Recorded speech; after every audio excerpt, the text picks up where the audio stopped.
It looks like it is that time. What is up, ScarKnight, bringing you a brand new streaming day, which is the 31st. 31 streams in. That is almost, a full month, just depending on which month you look at, of course. Like October and stuff that has 31 days. After this, we passed the threshold on for sure passing and exceeding one whole month in totality. But yeah, this would be like, a month and a half in when it comes to this week. Yeah, when it comes to the count, with the 1038 that we have, just long story short, just so we could, do the count and then just move on with our lives right now, because this I'm gonna be here for a fat minute if I explain it while not like looking for Zubets. But from my understanding, I believe it is -4, so let's just go -4 right quick, and then I'll proceed to talking about how and all that stuff. So yeah, let's just get on with it, and then I'll talk about everything as I'm getting some more Zubats. And this is already the thumbnail of like today, and I called today's whole thing as Star Silver because like I said, September has a lot of birthdays and stuff like that, and there's somebody I know that his birthday's today that associates with the title's name, so that's kind of what I was going for with the name. And like also with that, you can see like the star silver being like a line of hope and stuff like that. In the night sky, you follow it and you just hope for the best. It's kind of like the North Star, so to speak. So yeah, that's kind of the thought process when it comes to all this.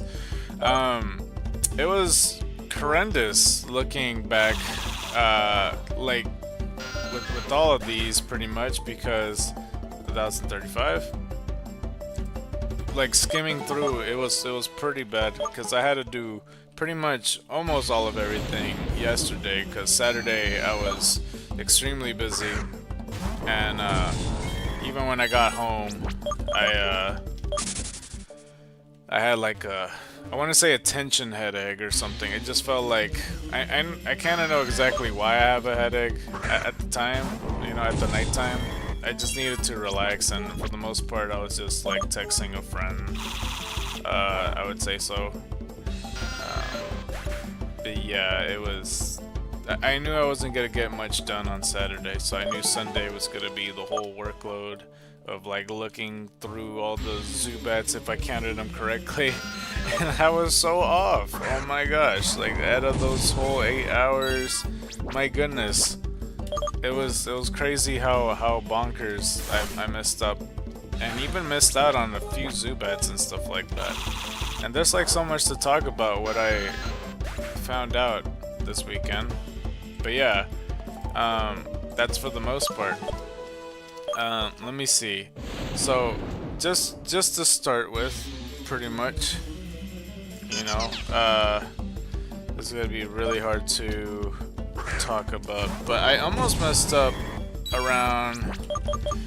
This is a lot harder to see than I thought. I think that says between 729 and 730. I almost messed up, but everything is okay, it seems. I think I fixed the problem because I almost didn't count it. Between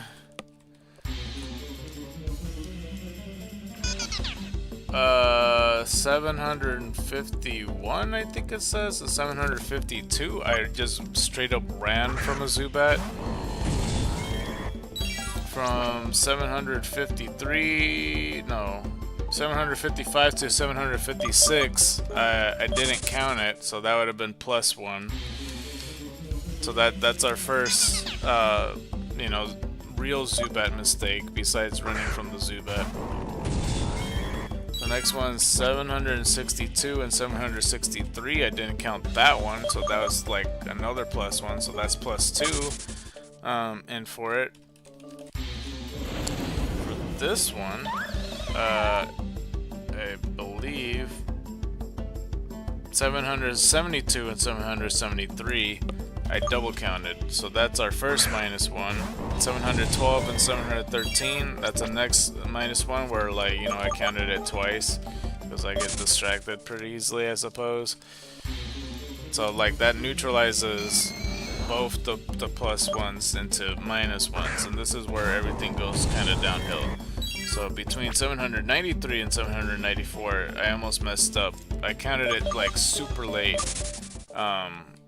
So I consider that a good thing. That I suppose that I fixed that, but 825 and 826 I double counted. So that's another -1.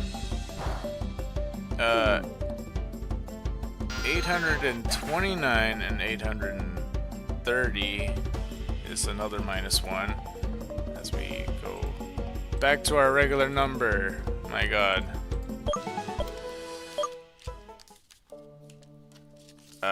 And 968 and 969 is another -1. Yeah, and then 983. Wait, 70.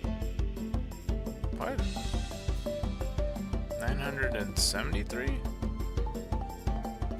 Yeah, 973 and 974 is another -1. Wait, did I even counted it right? Shit. So it's +1, that's 2. -1, that neutralizes it. I think I got actually one more. Fucking A. Okay, shit. Okay, this counts as a -1 then. -1. So we're not back to our regular numbers. Actually, -5. If I said everything correctly. It's because this one was hidden. It's like, I don't know. I wrote this all on a fucking envelope. I know that's so unprofessional to admit, but it's not like I have like a fucking notebook on this side. But literally every note that I've taken with this series so far has been filled out on a random envelope of a bill that I owed, which I actually did owe money to, believe it or not. This was like pertained to a doctor's bill that I literally paid for, and they keep sending me bills pretending that I didn't pay for it, which I did. Like I don't have. Wait, hold on. Did I actually run out of moves? I don't have insurance. So going back to the number I had originally. I don't have insurance. Just to explain the story quickly. And that's because like I'm not able to pay monthly. And I'm sure that there's like government things for me to make it more suitable for me or whatnot. But in order for me, you know, to do some doctor stuff, because I might have talked about it in the past of like shit that's going on with me. When it comes to like, you know, when I get sick, that's when I start coughing, and then it doesn't, like, even when I'm no longer sick, I continue to cough, and that becomes a real problem because sometimes it's hard to breathe and stuff like that, and you know, a lot of TMI stuff happens with, like, you know, what happens in my lungs and shit like that. But yeah, I don't know, and it gets irritating too because some people misconstrue it. There's one person thought that I had heart problems, which no. There's another person that texted me recently. It's like, oh, you still got chest pains? And I'm like, well, I never really had chest pains. Like, I don't know, excluding that one time when this first started. I had to leave work early because for some reason my pec, like every time I cough it would separate and then slowly go back in, and that shit hurt like hell. That's the only exception. I'm not sure what the fuck else he was talking about. But yeah, no, I was trying to deal with that last year, going to the doctors, and you know, again, keep in mind I don't have insurance, so I had to you know, pay out of pocket and everything, and they won't let you see the doctor until you pay for it. And you know, even afterwards, going to another specialist or getting pharmacy medicine or even doing other stuff like ultrasound or MRIs or whatever, I have to pay like straight off the bat, like, you know, all yesterday or well, yesterday, last year. So that's what I've been doing for the first 6 months of 2024. It's like dealing with that and trying to figure out what it is, but the doctors don't know what it is. So I don't understand why they're sending me bills and stuff. They still send me bills, and I had called them about it, and I'm all like, I've paid literally everything. I don't know why you guys are charging me, because like every time I went to the receptionist, they, you know, I'm literally the only person in their office that doesn't have insurance, so they have to deal with me differently. You know, they're not used to charging a person that doesn't have this and stuff. So I don't know, and they kind of treat me the same way as if I did have, and we're finally past 1038. My goodness. They treat me like if I do have insurance and stuff like that. So that's my theory, is that they try to charge me like as if they're like, oh shit, there's a problem, the insurance can't charge them, let's try to charge them again. And I try to explain it, they're like, oh, are you sure you paid for everything? Yeah, I'm positive. I won't be able to see the doctor if I didn't pay. That don't make any sense. They're like, yeah, I understand that, but like, what about this? I'm like, yeah. Like, there's even days where I paid the doctor. I talked to him for like literally 2 minutes. I left, and even the receptionist was like, "Oh, by the way, the doctor wants you to have like, you know, we'll only charge you this much instead of the full price because you only talked to him for like literally 2 minutes." You know.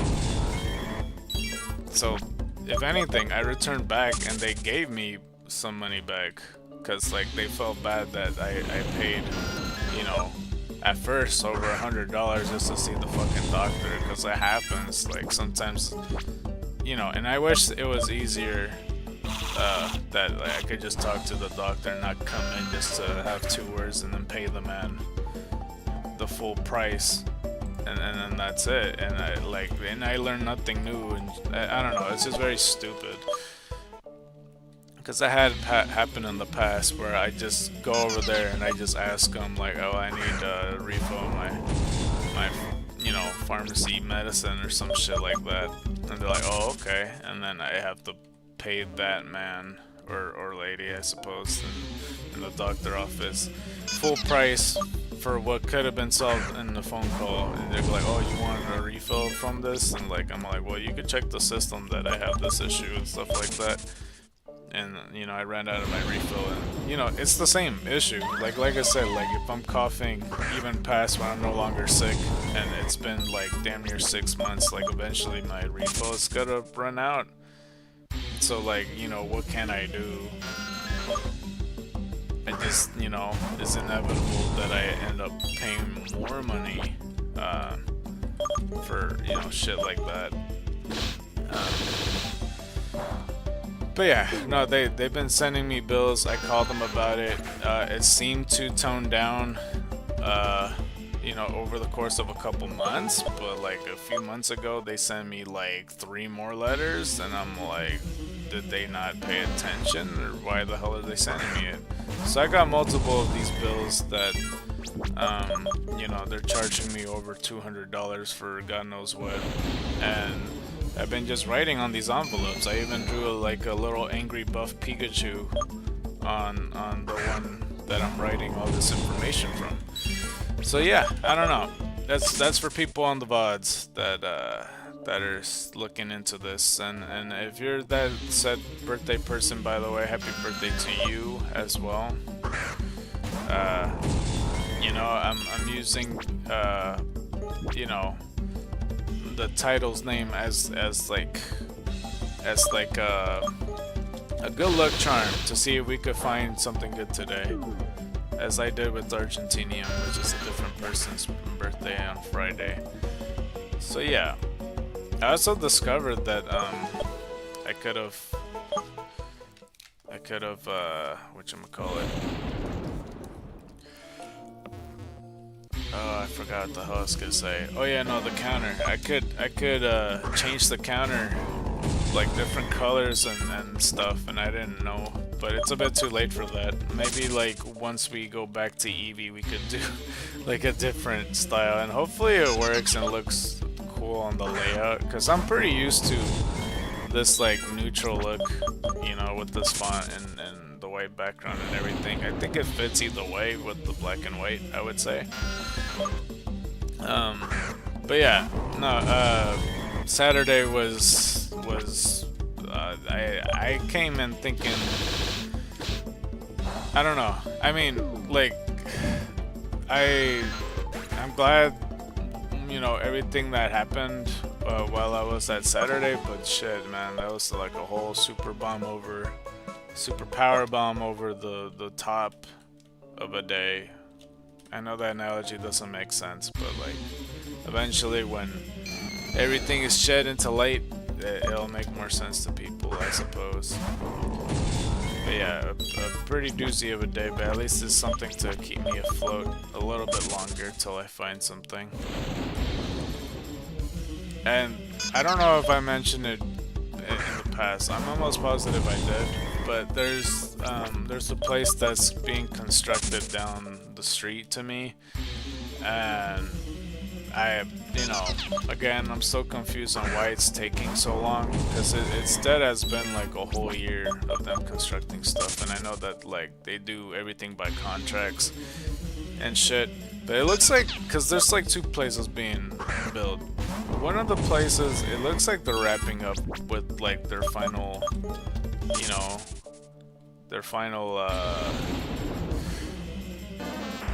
final build, so they look like they're closer to finish. The other building, I don't know what's keeping them, and I check their website almost every day just to see if the applications are available, and they just aren't, and they don't seem to be wrapping up finishing their spot. I don't know if it's been exactly a year, but like when I talk to family relatives, they're like, oh no, yeah, it's been past a year. So I don't know, it's just, at this point, maybe we'll get some answers by the end of the month. Hopefully something changes. Because both buildings I applied for, well, I mean, that's not true either. Like I said, one of the buildings' applications aren't available, but I'm waiting for that. But the other building I had applied for, and that was like a whole 2-3 months ago or something, I don't know. And I wasn't really expecting to hear an answer back from them, you know? 1045.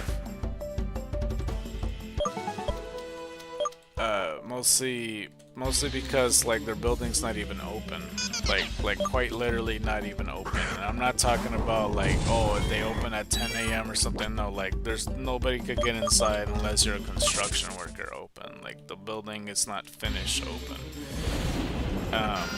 So yeah, that's kind of along the lines of what I'm waiting on.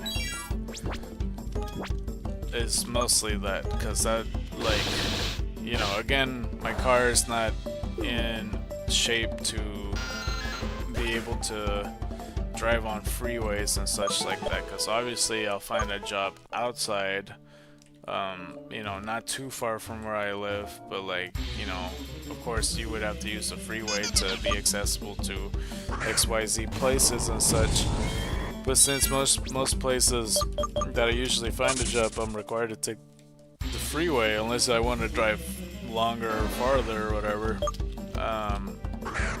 You know, just to make it easier for my car, I would have to, you know, do it within somewhat of a close distance, as well as like, since I always pick up like my family member as well as they're doing their job and such, like I need to make it so it works for all of us in a way where, like, you know, if I'm not able to, then somebody else will, and they don't have a problem, you know, doing their whole thing. I don't know. I'm just trying to like consider all possibilities and what could be like the smoothest and the easiest option. And then like once we accumulate enough money to then eventually get a car and stuff like that, because I'm not fully sure if it's worth repairing the car anymore. I'm not totally sure, because like I mean, the transmission's a huge issue. But like, I've been told by other mechanics that like it's just too far gone, but I don't know. I mean, I feel like all mechanics say that with all the cars. I feel like they just, I don't know, they just want you to spend more money or some shit. I mean, it doesn't make sense to me either way. I don't trust any mechanic except for like one guy because he's a friend of mine. This is complicated. But anyway, Sunday I pretty much had to do all the skimming through all the footage. And when I say all the footage, I mean all the footage. Well, kind of. I had to skim through the 8 hours of the stream just to see if I counted correctly, and lo and behold, I did not. I'm not sure I counted everything correctly. So there's an OK, there's a Zubat that I ran, there's +1, there's another +1, so that's 2, then there's -1, another -1, so that's normal, and then it's a OK, then it's so -1, -1, -1, -1. So I think that's 5 of them, no? Yeah, so I think I fixed the number now. But yeah, I skimmed through it, and it took me a while because like I mean, sometimes I do like, I mean, at least in the beginning, I would skim all the way through in one sitting. But usually what I do nowadays is just like, well, at least for the Zubat one. For the Eevee one, I used to always go by 10s. For the Zubats, I go hourly, so I skim past 1 hour. Ooh, sorry. And I did this last night, by the way. I slept really late? Early? I don't know what the word is. I fell asleep at like 7 a.m. like today, pretty much. And I woke up at 11:15-ish. So yeah, that was that pretty much. But it was brutal rewatching it. And it's mostly my fault because every single time I do like count Zubats or Eevees or whatever, I take way too many mini breaks. Because like whenever I would finish watching 1 hour, I would watch like, you know, either a 15-minute video or a 30-minute video or something like that, and then it just adds to the time. So next thing you know, it used to be midnight, and then it's all of a sudden 4 a.m. and shit like that. You know, stuff like that, and then I return to watching another hour or something like that of the footage and stuff like that. But yeah, that's from my estimate. There could be, I mean, you could check back on all the streams if I counted correctly, because I would let you know the stream afterwards if, you know, from what I've seen skimming through, because, you know, I don't watch it from start to end, I skim through it, so there is times where I will make a mistake even still, like recounting it. So, you know, just keep that in mind. And I realized that, like, you know, there's Team Dimension as well that has Zubats, and, you know, I'm not sure if, I really doubt that I killed any Zubats in the wild, or whatnot, but, Team Dimension also has Zubats, so I didn't count those, because I know 100% that, you know, some of them do have Zubats on their teams. So there's like at least 6 to 10 of them that could be in addition to our count. But I didn't really look into it. What I did look into was all the Oddishes that I killed, and I'll bring it up in a little bit. I could have done the Gyarados one too. But at that point it was like 6 a.m. and I was trying to finish everything and go to get some sleep before, you know, before shit gets out of hand. So that's kind of what I was, you know, getting at pretty much.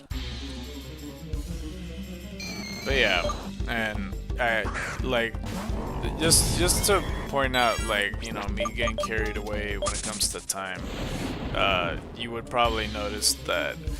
Well, maybe not notice, but I had to make this thumbnail super last second, like quite literally right before the stream, because I didn't even have time to do that. I didn't even have time to make the rest of the thumbnails, just for the number's sake for this week, so I may have to do that today. If not, then I'll probably just put 32.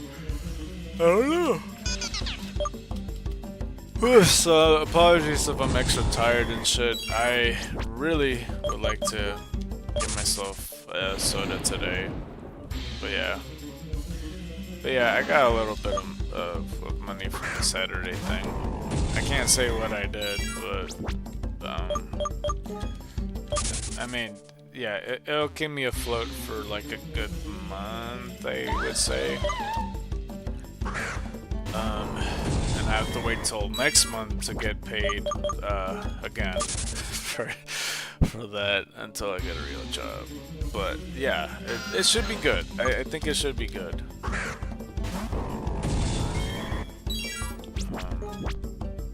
Looking forward to it, I would say. Because hopefully I don't, you know, I don't do too much like I did Saturday, because holy fuck. I feel like I was set up because other people didn't want to do what I did, and then I had to get the brink of it. You know, beggars can't be choosers. That's what I learned. Ain't that right, Phantom? That's right. You're in the thumbnail and everything. You better give me luck. Like, I swear. Maybe Phantom will be shiny afterwards. I don't know. Shiny Trevenant's cool as shit. You know, Phantom as well. It's like white and red and such, and like, you know, still has the shadowy body and stuff. I think that's cool. So that's dope. I still would like to see a shiny Puppleon. Like, I think that would be really, really dope, to be honest with you. To just get myself, you know, the Pokemon that I've been like, if I get this thing as a shiny, I imagine it be having light blue elements. Like, why wouldn't it? And then I could get to use this thing on a team, because I really wanted to use it in the beginning part of the game. Like, had I caught it, 100% I would have used it in my team. Like, I used Grimer in my team around this point. And I actually like Candy a lot. I thought she was pretty cool.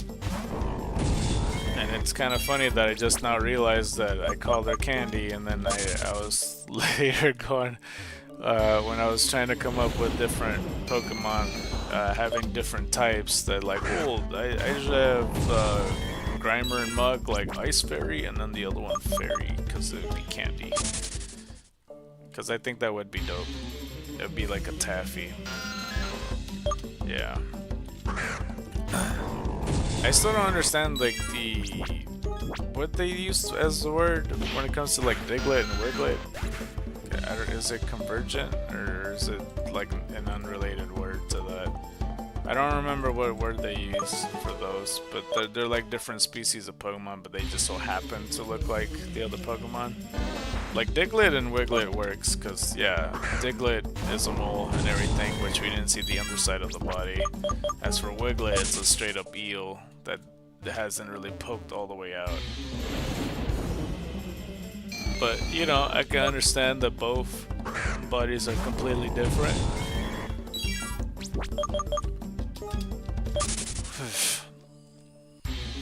As for you know, Pokemon like, you know, because if you look at like Alolan variants, or like, you know, just any regional variants, that's way different, because yeah, it's a Vulpix becoming an Alolan Vulpix. You know, it's getting changed through its environment. It's still the same animal, it's still a fox at the end of the day. Same with the Alolan Marowak, same with the Alolan Dugtrio, I suppose. He just has a wig on. I'm not really sure what's the real difference with Geodude to Alolan Geodude. Like, I don't know if he was just electromagneticized or some shit like that, but interesting nonetheless. I haven't really thought about it myself. Like, I mean, I thought about it with just Vulpix, and that's as far as this goes, I think. Sandshrew and Sandslash, you know, they're still kind of like moles and armadillos and such. It's getting used to its environment. Executor is kind of a harder case. I mean, it's still a tree, but it becomes a tree dragon. So in a weird way, and didn't like, am I crazy thinking that Lance used Executor at one point, or am I imagining things? I don't know. There's some team that used an Executor and it wasn't a dragon. Unless Lance did use an Alolan Executor, and that's what I'm thinking of. I don't know what I'm thinking of. It's something like that. I don't recall. But yeah, there was also... What are other regional variants? I'm not totally sure about Mr. Mime and all that stuff. I mean, Weezing, it's still the same. Yeah, I'm like trying to think if all the Galarian forms and all the regional variants are still the same thing. I'm pretty sure they are. I'm not the biggest fan of Galarian Farfetch. Like that shit's weird to me. Surfetch, I don't mind. But I'm not like too crazy about him either, to be honest with you, but you know, whatever. I know some people absolutely love him, but you know, it's whatever. I'm trying to think of everything else. Let me just look at the regional variants before moving on. Hold on, we'll do that right quick. 1057. Okay, so regional variants. Okay, hold on. Regional variants, Pokemon, all of them. Okay, we'll do that. Body Slam, because I know I'm probably forgetting some. List the regional forms. Oh, right, Rattata. Well, Rattata was a different case, right? 1058. I think they said that they migrated into the city or something like that, became dark type. I don't like Raticate. Raichu, I think it's because of the food environment. We talked about Sandshrew, Sandslash, and Vulpix and Ninetales. Diglett, Dugtrio, Meowth, and Persian. That's... I'm not really sure... I'm not really sure what's the reasoning for that. I think it's different in its city life, but isn't Meowth always been kind of a city Pokemon as it is? Growlithe? Oh wait, right, and then there's also the steel version of Galar's Meowth. I don't even know how that happens. But yeah, Growlithe into the Hisuian and Arcanine. I can understand those two, kind of. Geodude, Graveler, Golem, and become Rock Electric. We talked about that. Oh yeah, Ponyta and Rapidash is probably one of my favorite Galar regional forms. I mean, even though I like Ponyta a lot more, Rapidash, it just kills me that it's psychic. Like, I don't know. I didn't even realize that Galarian Ponyta was psychic the whole time. I thought it was fairy. I don't know.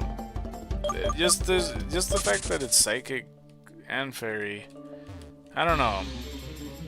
I would have been just fine with it just fairy typing or something like that. But it's all good, I guess. I don't fucking know. They mentioned something about Slowpoke and Slowbro being the first, like regional form and Mega or something like that. I don't recall what they said about what they've done or something like that. But they have another Slowpoke. For some reason, it's just Psychic type though. It's the one that's the Galarian one, and then it becomes Poison Psychic. I thought it starts being Poison Psychic. What? That doesn't make any sense. Oh right, and Alolan, Grimer, and Mug. How could I forget about that? That's Poison Dark. That one's pretty good. I mean, I kind of don't give a fuck about Alolan Grimer, but Alolan Mug's cool. I wish they kind of gave a little bit more to Alolan Grimer and not just put yellow crap under his bottom lip, you know? Because I think his design would have been better if it was just basically a lowland muck without the sharp rocks or whatever that is. Cause yeah, that's a bit bizarre to me. And plus he has like teeth, which I mean I don't really mind, but still, yeah. Galarian Farfetch has like a leak that's kind of like dragging on the floor. That's weird. Hisuian Voltorb and Electrode, I think it's extremely necessary. They're technically different. Because like one's kind of like a metal to plastic ball and the other one's clearly made out of wood. But maybe one could argue that all Pokeballs are still made out of apricorns. You know, by ingredient, I suppose. 1060. And there's the Lowland Executor, there's the Lowland Marowak, a Lowland Galarian Weezing. There's Galarian Mr. Mime, which I guess is just a taller ass Mr. Mime, I don't fucking know. And then there's the Paldean Tauros. I'm not sure what order they're doing this based off of.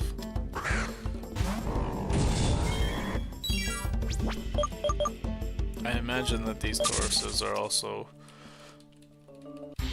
like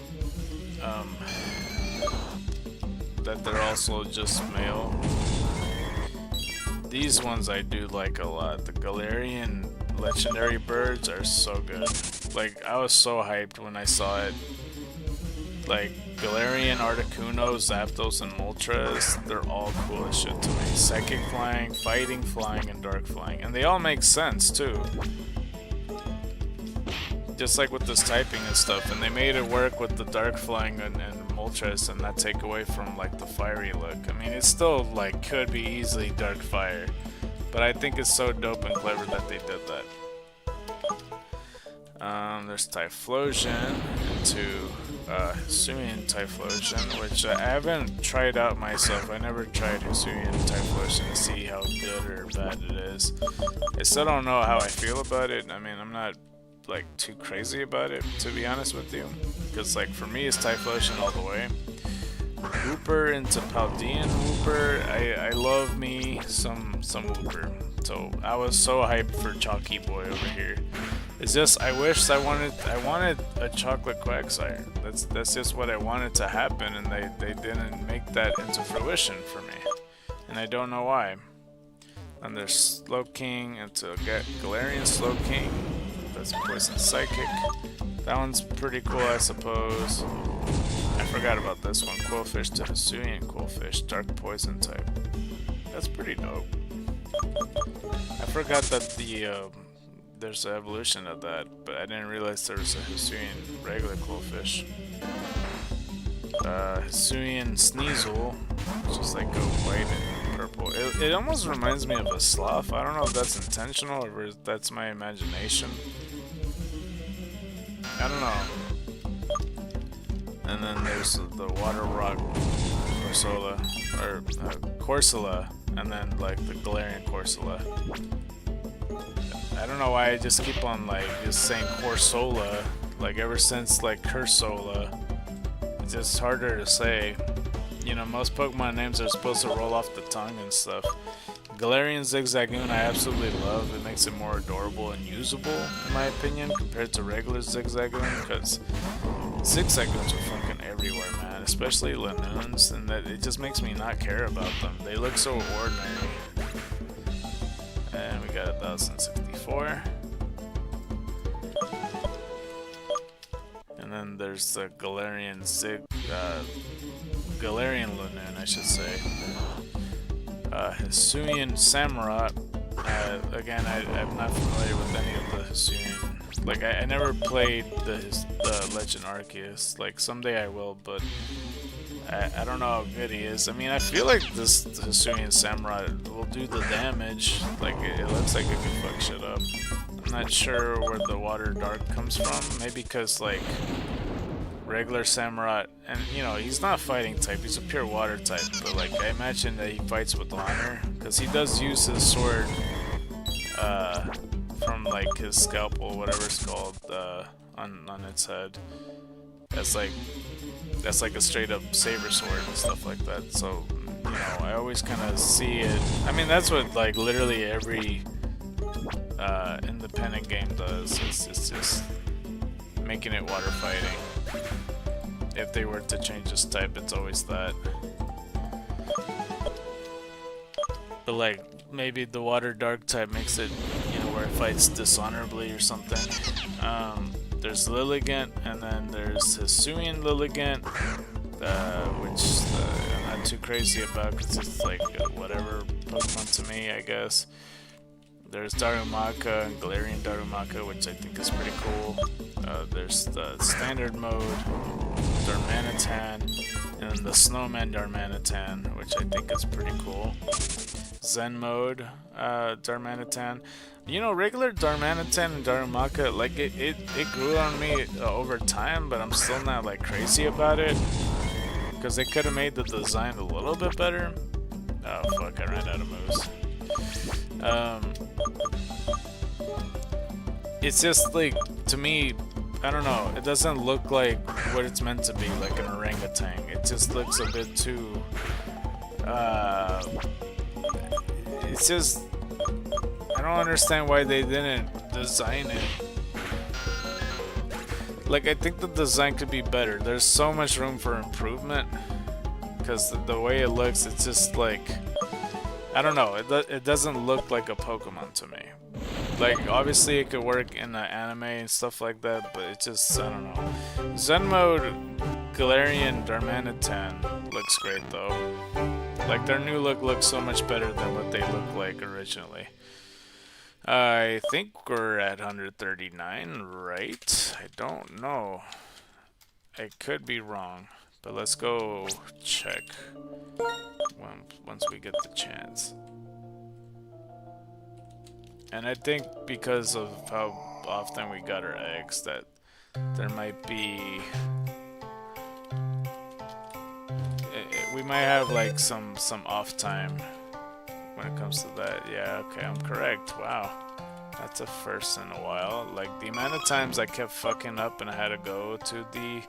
Damn, you're almost at 31 Ivies already. Or I think it's Ivies. I don't think it's Eevees. But neutral nature nonetheless, adaptability ability, and we got proud of its power, as you should be. Docile nature. That's pretty cool though. That's our 139th Eevee, and if you want to get yourself an Eevee, just let me know, and that is just like on demand, that you can just get it on the spot with the trade. Just hopefully you got everything ready, because you need at least 3 gym badges, and I didn't know that till weeks later. For people that want to trade, and like if you don't have Pokemon Xenoverse, that's the requirement. You have to go get the 3rd gym badge. I'm pretty sure. I need to go to the Pokemon Center actually. Hold up. Fuck. Okay, let's go fly correctly, please. But yeah, it's a whatchamacallit.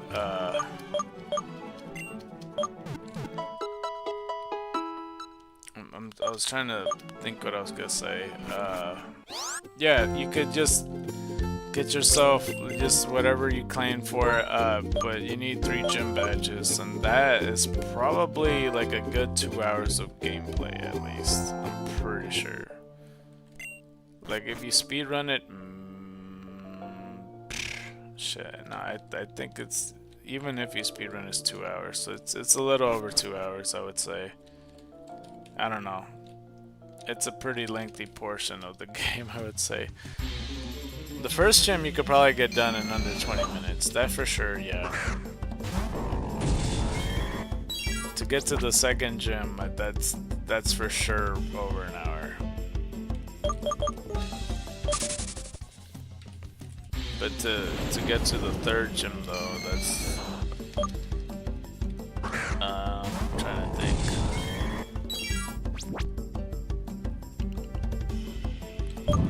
Trying to think. Yeah, that's like another good 40 minutes in addition from the second to the third gym, I imagine. So yeah, like a good 2 hours. You know, if you level all your Pokemon right. I don't know. That's my estimate. Let's see. Anyway, Galarian Yamask. And I guess yeah, Rune Raigas and Configurius is 2 different Pokemon. So yeah, Galarian Yamask. I mean, it could have been more special, but like you know, the Pokemon by itself, it's just like a ghost carrying a mask anyway. So you know, I can't really blame it looking the way it does. Zorua and Zoroark Hisuian. Those are really, like, I'm not too crazy about the design, like it's cool and all, but at the same time, I really like its typing for it being normal ghost. It's immune to fighting type and all that, and if it has illusion, that makes it a whole different. I think it has illusion, right? Like these two. The normal ghost type would have like fighting type, so you would want if it's immune to fighting type, you wanna put it like an illusion, probably on like an Aggron or something that would incite the opponent to use a fighting move.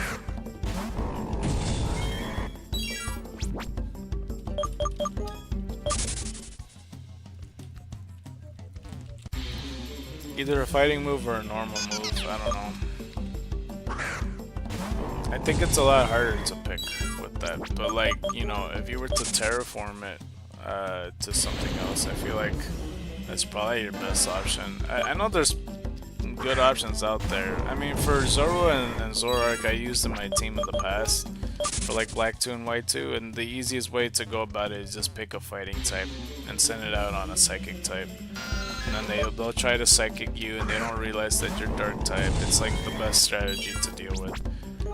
So if you have like a fucking, I don't know, if you actually have a Hariyama or whatever, and then you try to bait in that you're trying to fake it out, like your opponent, then like they'll have that as an option. They'll immediately go to their psychic mon. It's a pretty good strategy. Stunfisk to Galarian Stunfisk is always great. Braviary to Hisuian Braviary is a psychic flying. I'm not used to that one. I forgot that was in the game. Sliggoo to Hisuian Sliggoo. It doesn't have a Gumi? I would have liked to see a Gumi Hisuian. I feel like all forms should have the regional typings. Like, that's why I feel weird about Cubone not having a regional type. Because, like, I don't know, that just, it gives room to design other Pokemon. But yeah. Let's see, there's Goodra and Hisuian Goodra, which I guess makes sense because they are slugs and snails and such, so I suppose that makes sense. I mean, I think I would have envisioned their mega, or not their mega, their regional forms looking a bit different, but I understand where they're coming from. This one I had no idea existed. Avalugg to Hisuian Avalugg. Ice Rock. Yeah, no, like, for real, I'm telling you right now, I didn't know this was a thing. No idea what's in the game. Okay, the Decidueye to Hisuian Decidueye is a grass fighting type. Know nothing about it. Interesting though. And then these are the regional evolutions of that set of these said Pokemons. 69. And I don't know if what's that fish called? Basculin? Well, I guess Basculin doesn't count, I suppose, because it's just a different form, because it's just like there's blue and red and then there's white. But we see Berserker, we see Surfetched, we see Mr. Rhyme, we see Clodsire, we see Overquill, that was his name. Sneasler, which looks like a gigantic sloth to me. So like Sid or something. I imagine somebody called him Sid. There's no way if they didn't. Corsola, Obstagoon, Rune Fundraiser. That's it? Oh, okay.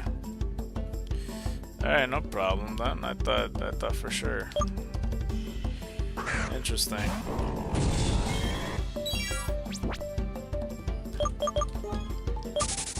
Okay.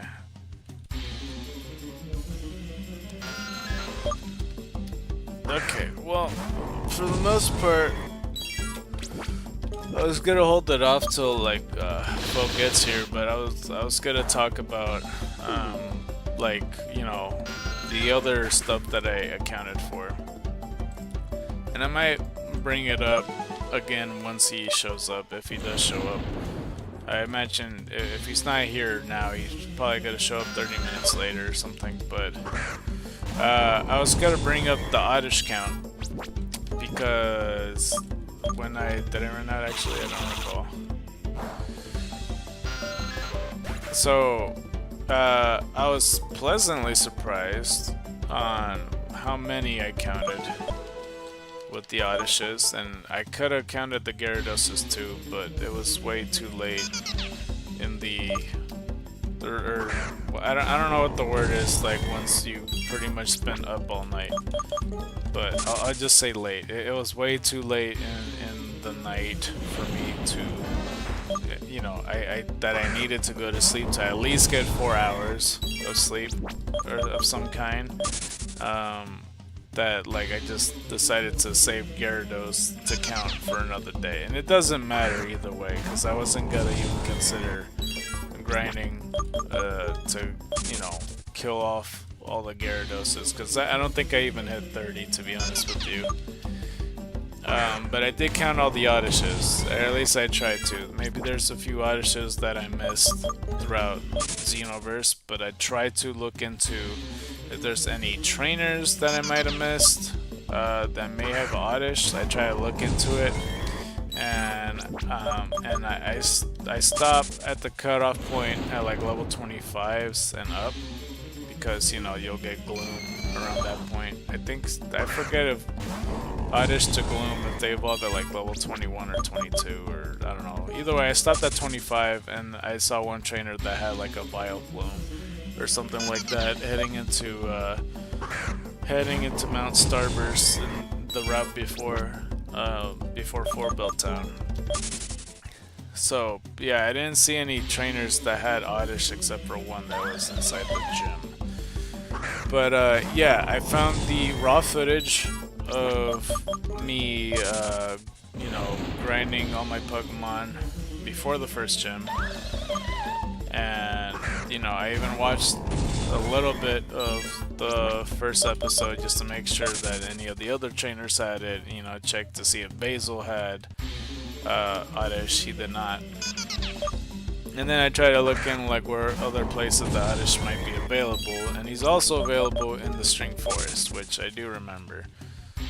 So I also took a peek at the String Forest just to see like the first time I entered it, and then there's also a grinding montage me preparing for the third gym. So I did that, which I did go into the String Forest and did encounter quite a bit of Oddishes even then. So yeah, so from what I gathered, killing all the Oddishes on this grinding montage, like the first one was actually like 51 minutes long. And I was surprised that I thought I deadass was there for like 2 hours, and it turns out I wasn't. It was just 51 minutes or so. Because I was aiming for my Pokemon to be like a little bit before level 12, I think. I don't know how, I forget already. But the Oddishes that I killed, I counted 44 Oddishes. And my estimate with 51 minutes, you know, because I was thinking to myself, well, I killed like at least 50 Oddishes. So like when I saw 51 minutes, I was like, oh wait, that's a lot less than I thought. So maybe I killed like, you know, an estimate of 38 perhaps. Like maybe I killed just 38 Oddishes. And yeah, to see 44, I was pleasantly surprised with that by itself. I was okay with it. So yeah, very surprising that I killed 44 of those. 1073. And once I went to String Forest, I did run into another Oddish at some point, and I killed it, so that makes it 45.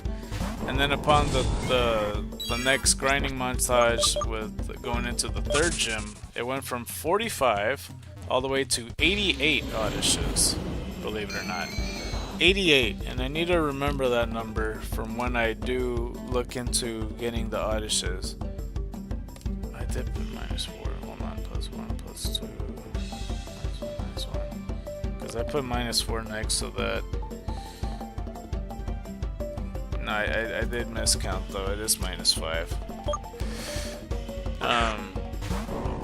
But yeah, 88 Oddishes, so that's a pretty good start, considering I wasn't really looking for Oddishes per se.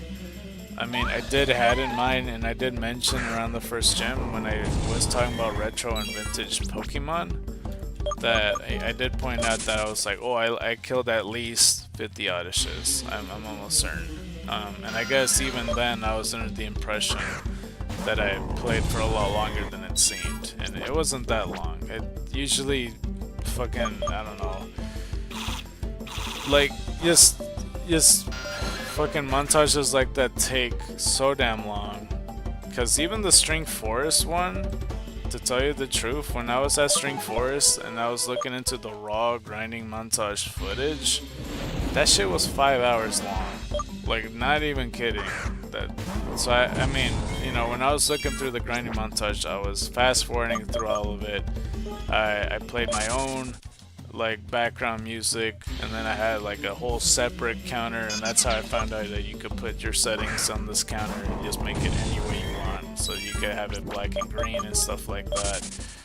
And it looks cool because it was all data-y. So I might use that in the future. On reacquiring Eevee or something like that, I don't know, but we'll see, because it was pretty cool. I liked it. So yeah.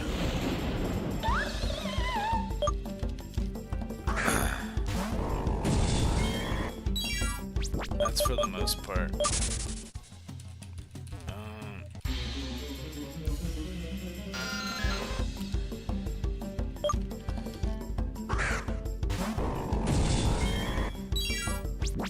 Let's see.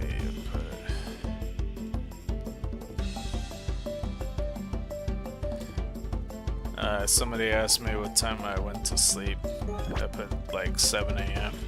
They could be like, 7 a.m.? I'd be like, yeah. What do you mean 7 a.m.? That's almost like tomorrow. It's like, it is tomorrow. 1075. Yeah, I had to do all that shit. Was it worth it? I mean, I guess so. I mean, I don't know. It's surprising, and that was a positive number.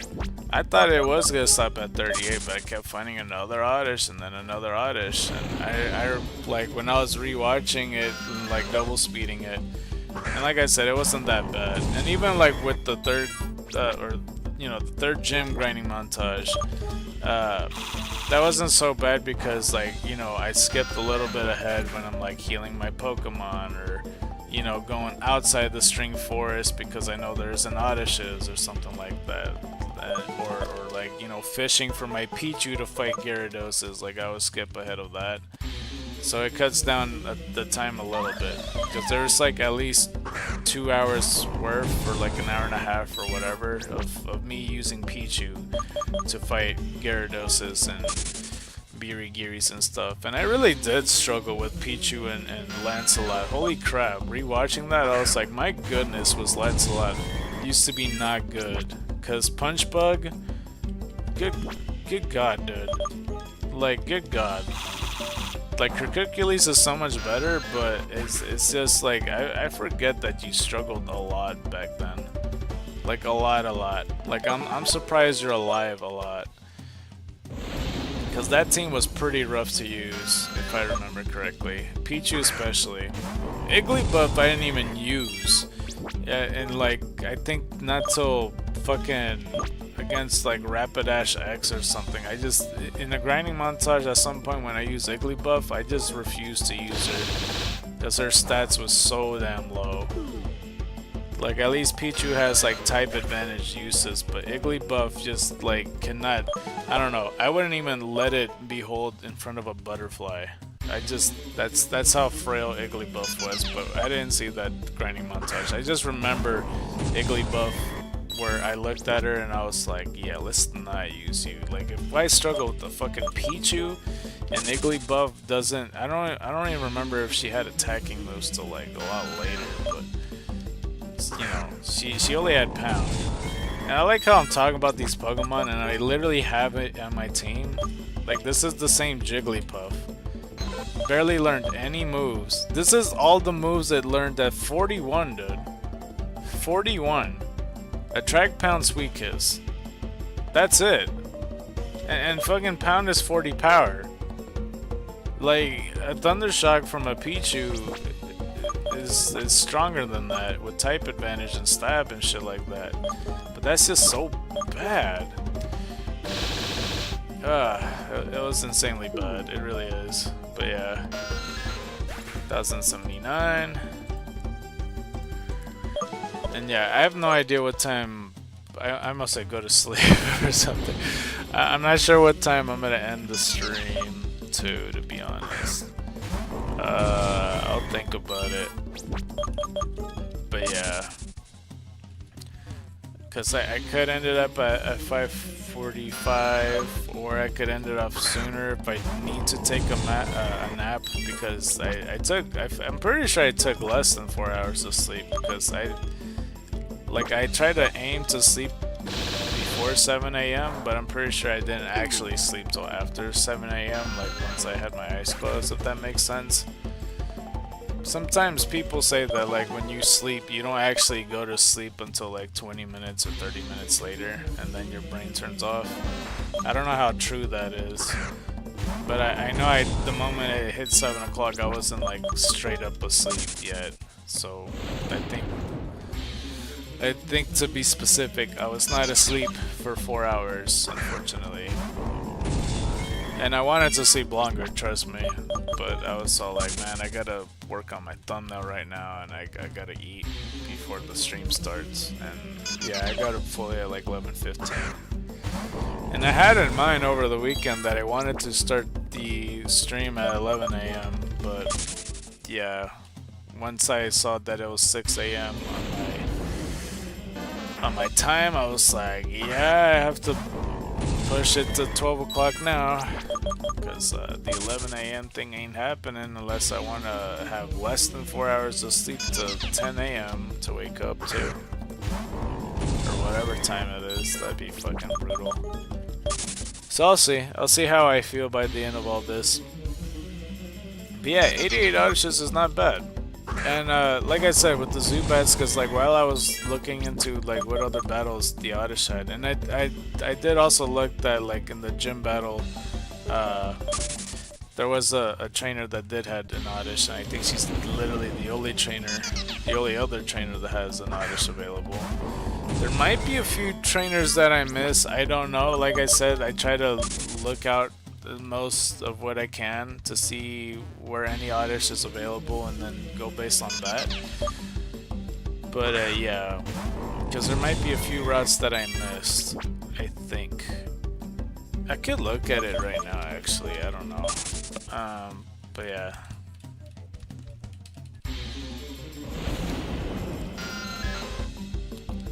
Well, okay.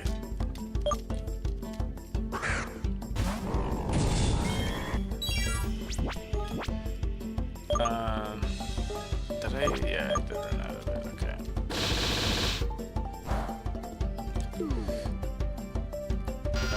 1081.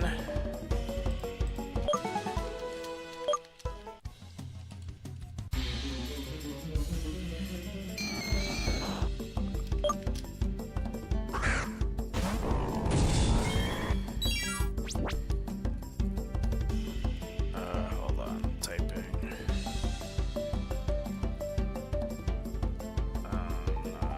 Sure yet.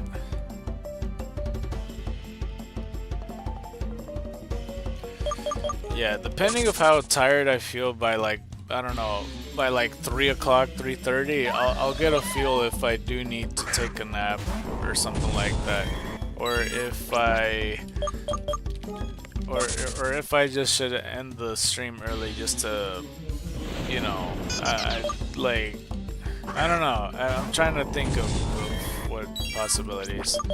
There's a good chance it might happen because I'm so feeling tired now. It's like your first time, yeah. But we'll see. I also want to get a good number in, and it has been like 10 minutes for the starting soon screen, so I might have to cut it off yet again. Oh, by the way, for Friday's stream, I think from the VOD, I cut it like... I thought I cut it correctly. It turned out I didn't. Because, you know, usually I say, "What is up?" or whatever as my intro, and it was like cut in half. I think it kind of started the episode like "It's up" or whatever. ScarKnight bringing you, or something like that. So yeah, it was a very different intro for sure. Oh, there's so much. Unless I finish the stream after finishing all the other stuff, like, cause I still got Jesse and James to talk about, cause I decided I'm gonna be talking about both of them through Bulbapedia, and maybe covering a movie, and then thinking about a Pikachu short about them. But I feel like that's gonna go way over time. I don't know yet, but we'll see. Let me open TCG Pocket just in case, because usually Phil likes to trade me things. Today's Monday, right? I'm not tripping here. Yeah, today's Monday. Just making sure, because, like, I don't know.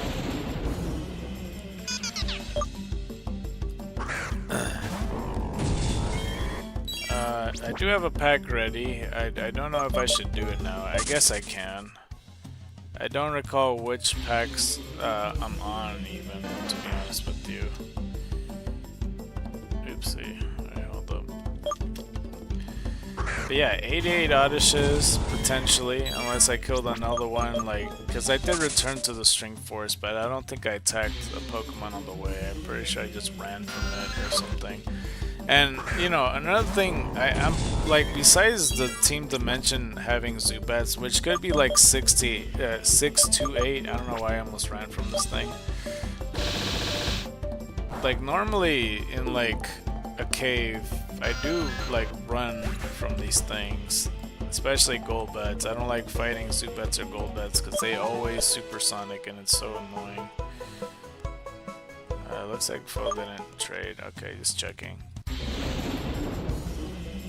Let me just check right quick what Pokemon I had last. I think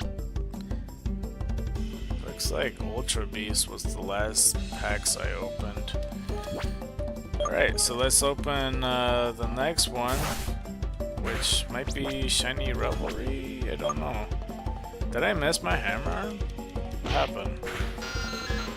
I forgot this is the 8th cycle. I think it is. 1084.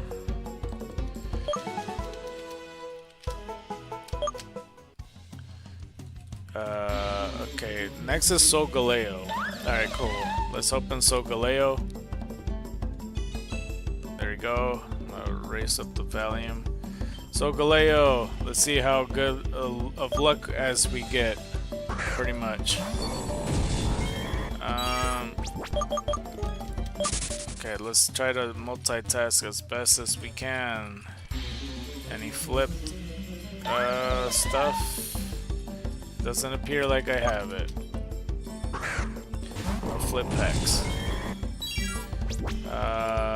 This pack's normal.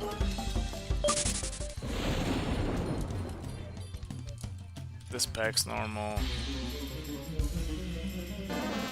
This one looks slightly bent, or is it my imagination?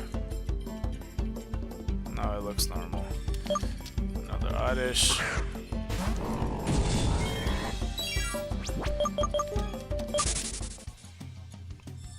See, if I could just pop up my TCG screen, I would.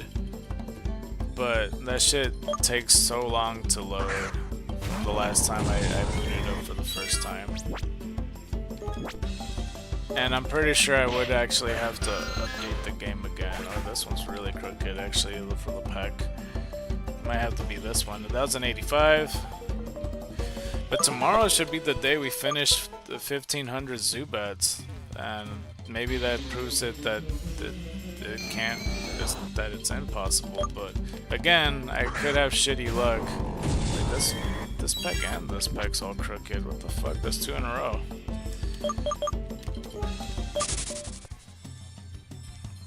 Okay, well let's check this one. Alright, that one not available. This one's also crooked. Oh my god. That's 3 crooked packs. I can't tell if that one's crooked. I'm gonna assume that it is. Sometimes it just looks crooked. Oh god, just like that. I don't know what it is that sometimes it makes it look crooked, but yeah. Okay.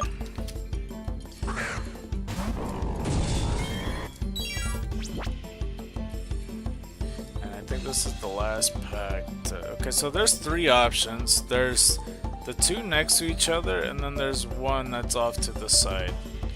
I think we should go to the one that's off to the side. Fuck it. Anything special? Nope. There's no holographics at the end, but we got Picky Peck, we got Bruxish, we got Helioptile, we got Alolan Sandslash, and we got a Cloyster. Well, that is fine, I guess. Alright.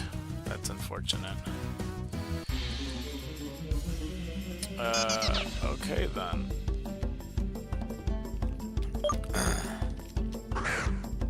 And there's 2 hours and 47 minutes until the next one. Alright. Well, it'd be like that sometimes.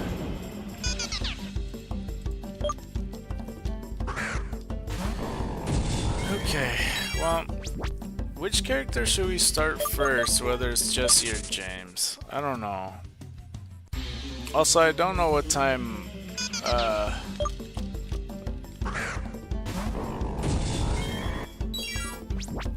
usually Foe shows up around this time, so I don't know, because at most he takes is like an hour and a half. And you know, I don't know if I should start reading now and then like he'll show up and then cut off the story, because you know, usually that I like talking to him and stuff like that. And I don't want to keep reading while he's here, if that makes sense. But regardless, I don't know who to start with. James or Jesse? I think I want to start with James first. I find Jesse the more interesting character. But James has a more interesting lore behind him. So I guess it evens out. But we'll start with James. And I put Pokemon. Yeah. So it works out. James has a more, like, better backstory to him. In case he does show up, then we'll proceed with the story later, and then we'll see. This actually might, I don't know, we might end up the stream, like, regularly, if anything, because, like, shit, I don't know. Like, Jesse and James talking about them along with the movie, that's gonna be a hot minute, I would say. So crap, that's gonna be probably all the way to 5:45, if anything. That's an 86. Alright, let's see. There's James, Japanese name Kojiro, is a member of Team Rocket, more specifically part of a trio with Jesse and Meowth that follows Ash Ketchum and his friends around in the Pokemon series, usually trying to steal Ash's Pikachu. He's holding a blue rose in this picture right here. Let's see, in animation, the history in the pre-series, younger James with Growly. As an only child of millionaires, James was forced to endure formal society while growing up, often having to take part in numerous lessons and activities he had little to no interest in. He eventually began to grow weary of the rules and standards that appeared to be ever present within the upper class. At a young age, he was engaged to a girl named Jezebel. It was revealed in The Treasure Is All Mine that he wanted to marry her at some point, but he changed his mind after he saw how controlling and overbearing she was. Unable to stand her, he ran away, leaving his lavish lifestyle as well as his beloved pet Growly behind. Which I think it's a mistake leaving Growly behind, like, cause Growly's dope. Especially if he gets an Arcanine, like James with the Arcanine would be so goated. Like that's an alternative universe that James would be like a top elite trainer or whatever. That'd be crazy. James as Trainer James when he was part of the Bridge Bike Gang. He was...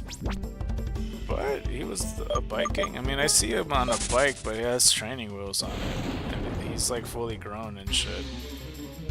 I didn't know about that. So James was a biker.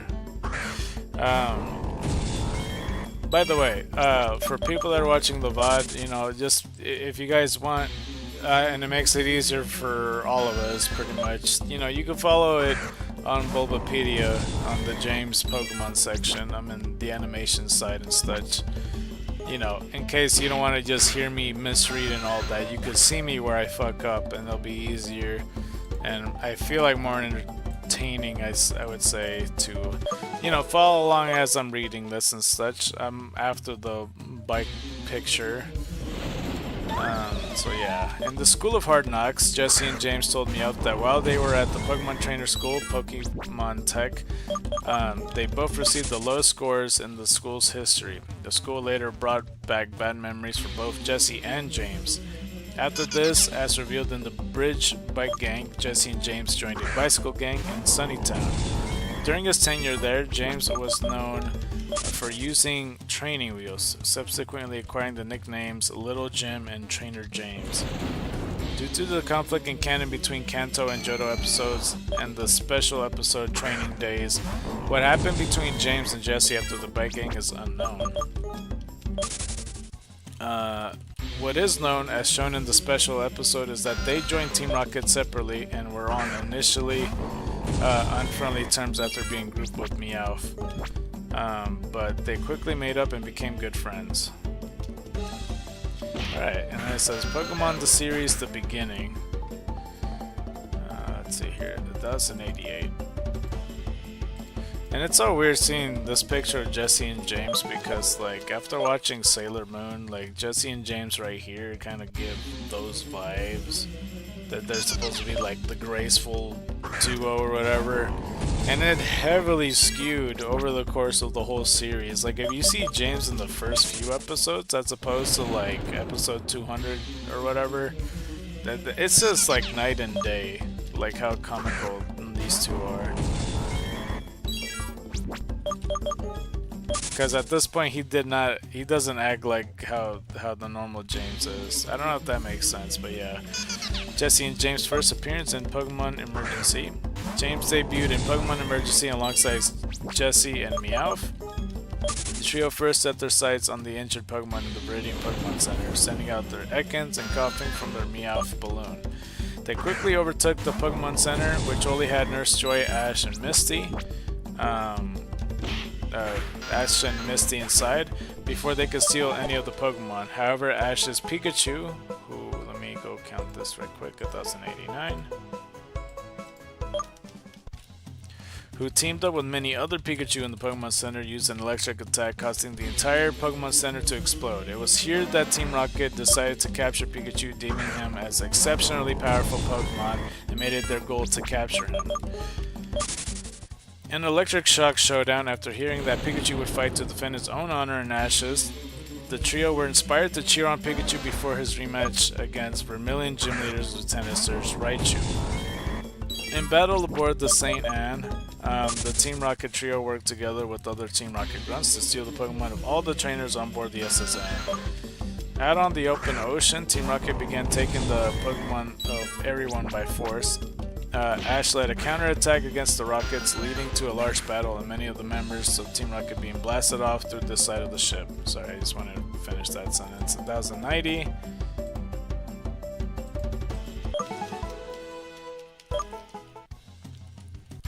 Let's see here. Afterwards, the SSN started taking on water and sunk, trapping Team Rocket, Ash and his friends underwater. When the two groups met up, they initially fought. Let's go count this real quick. 1091.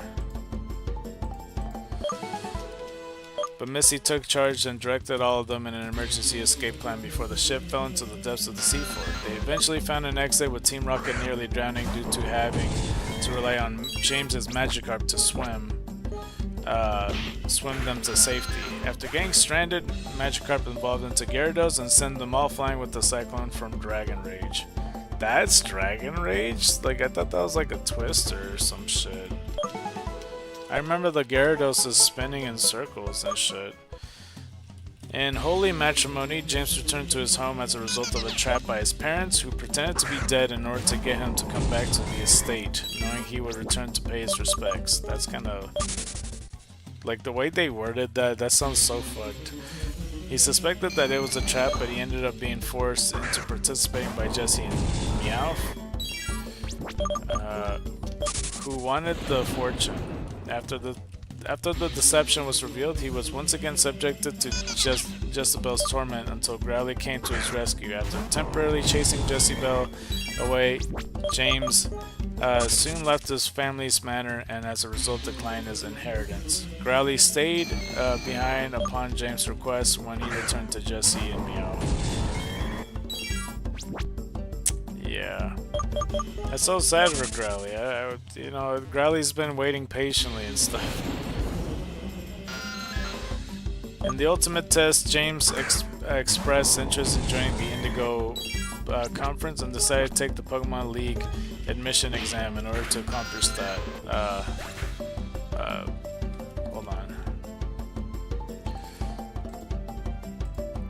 There we go.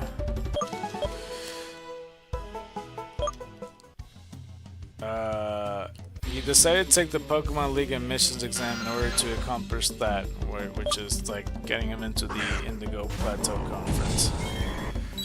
However, when the results of an exam that measures knowledge on Pokemon were revealed, let's go count this one too. 1094. He was shown to be one of the lowest ranking applicants along with Jessie and Ash. Later during the practical skills exam, where he had to face one of the instructors in 3 consecutive single battles, he broke the rules by sending 2 Pokemon at once and was expelled. Well done. In the Battle of the Badges, James, Jessie, and Meowth were made the temporary gym leaders of Viridian Gym in Giovanni's place. As we got 1095.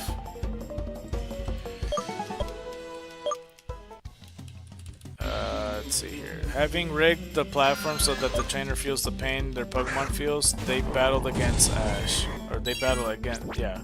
And I said right, they battled against Ash. Despite using Giovanni's Pokemon and cheating, they ultimately lost and were sent blasting off. As we got 1086. Yeah, because around this point, this is where Giovanni was trying to find Mewtwo again. The Team Rocket trio continued to follow Ash to the Orange Islands, where they were ordered by Giovanni to operate a blimp in an attempt to get rid of them. The 3 performed their duty as wait staff before realizing no one was piloting the blimp, and because of this, it's drifting straight into a storm. They then found Ash and friends and started a battle, which tore a hole in the blimp. Meowth attempted to make a parachute from some of the broken fabric, but Jigglypuff landed on top of it and sang a song. For some reason, and sang a song isn't spaced apart. Like, and sang is together as one word. That's weird. And let's go count this as we're approaching 1097 and almost at 1100. Alright. Let's see here. Where was I? Meowth, unable to stay awake, let go of the fabric, causing the trio to fall into the ocean and drift away. After Jessie fell ill and inhaling Vileplume's Stun Spore and Stun Spore Detour, James and Meowth attempted to find Salvia Weed. However, they went to contend with Misty and her newly befriended Poliwag, also on a mission to heal her friends. For the rare medicinal plant, despite their antics, Misty later gave them some Salvia Weed, and yeah, it says Pokemon the series Gold and Silver. In the trouble with Snubbull, Team Rocket first tried using Meowth as bait for a newly evolved Granbull so they could collect a reward from the Granbull's owner. As we got one last Zubat. Or one last Zubat, what the fuck?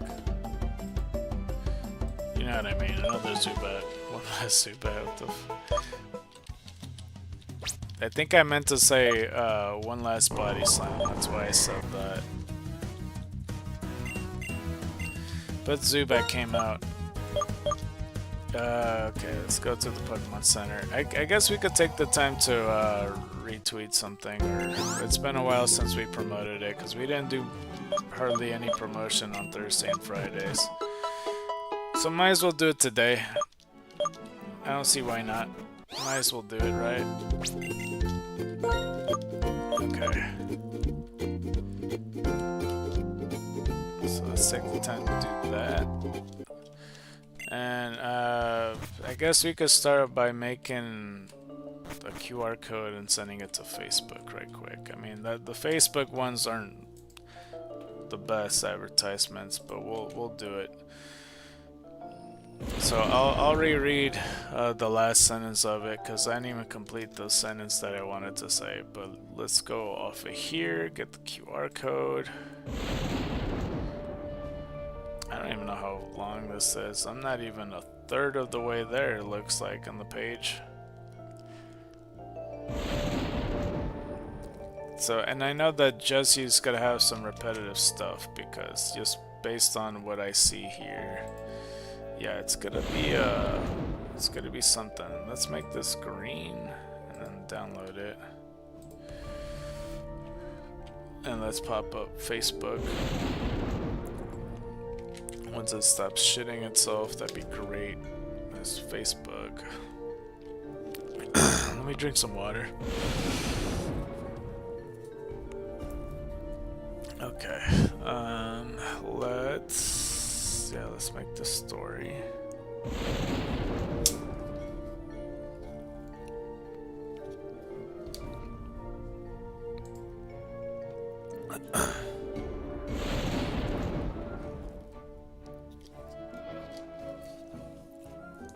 I didn't like that the water started, like when I opened it, it did like the little soda fizz and cap sound.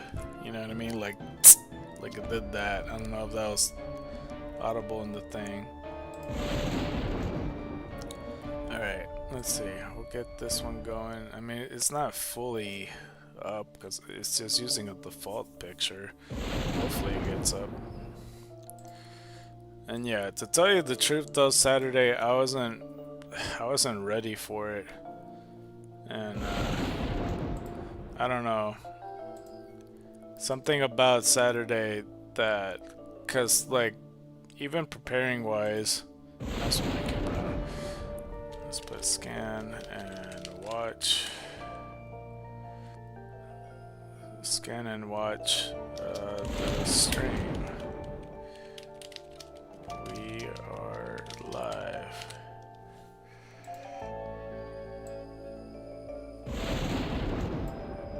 Hold on, let me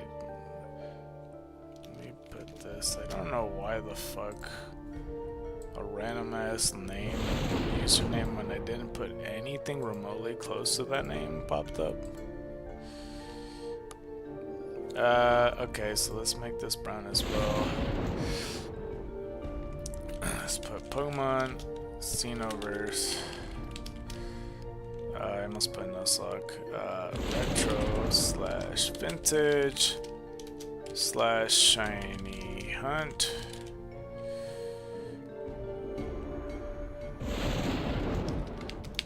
Fundraiser / giveaway.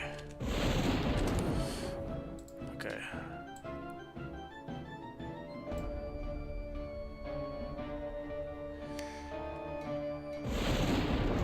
Okay, that's as good as it's gonna get. I wish I could put the QR codes within the thumbnails. I mean, I know there's an easier trick to do it and just slap it on there, but I don't know if it's gonna be completely noticeable, if that makes sense. There's some more people that's trying to friend request me. Part of me doesn't want to do it, to be honest, because there's a lot of people I know for a fact. Like, I don't know, man. Okay, let's go back to it.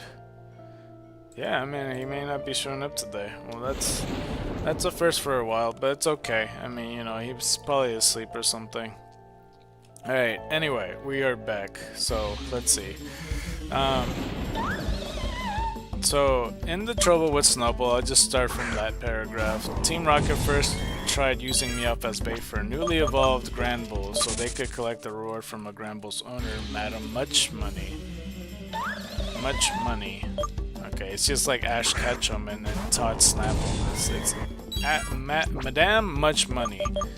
Maybe her first name is like Margaret or something. Margaret Much Money.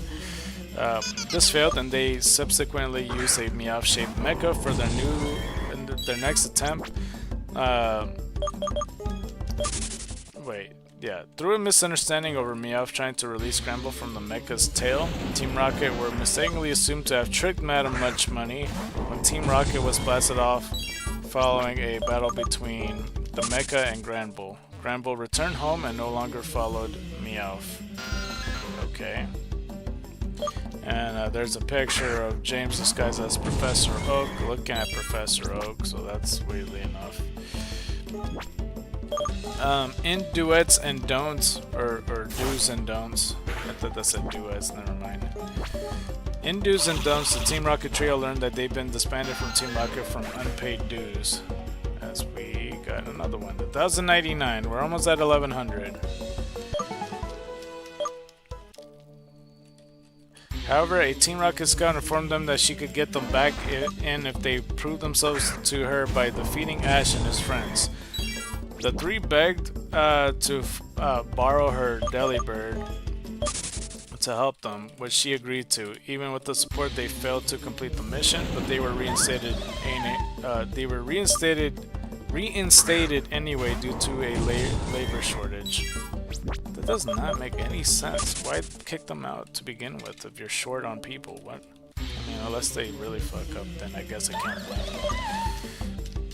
Their signing bonus helped paid off their bills, but the Rocket Scout informed them Delibird would follow them to make sure it didn't happen again. So, okay, so they get paid within signing to join this evil organization? What the fuck? Damn, no wonder that Team Rocket had a few too many people join in if they get a signing bonus. I never hear that with the Villain Syndicate, but we got 1,100. Yeah, we got 400 more to go, so let's see how far we could get. If we could get to, like, close to, or even past 1250, that's a guarantee that we will, you know, collect 1,500 by tomorrow on Tuesday. But we'll see. I mean, we're still on the road to getting a retro Zoob at any time, if it is true. But who knows if it is true? It may not be true. Anyway, where was I? Hold on, let's go 1101.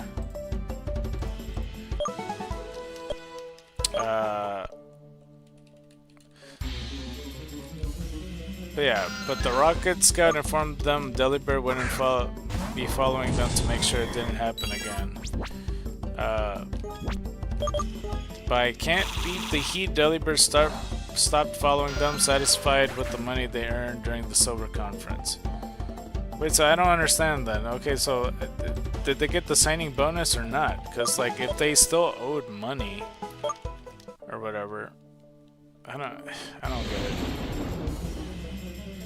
So Delibird has been following them for like a number of episodes. I don't know how many episodes he's gonna be with them. Because it says their signing bonus helped them pay off their bills. But the Rocket, so I guess that the bills they were talking about, that doesn't make any sense then. Okay, so like in a regular Team Rocket member, they get a signing bonus, but because Team Rocket owes money because of their punishment fees, I guess that signing bonus kind of cancels it out and they still owed money, but not as much, I guess. How much was the signing bonus?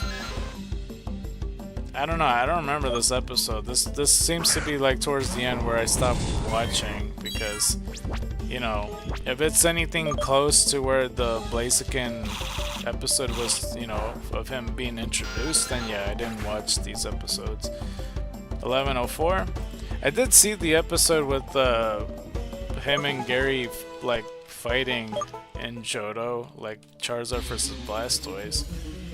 I think I did stop to look at that. I don't recall if I watched that years later or if it was a rerun, but that was really good. Anyway, in Will the Real Oaks Please Stand Up, James impersonated the world-renowned Professor Oak while Jesse was disguised as DJ Mary, in a bit of to enjoy all the perks of being famous. The real Oak and Mary arrived in Maroon Town for a meet and greet event when they were confronted with their doppelgangers. To solve the issue, James and Professor Oak went head to head. Let's go kill you right quick. While James did well on the Pokemon knowledge, Nurse Joy saw through his poetry recital and accused him of being the fake. Which I never understood. As we get 1105.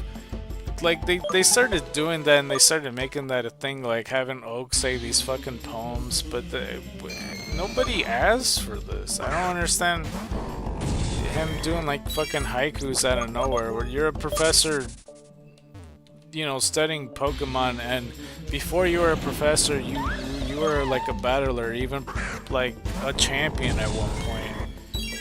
And I don't know, like, before he became a professor, like, this is so out of his character, but yeah, I don't know. I never really liked the Professor Oak moments where he's just sitting there talking about, I don't know, it didn't feel like an actual poem at all, or haikus. I don't know, it just felt like a waste of time to me. I know that might sound fucked up, but honestly, it's just like, I don't know, I never liked it. Anyway,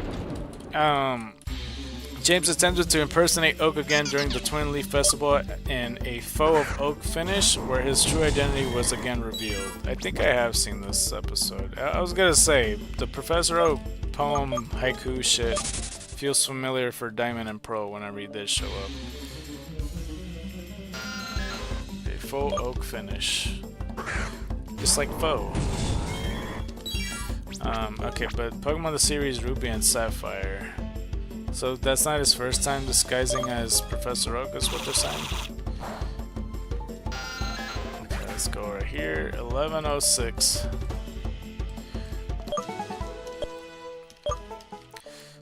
But yeah, Pokemon the series Ruby and Sapphire. James went with Jessie and Meowth to Hoenn while they were snug on the hull of the ship. And that's just Swalo. James partook in the Crossgate Pokeringer competition. He was able to get to the final round with Jessie's Dustox, but lost to Ash's Swalo. He was taken by Jessie and Meowth to their balloon, in which they revealed the stolen Pokemon. What the fuck? I ran out of... Oh. My bad, I was looking. 1107.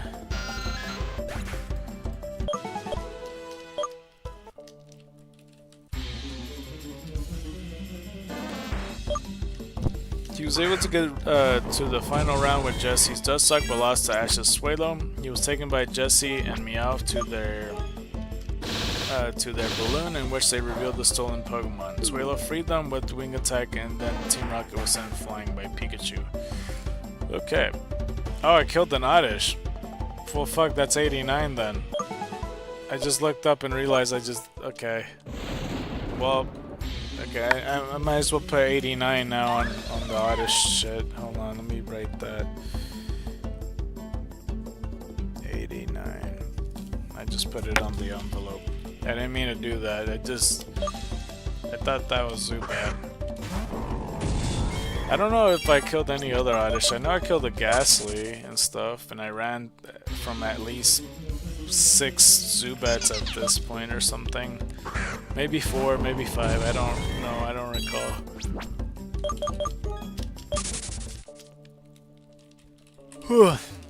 In a Scared to Remember, Pikachu developed amnesia after an attack by Team Rocket and their machine.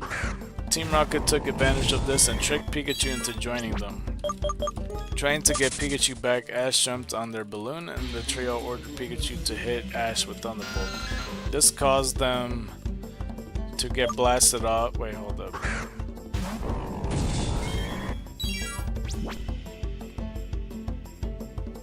Wait, yeah.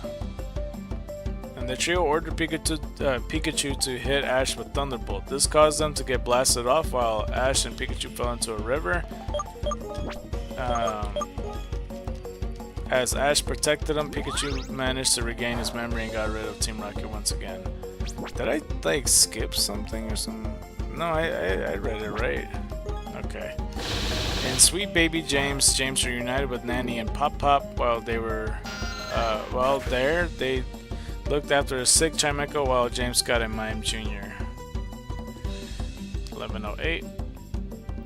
I still don't understand why they don't talk about when James receive certain Pokemon or whatnot. Like, that's something that the Bulbapedia doesn't do, is just talk about when they get them. Because I feel like that's an important part of their characters, like when they decided to do this, when they decided to release said Pokemon, you know what I mean?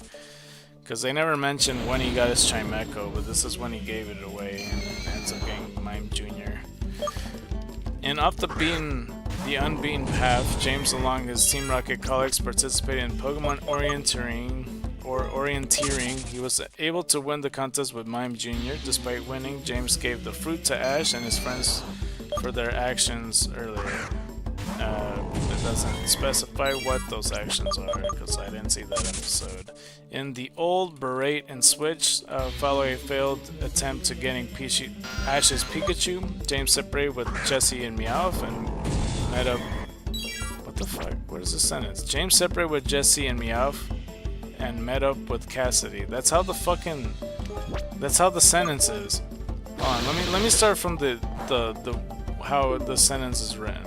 This shit. 1109. Even though it's technically typed, but you know what I mean. In the old Berate and Switch, following a failed attempt to getting Ash's Pikachu, James separated with Jessie and Meowth and met up with Cassidy. That's how the sentence is. James went back with Jessie and Meowth after Team Rockets were caught stealing a load of Pokeballs.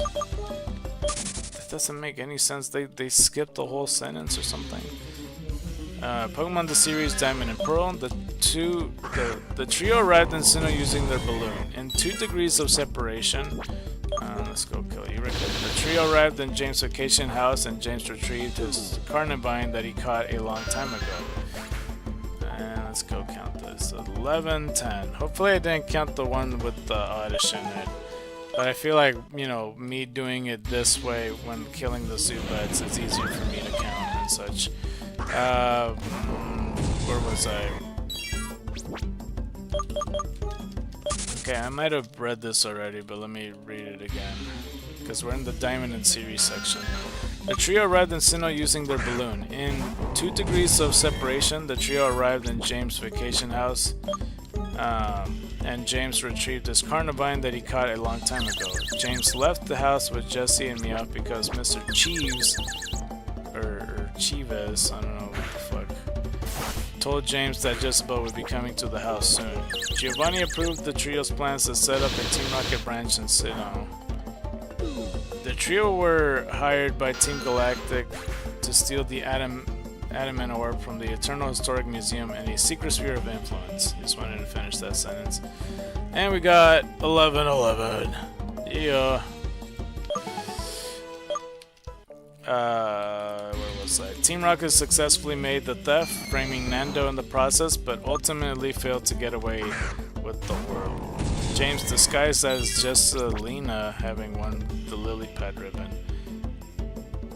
I couldn't even tell the difference that that was.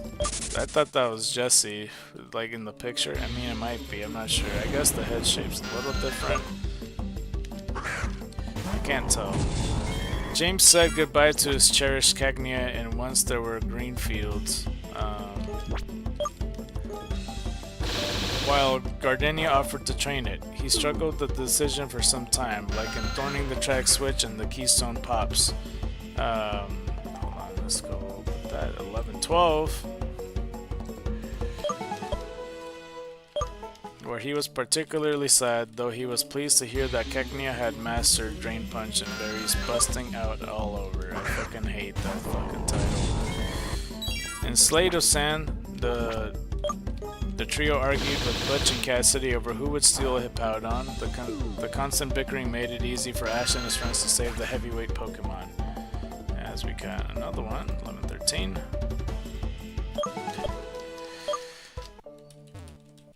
In pursuing a lofty goal, James borrowed Jesse's Yanmega to enter the Squallville Pokeringer competition. In the first round, he and Yanmega faced off against Steveland and Skiploom. James was confident he could win the match, but when an updraft hit the two Pokemon, Yanmega was left disoriented and fell to the ground. Skiploom used his opportunity to grab the ring. I already ran out of these moves. Okay. To grab the ring from the balloon and bring it to the goal. 14. Earning Steveland a win. As a result, James was eliminated from the competition. In dress for Jess' success, James disguised himself as Jesselina and entered the Lilypad Town Pokemon contest in Jessie's place because she had caught a cold. In the performance stage, James had Meowth use his Fury Swipes to slice ramen for the contest judges, which impressed them enough and put James along the 8 Corners, moving on the battle stage. There, James faced off against Don in the semifinals. Let's go right here, 11-15.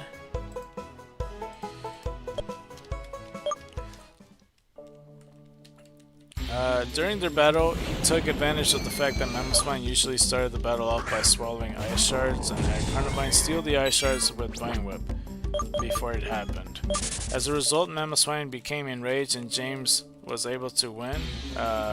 James went on to the finals and won, earning himself a ribbon, and gave it to Jesse afterwards.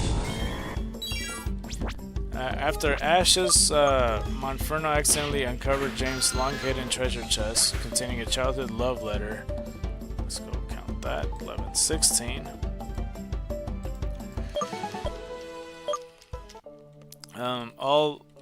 All matter of chaos unfolded in Treasure Is All Mine. While trying to keep the chest content a secret, James' obsessed fiancée Jezebel made an unwelcome appearance and tried to again get James to marry her.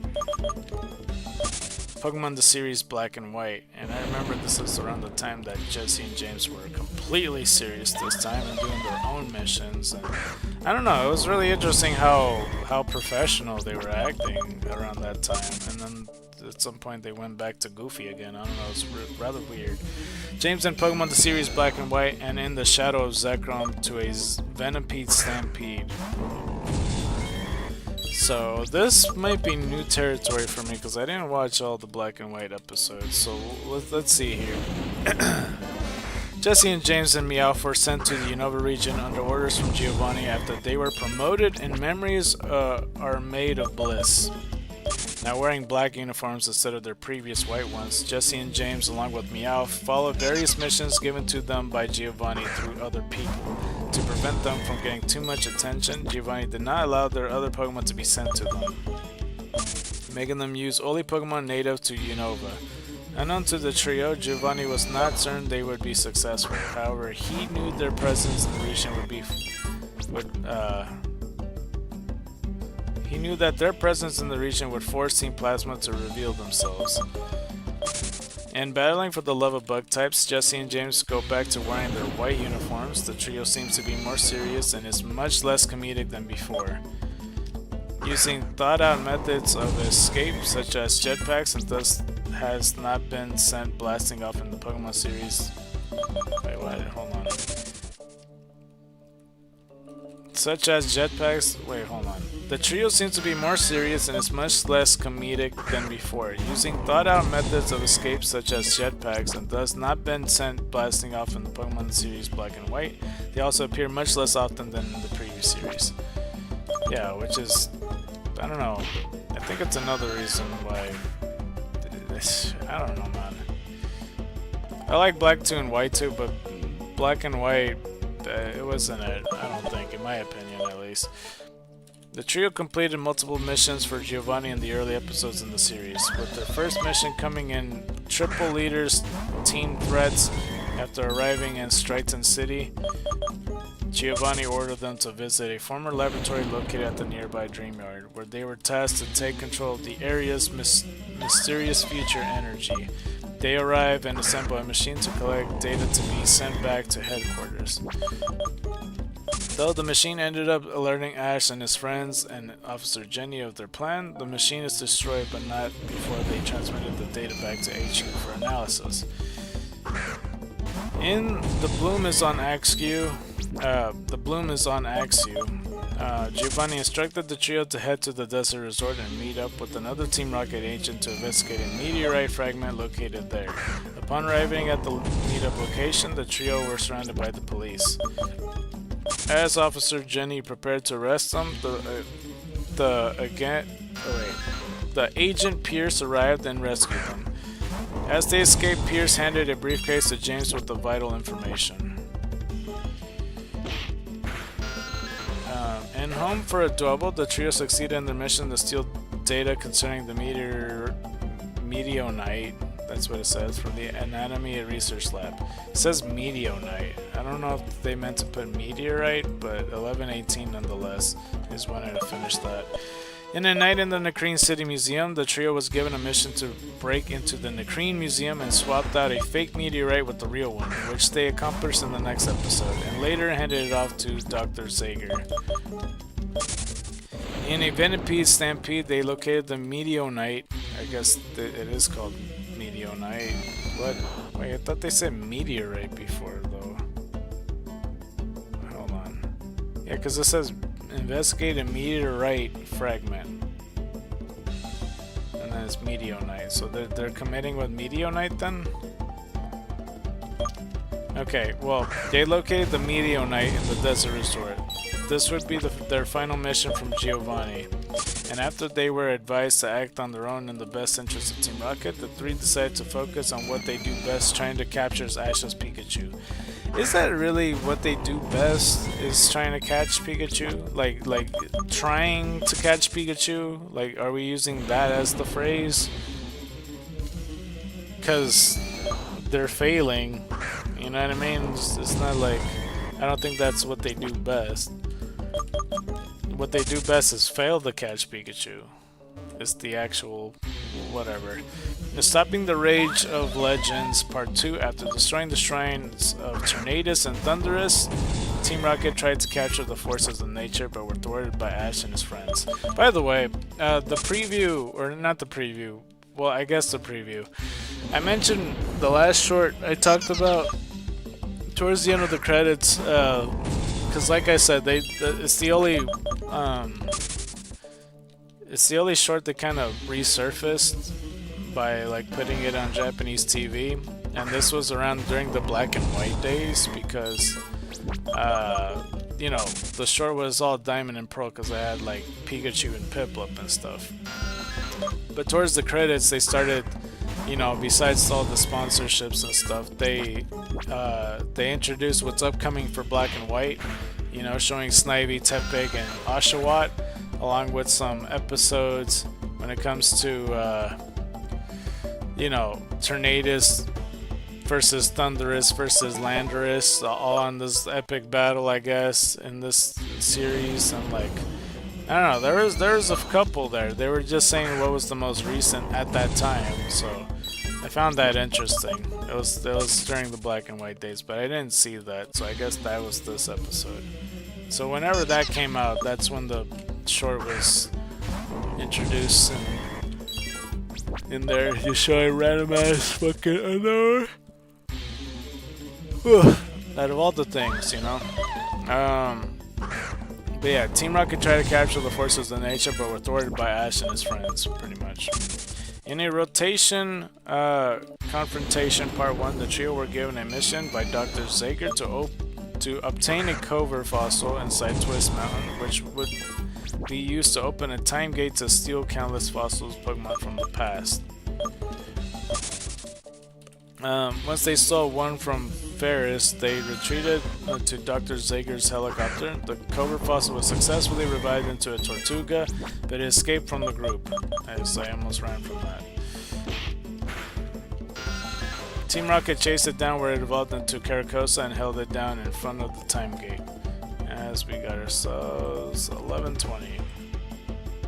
You know, they could have made it easier and just have like a revitalized machine rather than a straight up time machine or a time gate, because the time gates to me is no different than a time machine. If it's restoring a Pokemon from his fossil, one can make the argument that it's like returning it back to the past, but it could just be a machine restoring the DNA of what it used to be.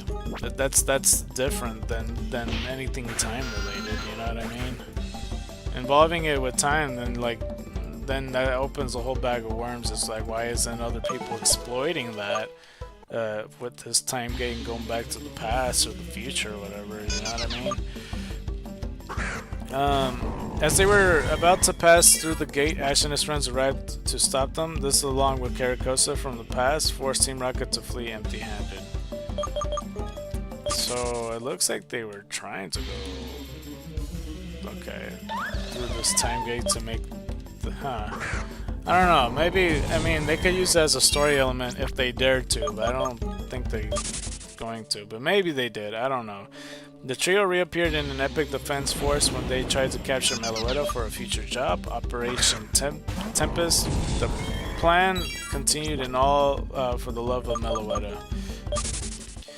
Where they were able to injure Meloetta before it was found by Ash and Cynthia, and Meloetta and the Undersea Temple. The operation began in full, with the trio capturing Ash, Pikachu, and Meloetta and bringing them to the Abyssal Ruins. I didn't know Meloetta's... Is that where she lives normally? Was the Undersea Temple? I didn't think that was hers. That was Undella Bay, right? I had no idea. I thought that Meloetta doesn't associate with the water at all. Or the Abyssal Ruins. Okay. Once there, Giovanni uses Meloetta's song to summon the Reveal Glass and the forces of nature. During the battle, Giovanni, possessed by the Reveal Glass, and Meowth, Jesse, and James jumped in and removed him from its influence. He then ordered a full retreat from the Unova region, with the trio joining him. Along with Jesse and Meowth, James reappeared in new places and familiar faces, where he returned to Unova for the first time since their Operation Tempest and temporary retreat back to Kanto. He went back to his old ways to catching Pikachu, but with a new addition to his team. With Ash catching an Amoonguss sometime before meeting up with Ash and his friends, and the dream continues, he is forced to give away his Pokemon to Giovanni under the pretense that he captured them for him. And then Pokemon the Series X and Y. Team Rocket followed Ash into Kalos region in a battle of aerial mobility. Giovanni approved the trio's plan to steal as many rare and powerful Pokemon as they could in Kalos. In the same episode, James caught an Inkay. In a battle by any other name, the Team Rocket trio entered the Pokepuff contest. After failing the preliminary round, the three decided to instead steal all the food and Pokemon at the event. They are stopped by a combined attack from the Twerp's Pokemon. I like that he put Twerp's Pokemon on here. But yeah, 1123. Let's see. The episode facing the Grand Design focuses highly on the strong bond between James and Inkay. During the episode, Inkay was furious when Malamar showed up with two other evil Malamar. And while Jesse and Meowth believed it was because Inkay wanted to hand them over to the evil Malamar, James knew otherwise, but was still unconcerned about why Inkay was attacking the way way he was. Later on, after escaping being caught by the evil Malamar along with Meowth, Inkay, and Clement, James found out through Meowth's translation that Inkay was furious with the evil Malamar for hypnotizing him in the past and wanting him to make Malamar pay for what it had done. My bad, that was a lot longer of a sentence than I thought. Oh man. But yeah.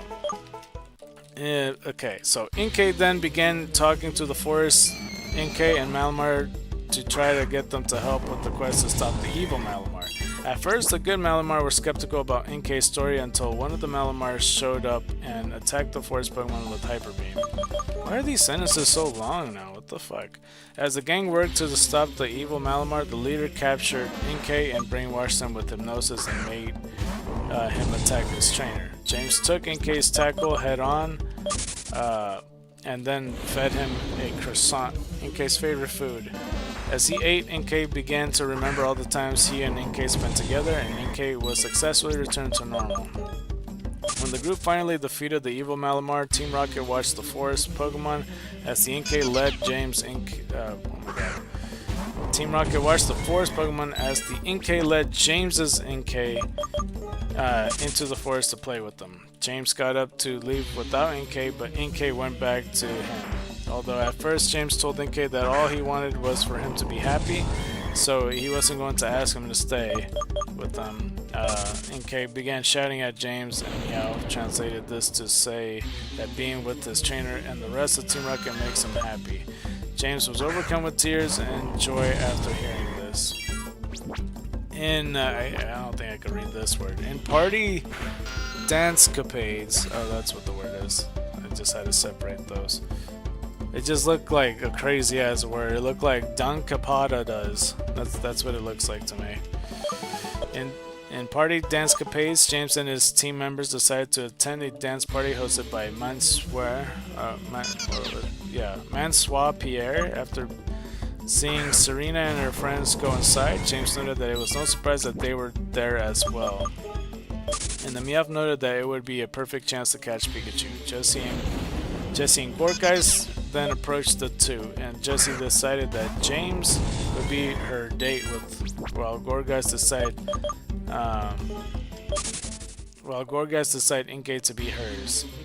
Later, he was seen being flailed by Jessie during their dance. With the dance party over, Mansoir Pierre announced a tag battle, and Miette and James were partnered against Ash and Serena.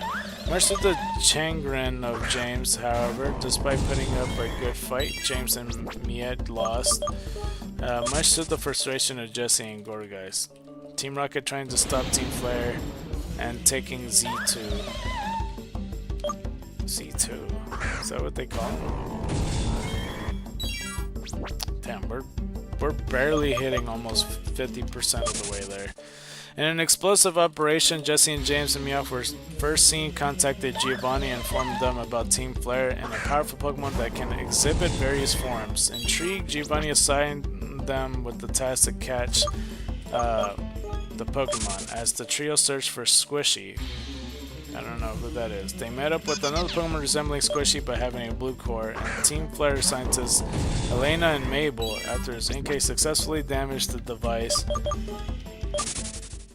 which was used by Team Flare to catch Z2. Jessie sent out her Gorgeist to attack Mabel's Weavile and Elena's Drotagon with C-Bomb, which created smoke, successfully allowing Team Rocket to escape with Z2. Upon noticing the tired condition of Z2, he climbed up a small cliff and put it on the top, which allowed it to regain its energy by photosynthesis.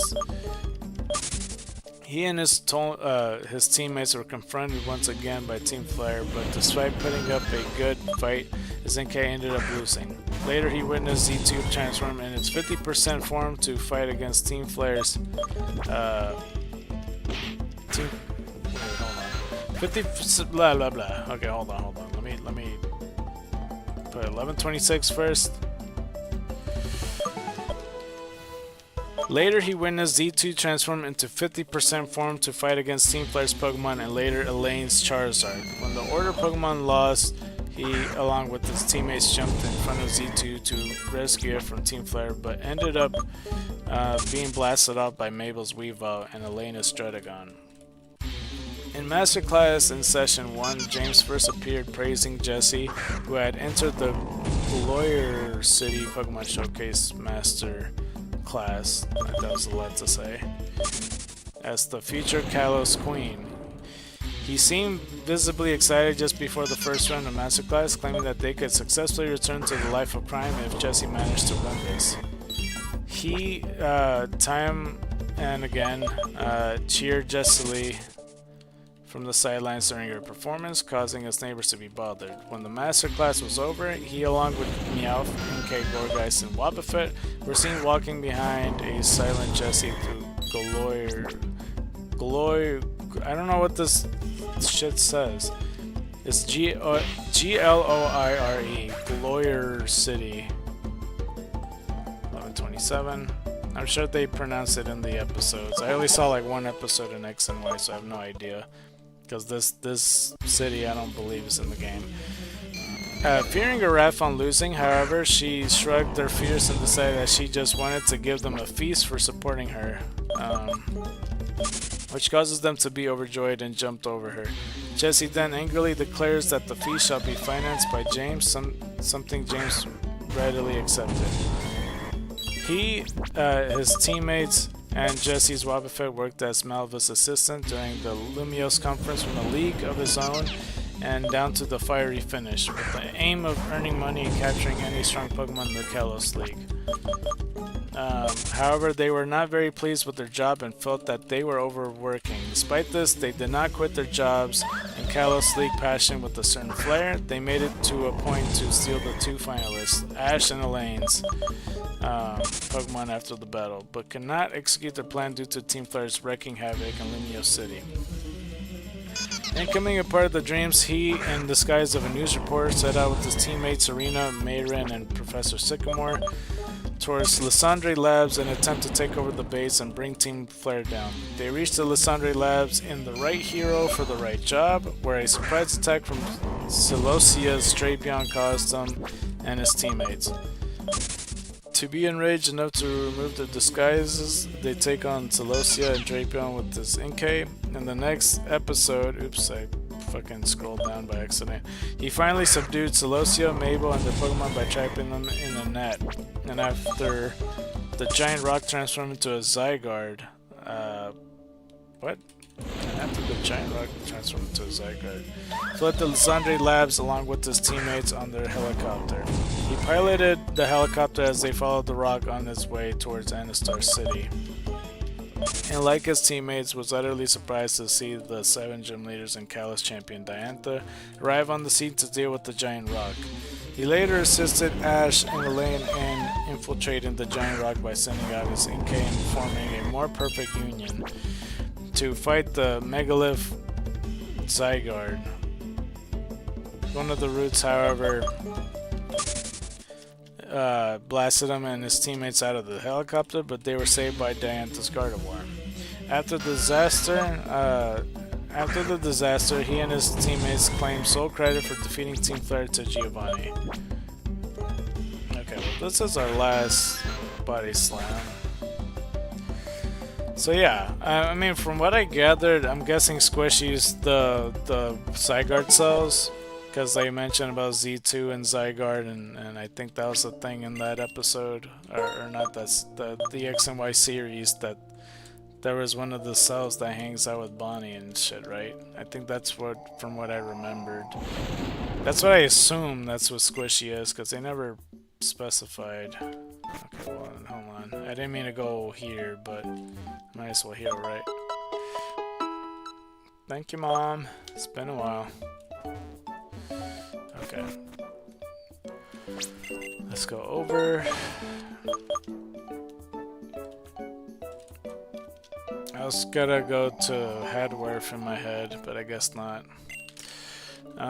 We'll do one more roundabout and then we'll promote yet again. I don't think I'm ready for it. I mean, then again, there's no reason not to be ready for it, but still. there's something else I was gonna mention. Like, I don't know about the giant rock and then the megalith Zygarde. Like, I know nothing about that. And I just think about the SpongeBob meme when it comes to that. So maybe that's their that's their way of showing Pokemon Z, like, you know, without the game, because the game was cancelled, unfortunately. So maybe that was their way of showing what should have happened on Pokemon Z, is that they showed it off in the anime instead or something. I don't know, there was so much missed opportunity, and I imagine that they made some changes in Sun and Moon because of it, because they introduced the Zygarde cells and stuff. I'm pretty sure that was supposed to be a feature in X and Y.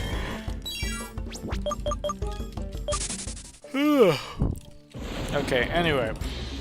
Pokemon the series Sun and Moon, now we're more than halfway there, that's good. Now loading the decks, the trio arrived in the Alola region to obtain some rare lowland Pokemon for Giovanni, as well as Ash's Pikachu, which they were surprised to find on Melee Island. They had a They had also left Inkay and Gorgeist behind at the headquarters. They allied with Mimikyu, which hated Pikachu, but at the end of the episode, a wild Bewear kidnapped Jesse and James. In first catch in Alola Ketchum style, the Bewear looked after the trio, giving them food and shelter at its den.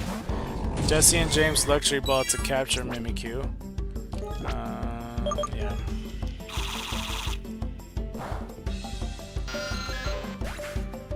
But yeah, Mimikyu is a great Pokemon to catch for anybody's team. But it makes sense that, you know, Jesse and James would catch it, even though I think Mimikyu would be better for the boss rather than Pikachu. Because Giovanni would look at it, it's like, you got me a fucking Pikachu. He's like, yeah, it's not even a Raichu. Yeah. Why did you bring it? Because it's strong. Not stronger than a Raichu. Yeah. Like, it's just gotta be that conversation. It's like, well, why didn't you get me, like, a different Pokemon? Like, why didn't you give me that Mimikyu right there? And he pointed, and it's, like, right next to Mimikyu. It's like, oh, well, that's my Pokemon. Well, it doesn't look like it's your Pokemon now. I don't know. That's just what I imagine in this scenario or something. In the sun, to scare the secret lair, James made an attempt to catch Carvanot, but he failed. However, in the same episode, he managed to catch a female Marini after saving her from a tentacruel.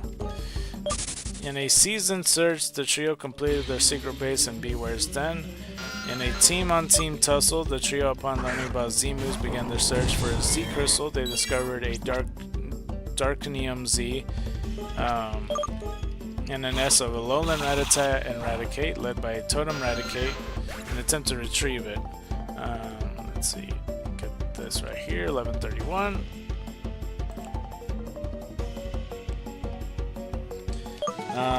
Okay.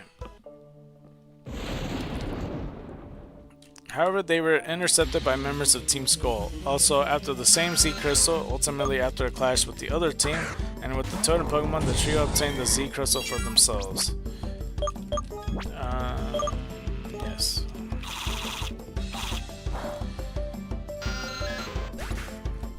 Okay, let's count this before we continue. 1132. In pulling out of the Pokemon base Pepper, James, along with his teammates, played Pokemon base against Ash and his classmates in an effort to get a Lulu's autograph for Jesse, but lost. In Alola Kanto, Team Rocket was revealed to have flown to Kanto as proers from the headquarters. At the airport, the trio noticed Misty and Brock meet up with Ash and his classmates. After eavesdropping on the group's conversation, they decided to steal Pokemon off of Professor Oak's laboratory to present them to Giovanni. However, their attempt to steal the group's Pokemon was thwarted, and they were carried back to Alola by Bewear when regions collide. In fighting back the tears, James fought with Marini's former crush, a Toxapex, for her affections. Later, James talked about leaving Marini with Toxapex. She eavesdropped on this and subsequently ran away, later finding sanctuary and Ash at Professor Kukui's house. Let's see here. The next morning, James saw Marini being attacked by another tentacruel and saved her again. Despite the reunion, he still insisted on releasing Marini. Leaving her in tears, however. Hold on, yeah. Leaving her in tears. However, James was then challenged to fight. Wait, hold on. Let me count this before. 11:33.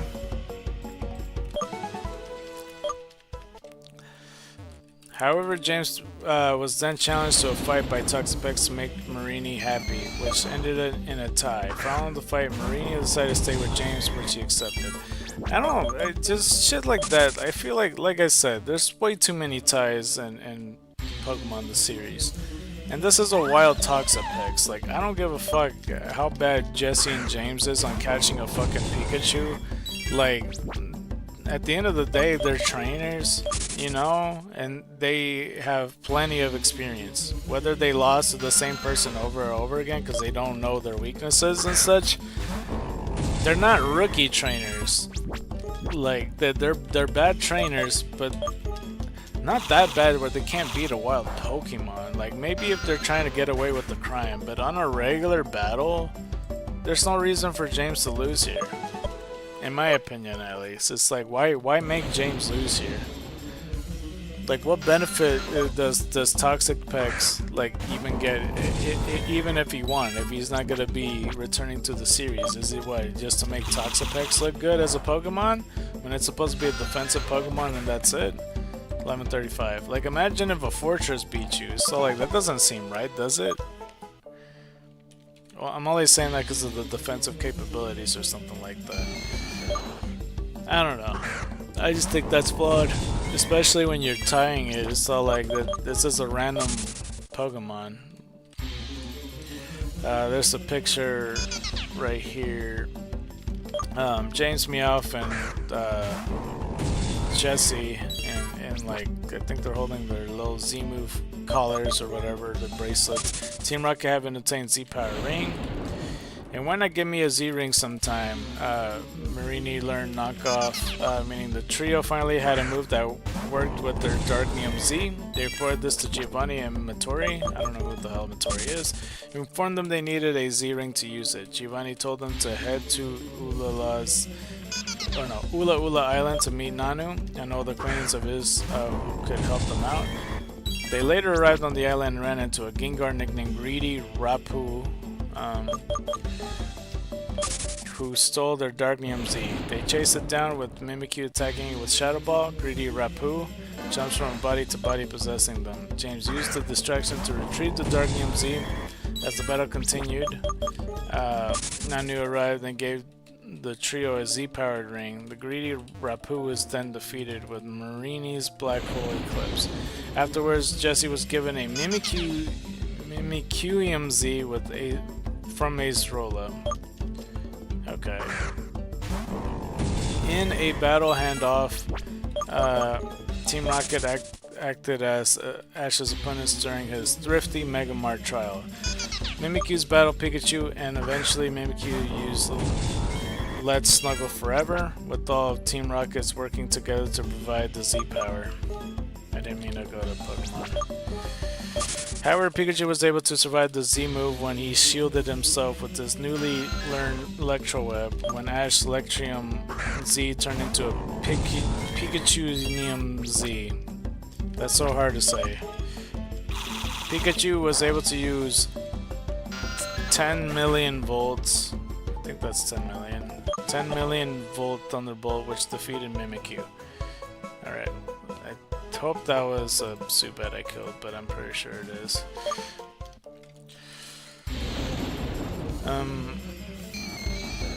In spying for the big guy, Giovanni informed the trio that he wanted them to send Beware to him, as they had earlier stated that they caught her. They attempted to catch her before realizing it would be impossible, after which Matorni and her Meowth appeared, demanding the strong arm Pokemon. They managed to stall by promising other strong Pokemon, namely those belonging to Ash and his friends in Grandpa Forest. Both attempts failed, and Matori settled for taking Stuffle, unable to let their friends be taken. The trio tricked Matori into taking Meowth to disguise as Stuffle. When the ruse was discovered, Matori's Meowth attacked,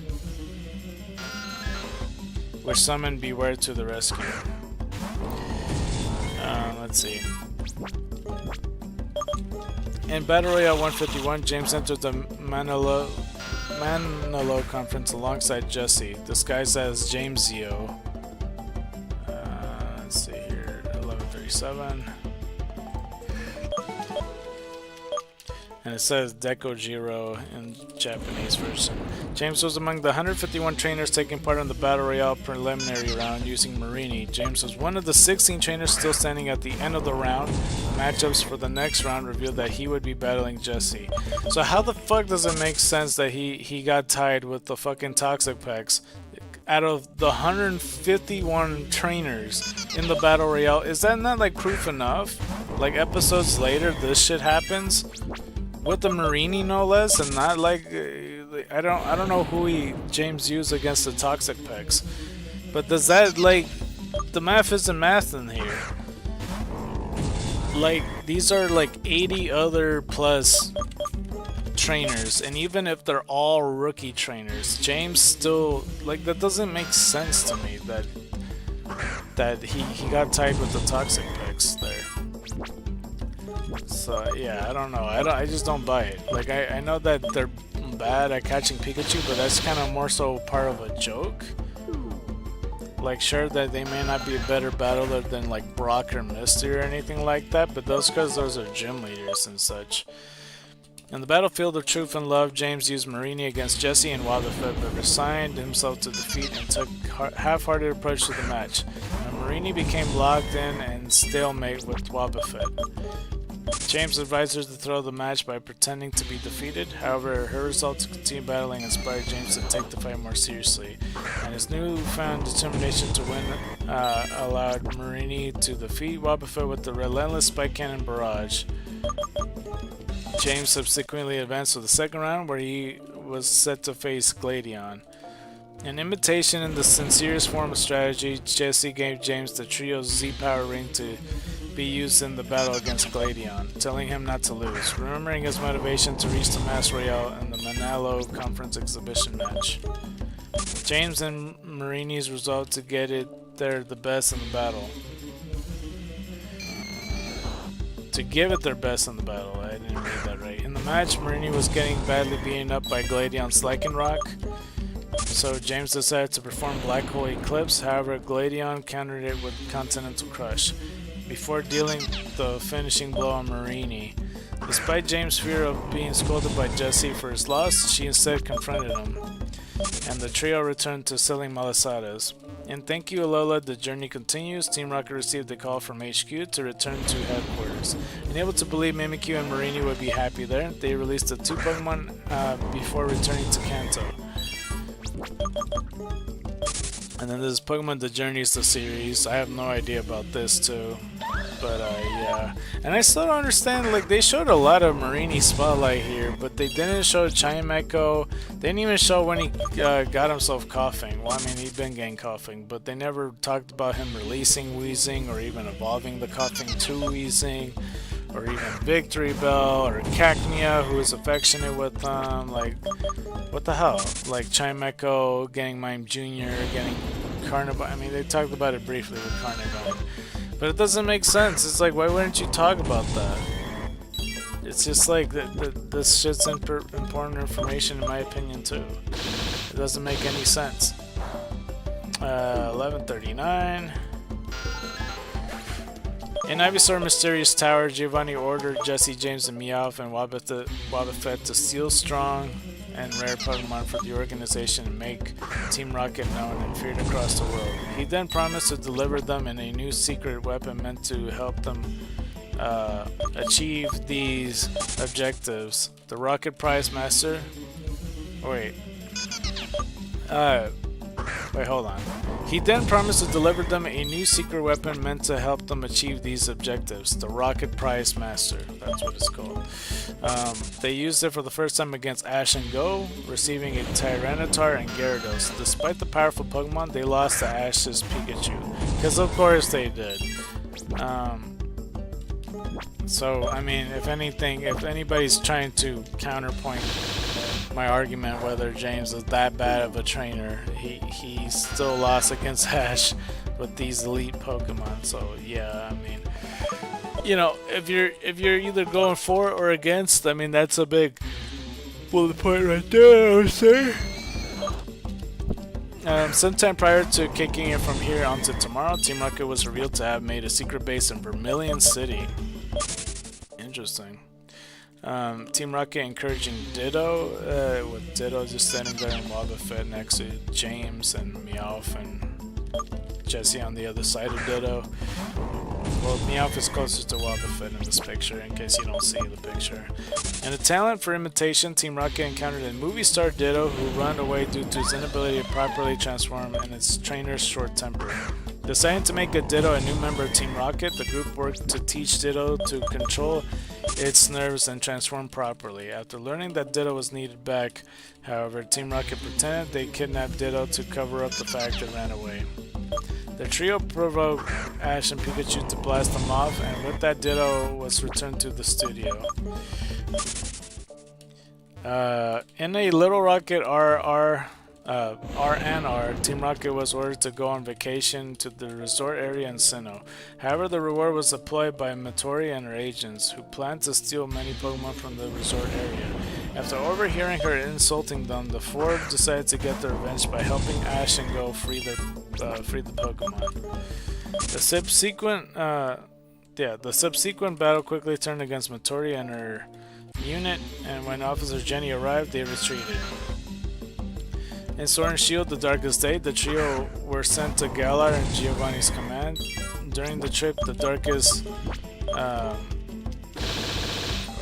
was I? Shit. Fuck. I looked up briefly. 1141. Where was I? Shit. Oh, gotta stretch. Oh, God.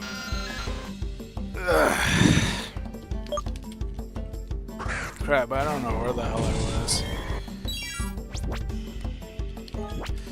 Shit, I lost myself. Okay, let's just reread it from here. In Sword and Shield, the Darkest Day, the trio were sent to Galar and Giovanni's command. Let me count this right quick. 1142.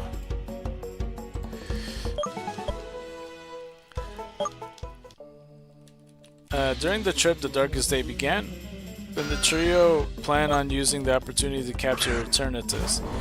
The plan failed, however, when Meowth was hit by a beam of Dynamax energy, causing him to Gigantamax, which is a bonkers fucking statement in storyline, just to have him Gigantamax. 1143. Where was I? Unable to handle the energy, he began to attack his teammate. He eventually regained control of himself and went to attack Eternatus with G-Max Gold Rush, but was robbed of his Dynamax energy and subsequently sent blasting off by the gigantic Pokemon.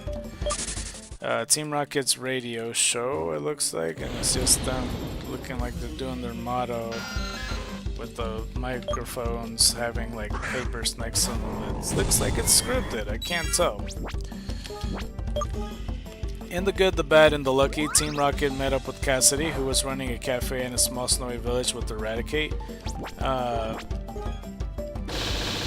James grew to like the place and was encouraged by the others to stay, which he agreed to.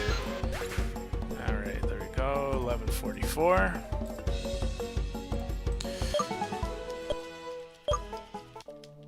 He eventually got kicked out after Smorpeko started eating all of the food for the customers and returned to his friends. In Radio lulled the mischievous stars, Team Rocket was ordered by Giovanni to recruit a new member of Team Rocket. They figured radio was the best method, and as a result started a new late-night radio show. However, after their first episode, they discovered not a single person tuned in to listen. Bro, that is me now. Pretty much. The second episode went no better. As a result, they gave the show a major overhaul. 1145. Through many changes, Team Rocket's radio program started to become more and more popular, but along with the way, they forgot about the goal of recruitment. They were later scolded by Giovanni for this, though they occasionally did the show for fun.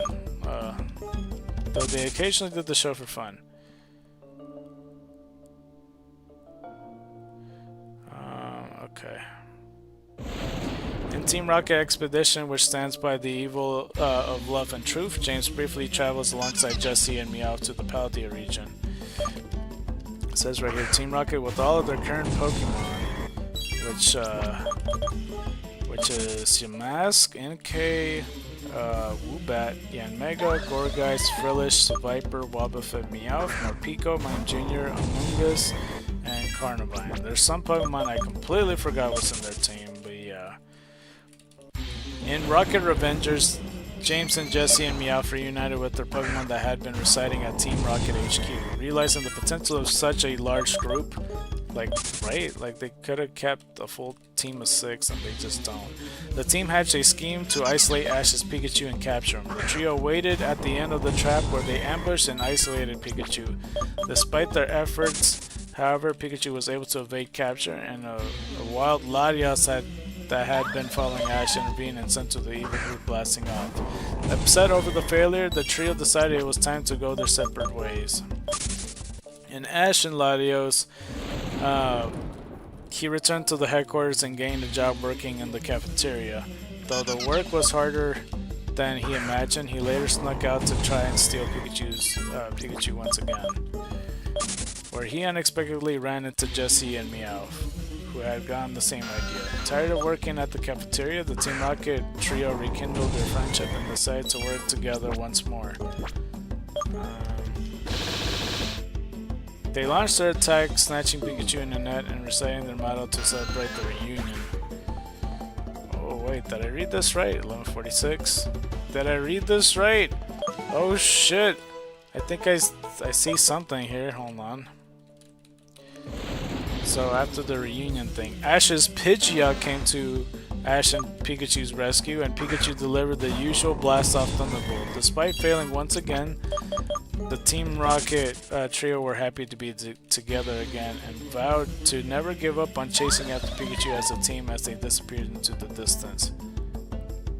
Was this when they... I'm confused. Is this not their last meeting?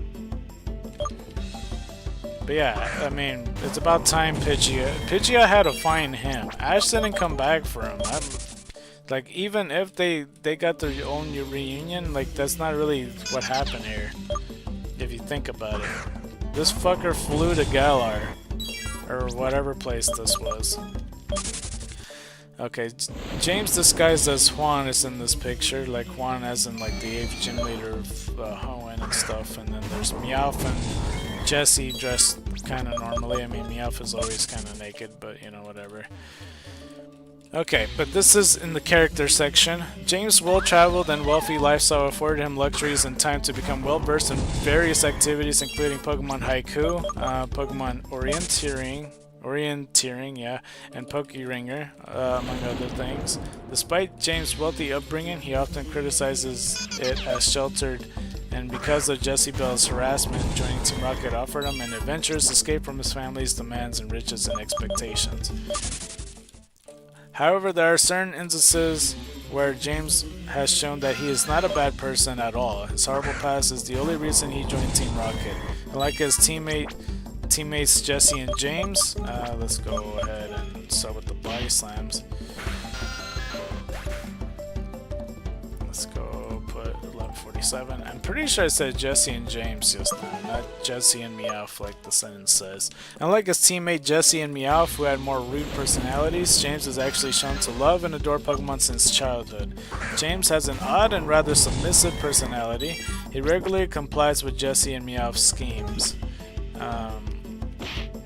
The result of which often do not fare of his favor, including the loss of his bottle caps and trading away his victory bell.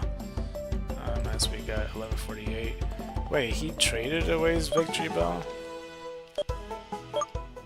Whoa, hold up. Did the picture not show a victory bell earlier? Oh, bruh, he traded away his victory bell. No way. And Jessie doesn't have her Lickitung. and I think they just released Weezing and Arbok. That's some bullshit, dude. Those are their staple mons.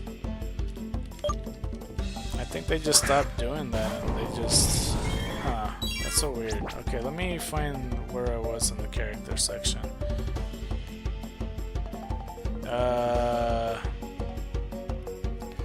Can't believe he traded away his victory belt, like for money or for a Pokemon. He and Meowth also bear the brunt of Jesse's many tirades. However, James is sometimes shown to get angry himself, though not to the same extent as Jesse. Despite the arguments, James' self-doubt and lackluster confidence is bolstered by his teammates. In a whole lot of trouble, Ash and Brock attempted to make James aware that he needed to assert himself without his teammates. James also has a tendency to cross-dress. He commonly impersonates Nurse Joy, Officer Jenny, and Jessie. He also often dresses up like famous celebrities like Professor Oak, Quan, and Norman. I guess Norman is apparently famous, I didn't realize this. And impersonates other non-human objects, including Pokemon, animals, and shrubs. Largely because of his cross-dressing trait and his more submissive personality, the English sub often exaggerates this by making jokes inferring he is effeminate. Hold on. I don't know if I said any of that right, but yeah. One of James' Pokédex cards detailing Krogunk. And this Krogunk card looks kind of scrubby because it's just a blue background. It doesn't look like a Pokemon card. It just looks like somebody like went to Microsoft Word, put the whole thing blue, put some words on it, and then just pasted a Krogunk picture over that. So yeah, it's kind of whack, but you know, whatever. 1149. That's his own version of the Pokédex. So yeah, Pokédex cards. James has collected an impressive amount of rare bottle caps since he was a young child. In the episode All That Glitters, it is revealed that he has drunk enough soda pop to float an aircraft carrier. Me too, brother, man. That's where me and James fit right in, is that we're both soda addicts. But he does it for the bottle caps. I do it because I love the flavor. James Pokédex remote device. Oh, that's pretty dope. Is this only an X and Y? Because there's an NK on it. I don't know if you had that for black and white or anything before that. But 1150. Nice. The closer we get to 1300, the more on pace we are for Tuesday getting as much Pokemon as possible. Let's see.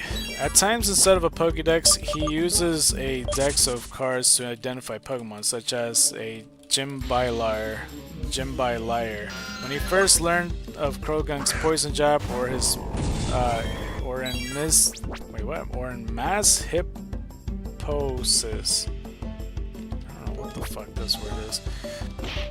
When he used it to look up Hippopotas, the cards used in the Sinnoh region. Let's go like this. 1151.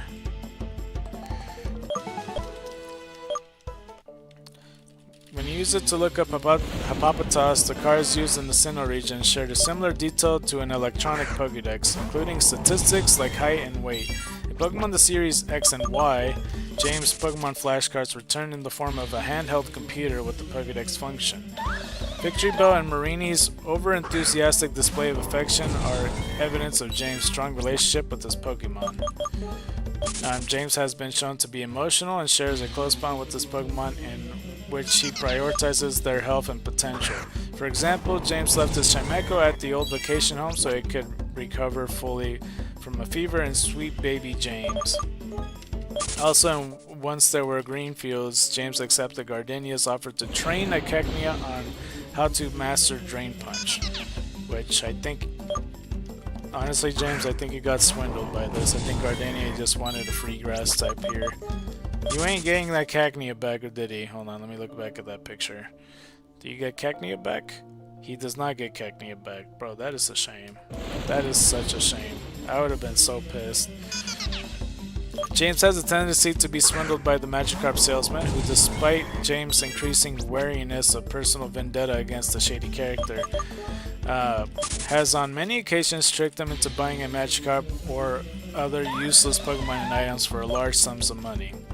Throughout most of the series, James and his two friends were presented as horribly failing and erroneous criminals, always botching their missions to capture Pikachu or other Pokemon. However, early in the Pokemon, the series Black and White, Team Rocket Trio has developed a more serious work attitude. This slowly reverted to the previous blundering attitude by the end of the Pokemon the series Black and White. I think it's because they started to pick up that nobody fucking liked that shit. I don't know if this is part of it. In the TCPI dub, James was given a Southern English dialect to his dialogue, occasionally using British terms such as bloody, as well as referring to Mime Jr. as Old Bean once. I mean, he kind of does have, like, kind of a English accent at times, I guess. This is the Pokemon section of James. James' current party excluding Morpeko. Because we see Yamask, Carnivine, Amoonguss, Mime Jr., and Inkay. Which is interesting. Okay. Okay, let's see here. Body Slam. 1152. As the standards of the Team Rocket organization dictated, James was first shown with the Poison-type Pokemon. However, James seems to have a fondness of carnivorous or at least dangerous Grass-type Pokemon, owning Victreebel, Cacnea, Carnivine, and Amoonguss. Which Amoonguss is in fact a carnivore. He does eat meat. It was shown during a flashback in Cream of the Krogunk Crop how James, as a boy, found Carnivine in the Great Marsh. So I guess he went to Sinnoh. It was trapped in the mud and James rescued it, the two forming a bond of friendship. The capture of Cacnea early in Hoenn furthered his apparent preference for grass types, often when going into battle. His grass Pokemon, his grass Pokemon will show great affection towards James, which usually results in pain for him, since all of them either have sharp teeth or spines. It is also shown that James developed a strong bond with each of his Pokemon in general. James almost treats them as his own children, and they in turn are greatly attached to him. This could stem from the childhood memories he occasionally brings up, where it is shown that while growing up, James hadn't really had any friends other than his Pokemon. When it comes time to leave a Pokemon behind for one reason or another. You know, I'm starting to think James is a lot like N, you know, from Black and White.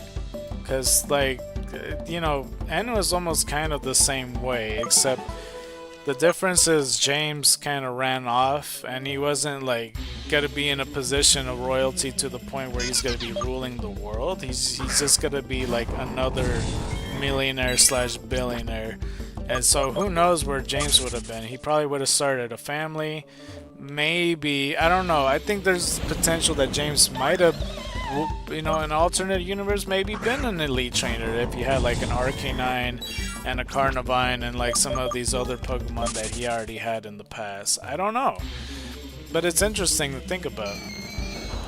Because like for N, I mean, these are the differences here. Like N has a similar upbringing where like, you know, his only friends was his Pokemon and his toys and stuff, and he has like this childlike wonder too. Except like James ran off and didn't, and stayed, you know, throughout his age as Team Plasma grew, and then kind of, I don't know why they waited for so long, because like Ghetsis, like I imagine, had this gigantic plan. Maybe when N becomes of age to use him as a vessel to fulfill this plan, and then eventually N kind of saw the light or whatever and went against Ghetsis' orders or whatnot. But it wasn't until way, way later, and this was royalty and him ruling the world, or at least tried to. So I don't know. I just find that interesting that they got some similarities. You know, they even are joining evil team organizations to an extent. I mean, one's kind of basically the leader and one's not. I mean, N is not exactly the leader, but you know what I mean. He's no different than Ghetsis. Like they're pretty much on the lead role here. But yeah, where was I?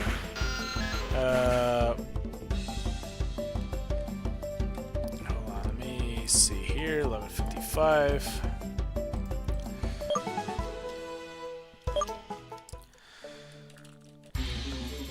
When it comes time to leave a Pokemon behind for one reason or another, James often has a great difficulty in letting go of his beloved friends, as shown in A Poached Ego, when he had to release his Weezing, and in throwing the track switch, when he spent much of the episode depressed due to leaving his ScarKnight behind one episode prior. He also repeatedly delayed telling his Marini that he was being recalled to headquarters and leaving her behind, and thank you Alola, the journey continues. He ended up whispering his goodbyes while she was asleep, or while she was sleeping. Oh, did he actually leave her? Oh, that's depressing.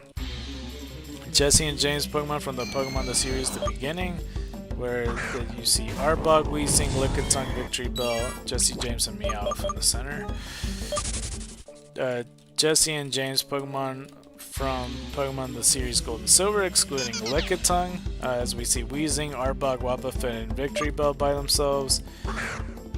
Jesse and James Pokemon from Pokemon the series Ruby and Sapphire, as we see Seviper, Cacnea, Mime Jr., Chimecho, Dustox, Wobbuffet, Meowth, Jesse, and James, kind of doing the same cheering pose, except Seviper doesn't have arms, so it's not technically true. I mean, Dustox technically doesn't either, but he's using his wing to lift his arms up. Jesse and James Pokemon from Pokemon the series Diamond and Pearl, excluding Cacnea and Dustox. We see Jesse and James kind of laughing with, like, I see Yanmega and Seviper, Mime Jr., Carnivine, Wobbuffet. Meowth isn't in the screenshot, so maybe they're laughing at Meowth, I'm not sure. Let's see here. Jesse and James Pokemon from Pokemon the series Black and White, as like it looks like Woobat, Frillish, Yamask, and Amoonguss kind of knocked out on the ground with like their swirly eyes and such. So it's kind of interesting that they showed it like that. 11:56. Jesse and James Pokemon from Pokemon the series X and Y, where it looks like they're... I thought they were at a control panel, but it appears to be a hot air balloon. It's like James, Jesse, Wobbuffet, James, Jesse, and Wobbuffet. I don't know if that sounded like I didn't say that correctly, but NK and Gorgeist in front of it. No Meowth to be seen here though. Jesse and James Pokemon from Pokemon the series Sun and Moon. I see Jesse, James, Beware, Wobbuffet, Mimikyu, Meowth, Marini, and what appears to be a forest with them holding fruit. This is like a different painting style. I don't know if this is like the outro final screen or something, but it looks like they're freaking out because of the Beware that's in the center, like holding the berries or something like that. I'm not sure. Meowth looks like he's kind of running from Mimikyu though. Oh crap, my page just kind of shit itself. It should be fine though, I should be able to find it pretty easily. Because it's just like the pictures I was looking at through the Pokemon section. Let's see here. How far did I actually get in here? Because we were definitely more than halfway there already. 11:57, and I'm sorry that like once we get to Jesse it's gonna be super repetitive because there's some stuff, there's a lot of things that they share, you know. Okay, let me try to find it. So we're actually more than 75% of the way there.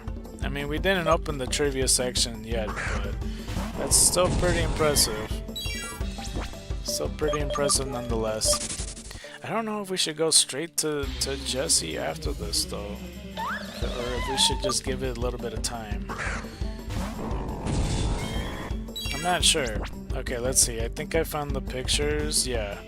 Okay, so moving on from that weird artist picture, because James also looks kind of weird. Like his hair, I think it has a shape of the Marini because it was just on it or something, I imagine. But anyway, Jesse, James, Pokemon from the Pokemon the series, Journeys the series. It's just like Jesse, James, Meowth, Morpeko, and Wobbuffet, nobody else. And it says on hand as we go get another mon right there. On hand it says Mime Jr., Carnivine, Yamask, Amoonguss, NK, Morpeko. At least he has full 6 Pokemon. I didn't know he had that because he usually, like, he doesn't usually surpass 2 Pokemon from when I was watching. But it says, oh wait, hold up. Get that. Another one, level 59. Travels with the sections just for the Pokemon that James currently travels with, but has not caught. It's a Meowth who could Gigantamax. It has like Gigantamax symbol, which is interesting. But yeah, Rotom Phone, which I mean, he doesn't look red, so I'm not sure what's going on there. In training, Cacnea. Nah, I don't think he's in training. I think Cacnea is just gone, brother. Like that, they're not making any more series episodes. But maybe in the future, like he gets a Cacturn. I think that'd be pretty sick. It says at home is Growly. Okay, with housekeepers, Chimecho. And then there's another Zubat. I think we've officially ran out of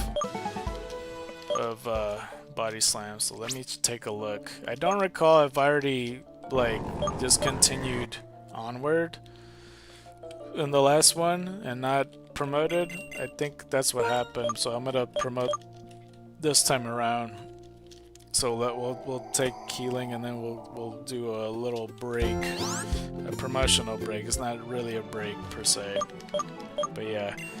The Pokemon he released though is his coughing that eventually evolved to wheezing he released, his Magikarp that eventually evolved to Gyarados, which I don't think he actually released, he kind of just left behind. I mean, they're basically not together anymore, because Gyarados just hung out with other Gyaradoses and such.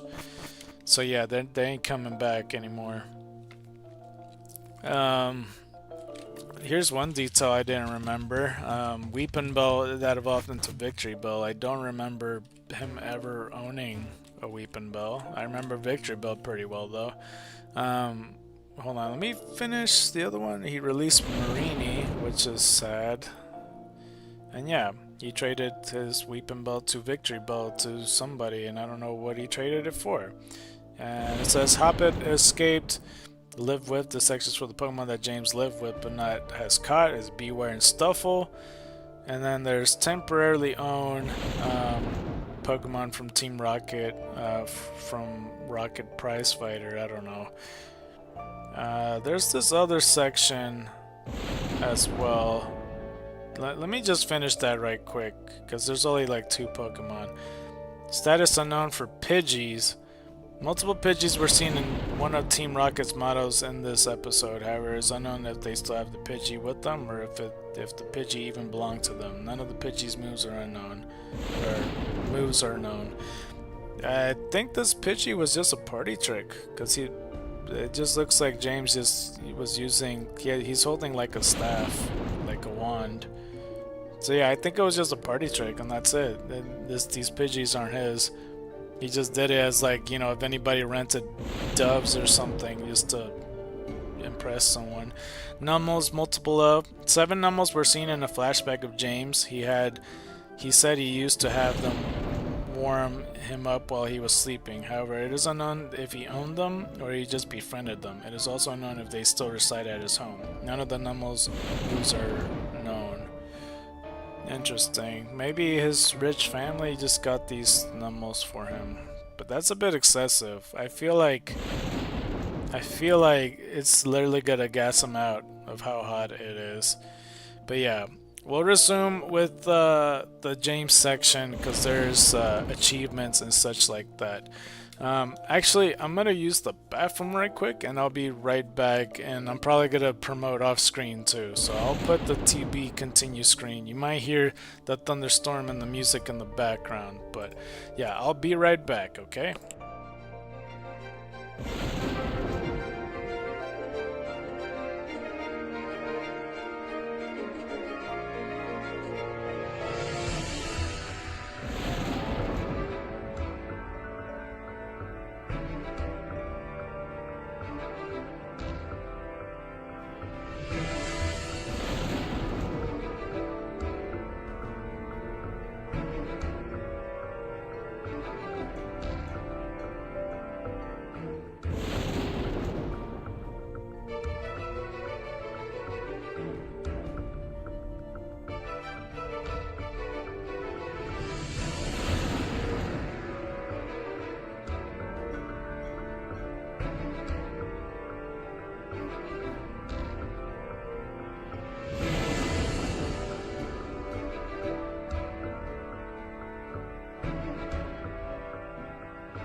Okay, so sorry for the delay. I'm back. I posted the post and everything. I got a little sidetracked, but I'm here. Let's go ahead and continue. I already did my little retweet thing, so yeah, let's just continue onward. I think we're in the achievement sections and everything on there. While I was in the bathroom though, I realized that I didn't mention that you know, from Friday, I did talk about me, like, you know, wait, hold on, let me count this, level 62. I mentioned that I saw a weird post pertain to what somebody had put, that they worded it a certain way, but I'm pretty sure they meant that they got, like, you know, mystery gift Pokemon and stuff from the Retromons. Like when I searched up the retro decks, like I saw the post about him asking about it, like, oh, if you could get some before the vintage decks, because he said that I caught a few Retromons already. And I did send him a DM over the weekend, but he hasn't been on Reddit for like 3 months, because I only know that information because he's been more active 3 months ago from what it shows on his profile. And he's playing like a different game. So hopefully one of these days, you know, at a random whim, he decides to go back to Reddit and answer, you know, before it's too late or something.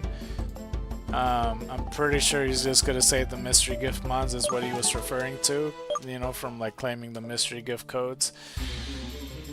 But in the case that it's like a long shot, like from half court shot, and he says, oh yeah, no, I did find a Retromon through the grass, like I was trying to find it or whatever, but he wasn't sure about the counter thing. I'm not sure, because that may answer some questions, but I'm pretty sure it's like the latter or the former or whatever they're saying it. I never know how to say that term, because it's like the former is what used to be, right? Because when you're a former champion, but no one says the latter when you're like the ladder champion. But I think the ladder is the aftermath, right? I don't think I ever used that term right, like ever, but yeah. 1166. But yeah, I shot him a message like Friday night and everything. I'm just waiting. Hopefully he gets it. Hopefully he replies, because he could have easily read it and not, like, I wouldn't even know that he sent me or even read the message. That would be the worst part about it. And yeah, I also came across this page at one point when I was searching, you know, through the Oddish and Zubats, like, to see which ones are available. Speaking of Oddish, with like, I found the page where the original mystery gift codes were on. Not like, you know, where Xenoverse itself put it, like Team Weedle or you know, Beehive Studios or whatnot. But like, there was a wiki page on people pretty much recording that, like when that date started, when that date ended, and stuff like that. So I guess they were planned to be limited from the get-go, which I still kind of find stupid.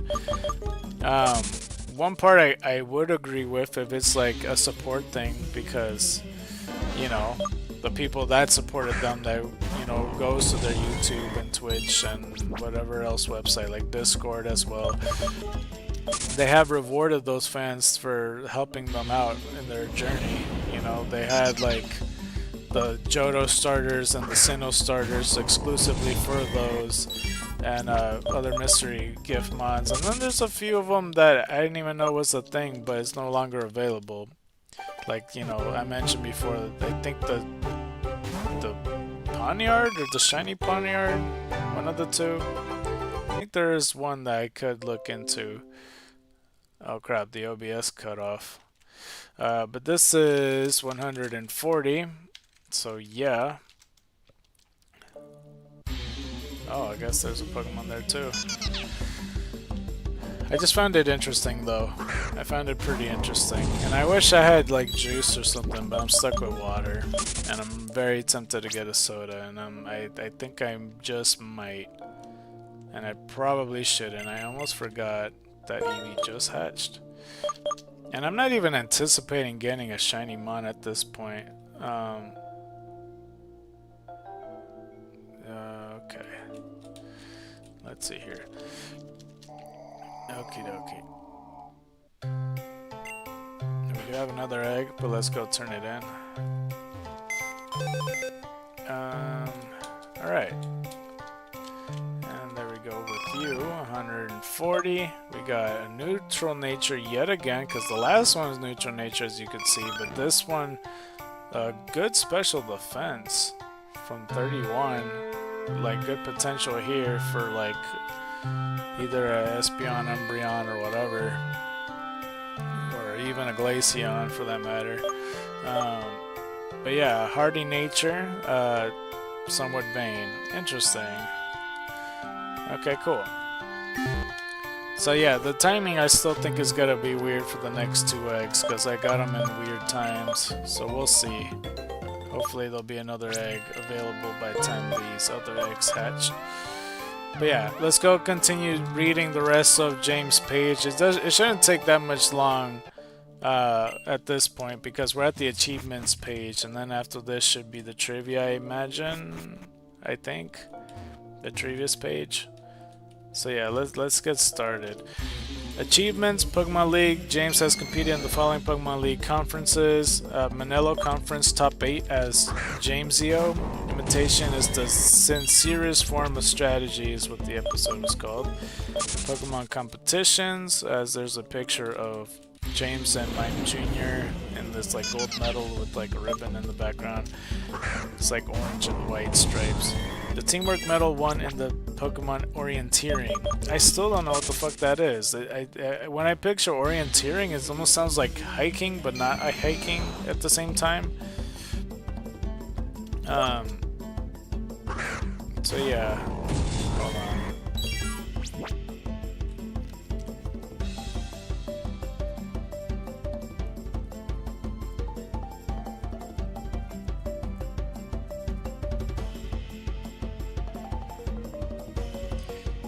Sorry, I was messaging back. There is another person that messaged me back, but it's okay. I'll do that once I get the chance. But yeah, I imagine it's like hiking, adventuring, and like, you know, doing multiple obstacles. That's what I picture orienteering means, but I don't think I got the definition right. Maybe I'm close. I don't know. Something about orienteering sound like it looks like a word that would be associated with that. I don't know. I could probably look it up or something, or watch that episode at some point. James has competed in the following Pokemon competitions: Beach Beauty and the Pokemon Costumes Contest NA with Jesse as Rocket Boosters, Beauty and the Beach. Is this the fucking band episode? I don't know if that's what it is. P1 Grand Prix, runner-up with Jesse as Giant, the punchy Pokemon. Was that actually his name? I remember seeing this episode. It's like the Hitmonlee trainer, right? Like, I don't know.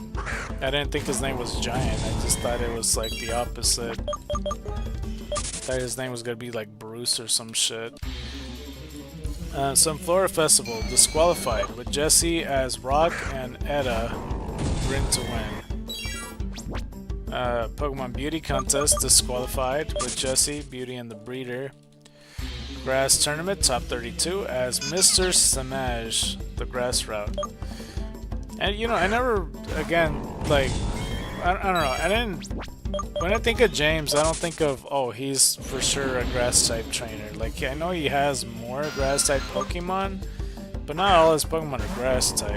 Because usually when I think of a grass type specialist, then again, like Tracy, I never really thought of as a bug trainer either, but he has a Meryl. Like, that's the shit I'm talking about. And I guess to be fair, like the first gym of Unova, like they all have Lillipups, and like, you know, they're supposed to be like grass to fire to water type gym leaders. So I don't fucking know. Anyway, Pokemon Balloon Race DNF. I think that just means do not finish, or did not finish, or whatever. With Jesse, the big balloon blow up. Trick House Contest, DNF, did not finish. A Pokeblock Party, as we got another one right here, 1169. Let's see here. Ringer, Crosscake Ringer runner-up, that's just Swalo. Squavo Ringer round 1 as Jameis, pursuing a lofty goal. Sometimes I don't really fully understand when they make these competitions and you know, making the script and coming up, like, I don't know how they come up with, like, oh, we'll make him lose the first round because we want him to ruin the competition later onward, or we'll make him the runner-up this time because we want the protagonist to have someone to take down.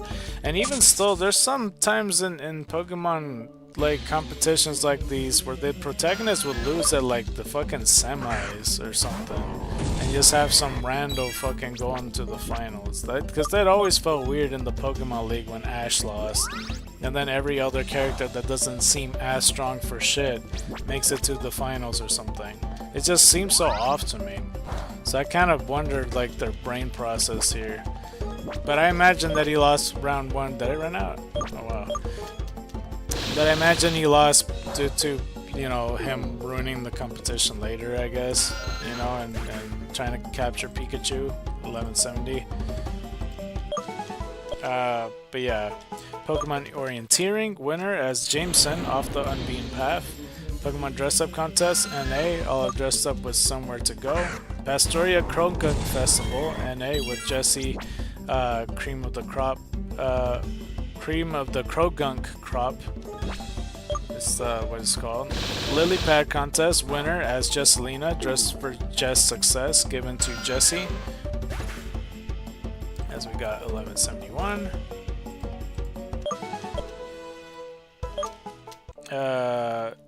And I'm pretty sure when Jessie was sick, she got back to normal as soon as, like, James gave her the ribbon or some shit. I don't recall. I think I have seen that episode though.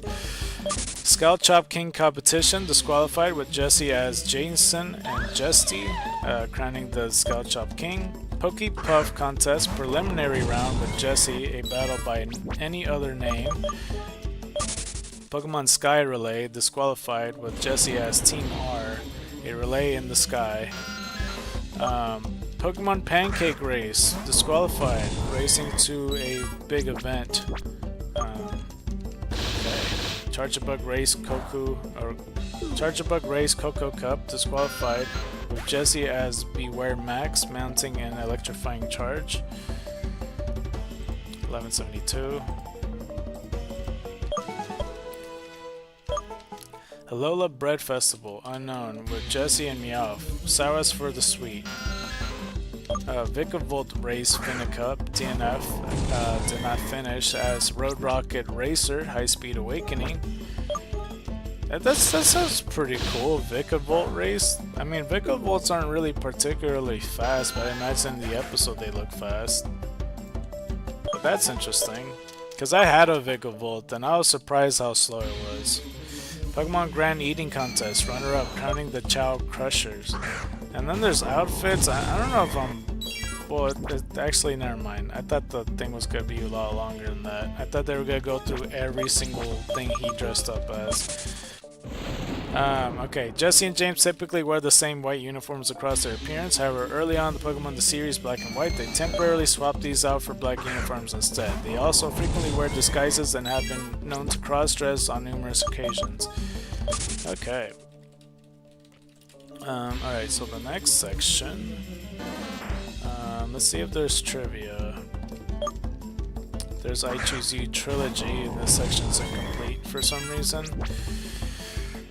It says, James appeared in I Choose You, which is set in a different continuity from the Pokemon the series. He first appeared in disguise with Jessie and Meowth in a Pokemon Center, being wanted for stealing Pokemon. When a trainer who had just battled an Entei heard inside the Pokemon Center, Team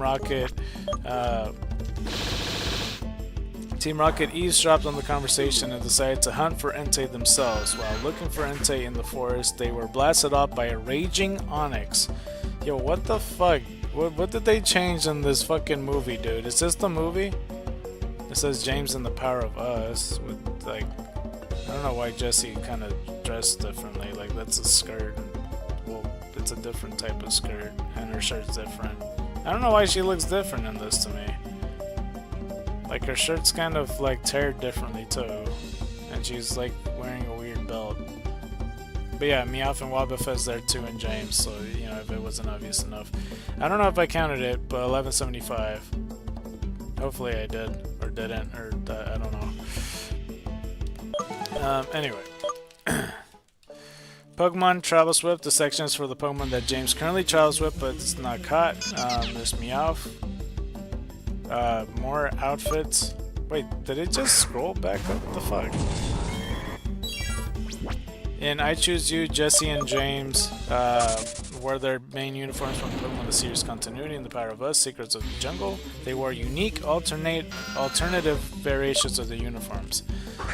I mean, James' uniform doesn't look all that different to me, but I don't like Jesse's new look. Like, that shit, nah. That looked like that's like the knockoff version on fucking Hot Topic, to be honest with you.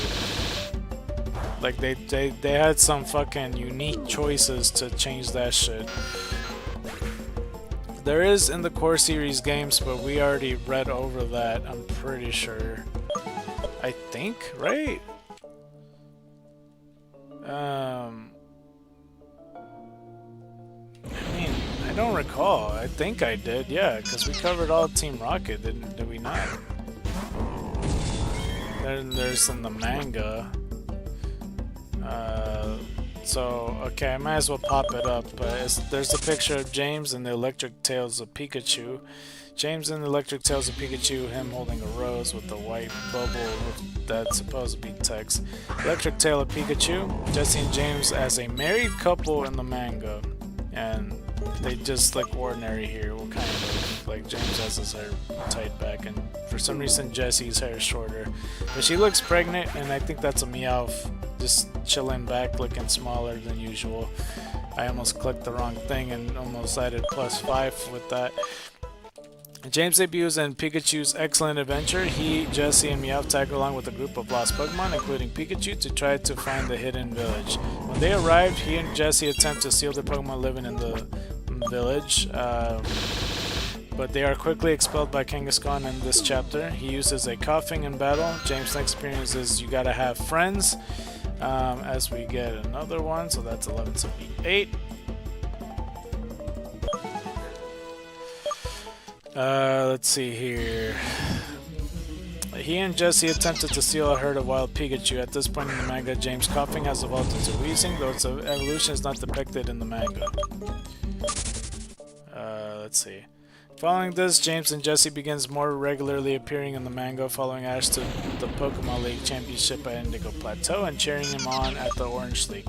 James, along with Jesse, seems to maintain a friendship or at least acquaintance with Ash, as he has the Team Rocket Trio deliver a letter to his mother as they are passing Palatown to Epilogue Wild Type.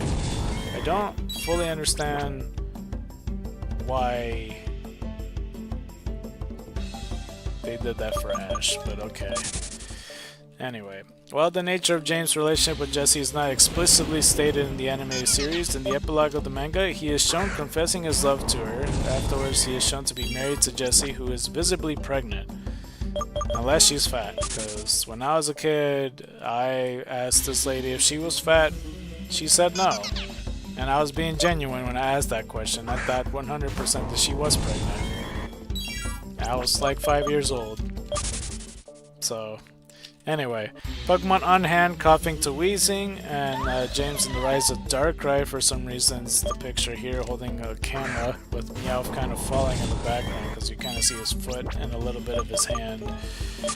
And a little bit of his face and whiskers. Movie adaptations, as James has appeared in every movie to date, he has appeared in the manga adaptations of them. Then there's this picture, James in the Ash and Pikachu manga. It just immediately reminded me James and the Giant Fart instead of James and the Giant Peach or whatever. Ash and Pikachu. And Ash and Pikachu, which is based on the animated series, James appears along with the rest of the Team Rocket trio, Jesse and Meowth. This section is a sub. You can help Bulbapedia by expanding it. I feel like I miscounted at least once. I could be very much wrong every time I say that, especially since I said that last time. I literally was like, oh, I hope it's not this one. It's the moment I double counted, and then I mentioned the same sentence that I just said. I was like, man, I think I messed up a lot. And rewatching that, I even told myself, I was like, yes, you did. Like, you know, 5 fucking minus ones, 2 plus ones, another 2 minus ones, which neutralizes that, so that's why it was -5 or whatever. That's a lot. That's a lot. Anyway, on hand, there's Chimeco, and there's like Wobbuffet in the picture in the background. Temporary Pikachu, apparently. Pokemon Journeys, where Meowth, Wobbuffet, Jesse, and James are like, ta-da, or whatever. They're there too, 1180. Let's see.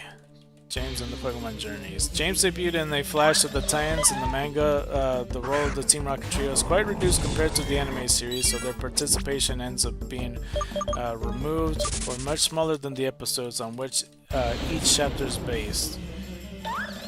And then there's the TCG. I'm not really sure what they would have on there for James. James has an eponymous theme deck in the EX Team Rocket Returns expansion. I don't know if I say that word right. Eponymous.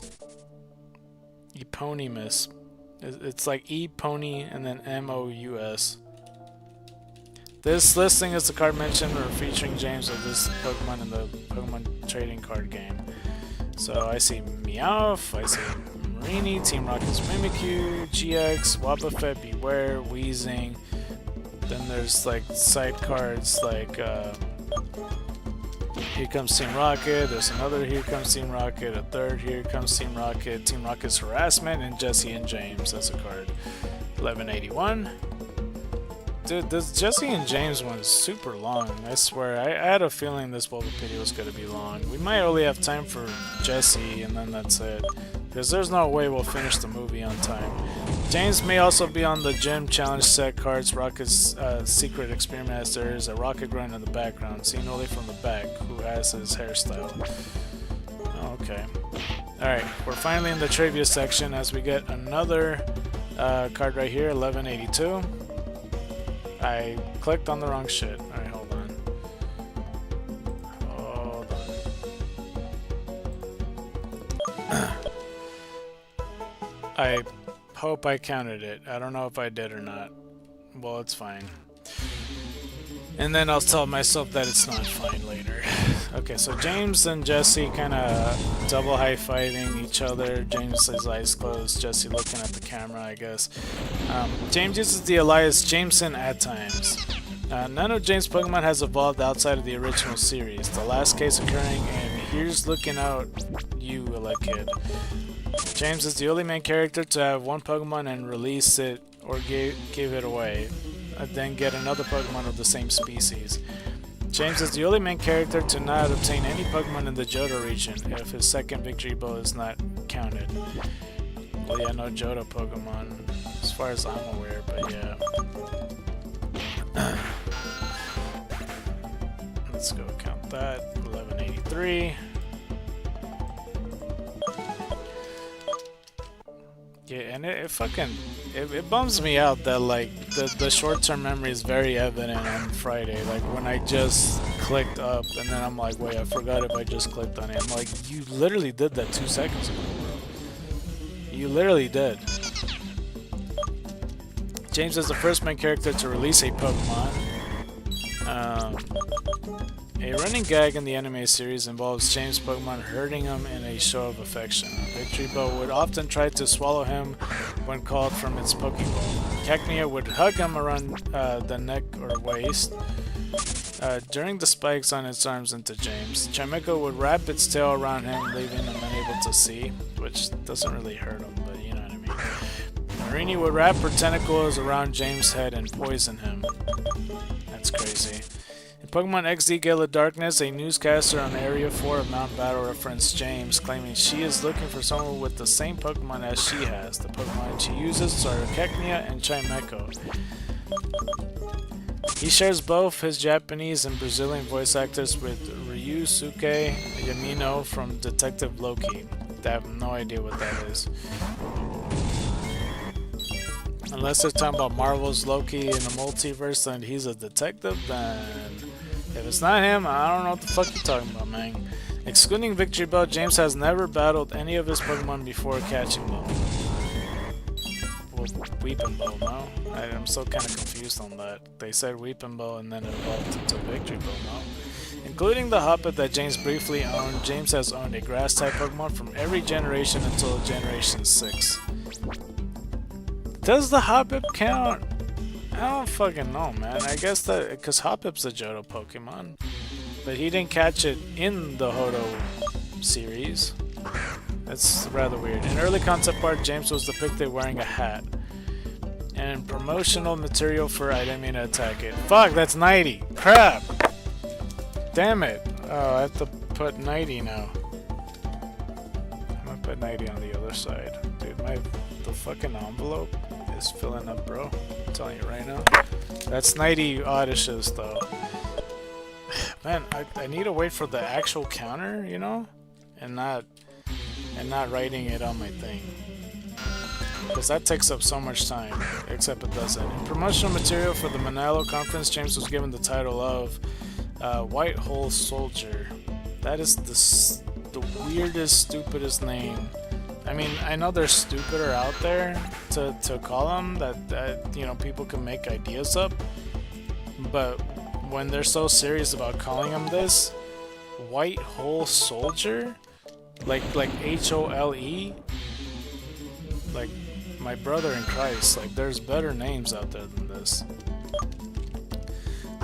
James' English name is taken from Jesse James, an American outlaw. His Japanese name is Kojiro, is taken from Sasaki Kojiro, a prominent Japanese swordsman most famous for being killed by his rival, Miyamoto Musashi, the namesake of Jesse. Okay, hold on. Let me just count this right quick. 1185.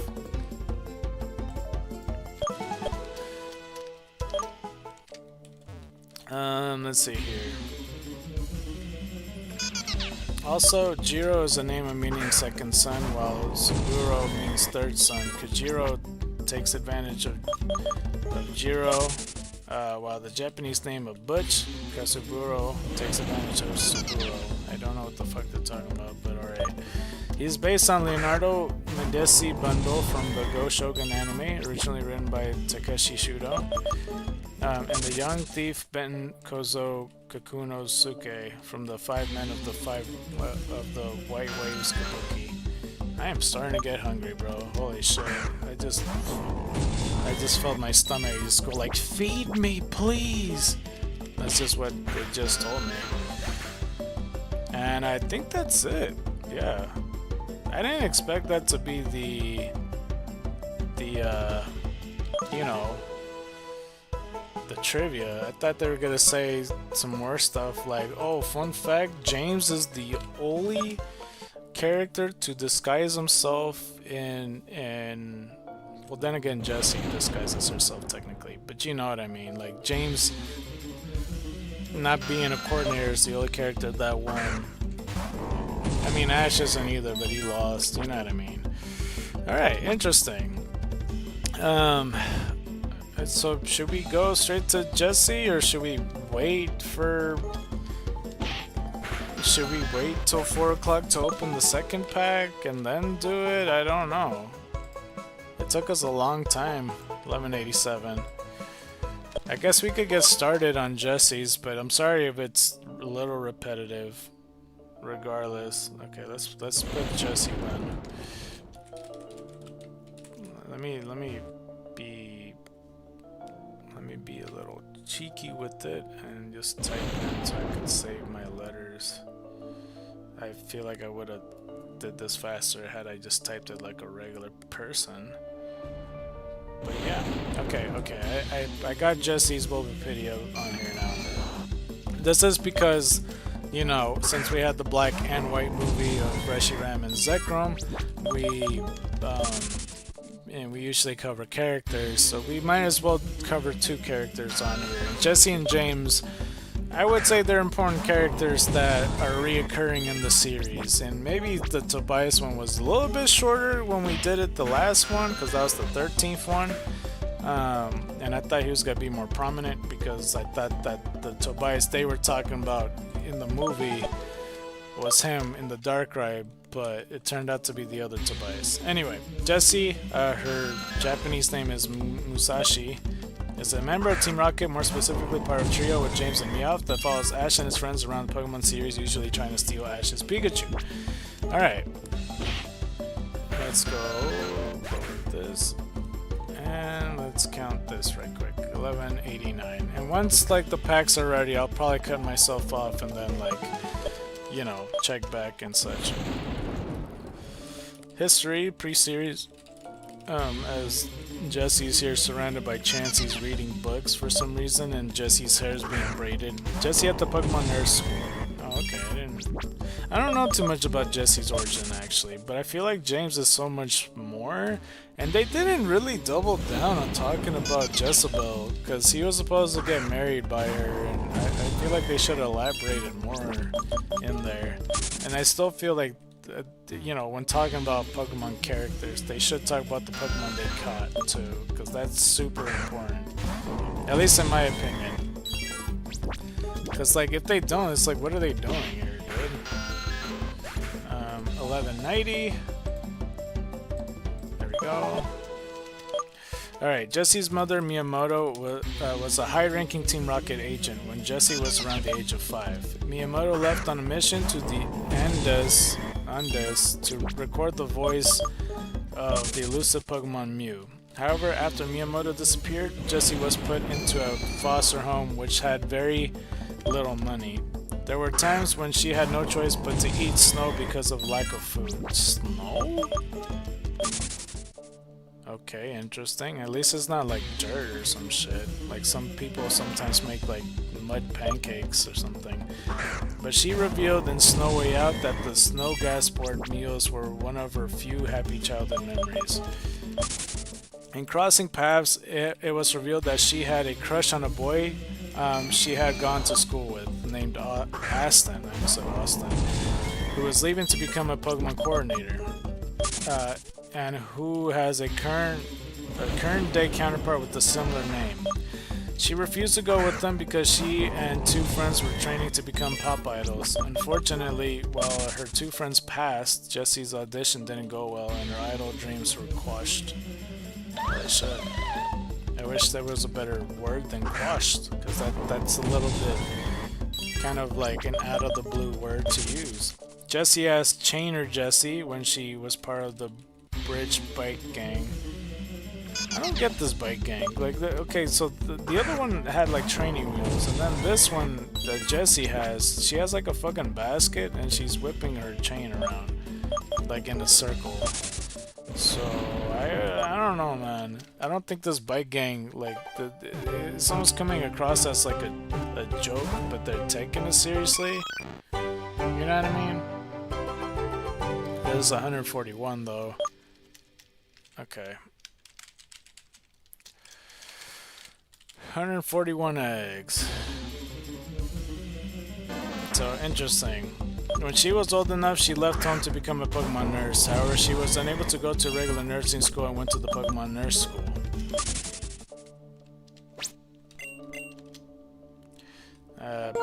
I don't know what the difference is, because they said she didn't go to regular nursing school, so she went to the Pokemon Nursing School. Was she trying to go to like a human nursing school? Is that what they mean? And it didn't work out or something? I'm kind of confused on what they mean here. Anyway. This like kind of hatched pretty quickly, I would say. 141. Runaway ability, special attack down, speed is up. With jolly nature, likes to relax. Okay. No problem. Alright, let's get this egg right here. And let's go fly back.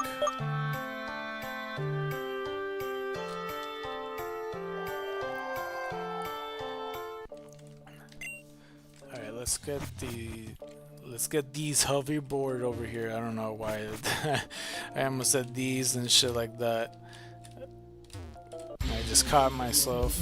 Okay, which was intended for Chansey. She was quite skilled at things such as managing and even showed a Chansey how to do it. Oh yeah, I forgot that. Oh, I think I understand now. So she couldn't go to a regular nursing school for like people to learn about Pokemon and humans.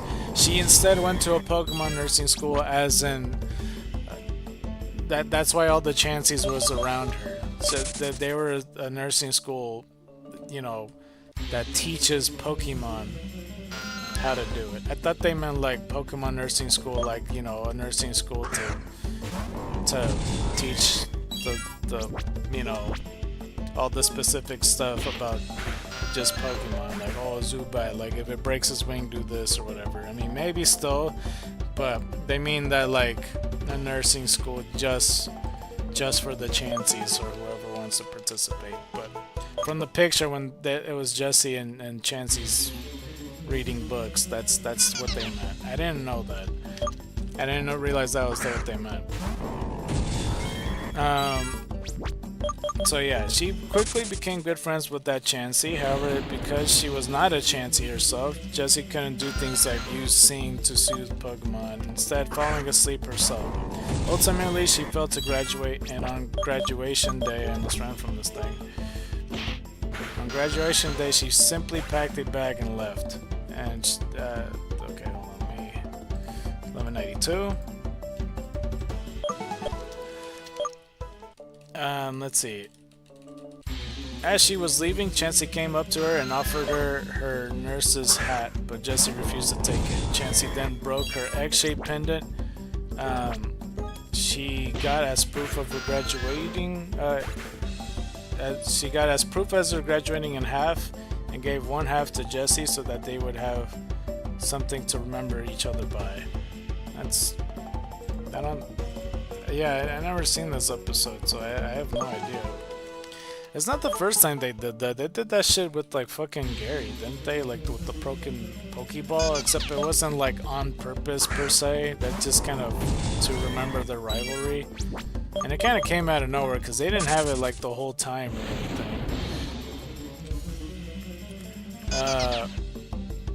Let's see. In this episode, Ignorance is Blissey, Jessie was reunited with the same Chansey, which had since evolved into a Blissey. In the School of Hard Knocks, Jessie and James told me that while they were at the Pokemon Trainers School, Pokemon Tech, they both received the lowest scores in the history of the school. The school later brought back bad memories for both Jessie and James. As we got one more body slam.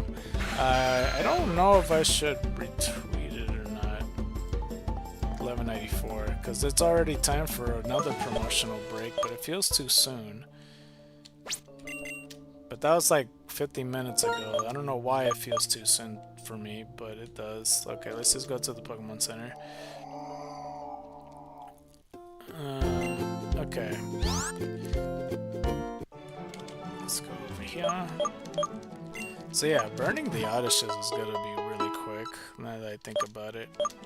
Because 90 Odysseus, holy crap. And the fact that it's gonna be easier to find them, because there's gonna be 50% in the gym, that's insane. So we'll see, man. And we already have a shiny Odysseus, so if we could get another one, that'd be pretty cool. But we'll see. Oh, I didn't even do my break shit. Fuck. I just healed and just went in the grass. I mean, I could just do it now. All I have to do is just retweet anyway. That's literally all I have to do. Hold on, let me just do that now.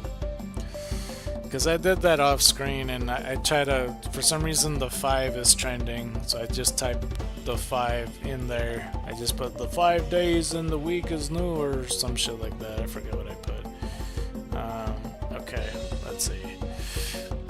I put, we are live still. The 5 days of a new week begins again with the Silver Star of Hope. And I'm gonna retweet it.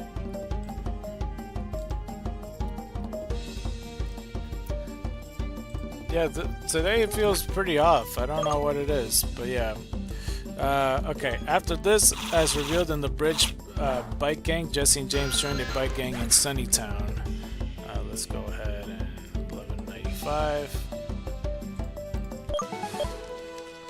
Where Jessie was known for swinging a chain above her head as she rode her bike, acquiring the nickname Big Jess and Chainer Jessie.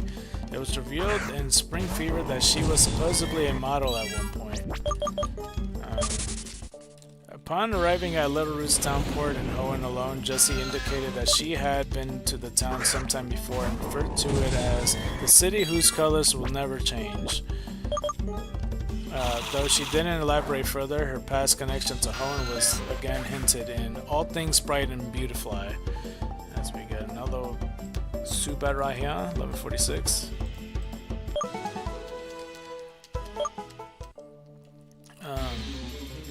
Let's see.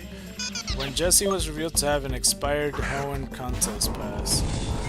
Sometime before joining Team Rocket, she had several boyfriends, all of whom left her and or treated her badly. In Zatu the Future, she revealed that she had once worked at a TV station as the weather girl, and from Cradle to Save. It was revealed that she was once a ninja. Bro, how many jobs did you fucking have? Like, I thought, isn't Jessie technically 16 or some shit? Like, how many? I don't know. When I was a kid, I always thought she was like 25 or something, because she feels like a full-grown woman and not a teenager to me. Like, am I crazy for thinking that? Due to conflicts in canon between Kanto and Johto episodes and the special episodes Training Days, what happened between Jessie and James after the bike gang is unknown. What is known, as shown in the special episode, is that they joined Team Rocket separately and were initially unfriendly.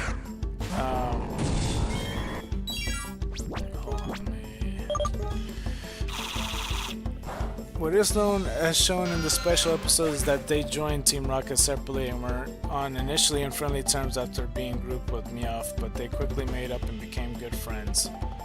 Okay, let's go 1187.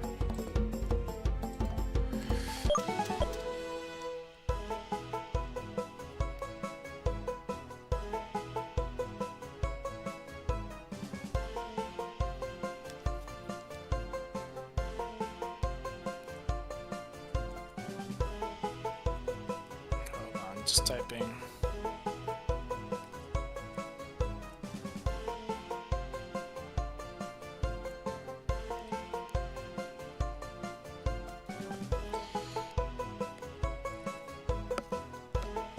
I hope I counted it. Well, shit. I don't know if I did already. Shit. I'll just leave it. I'll let it be. Better to undercount than overcount. Where was I? Yeah, so apparently she... Okay, so she had an expired contest hall thing, so she was at some point a coordinator. As we already know, we seen her coordinate on screen before. She was apparently a model, a biker gang. She worked as a weather girl in a TV station. She worked as a ninja.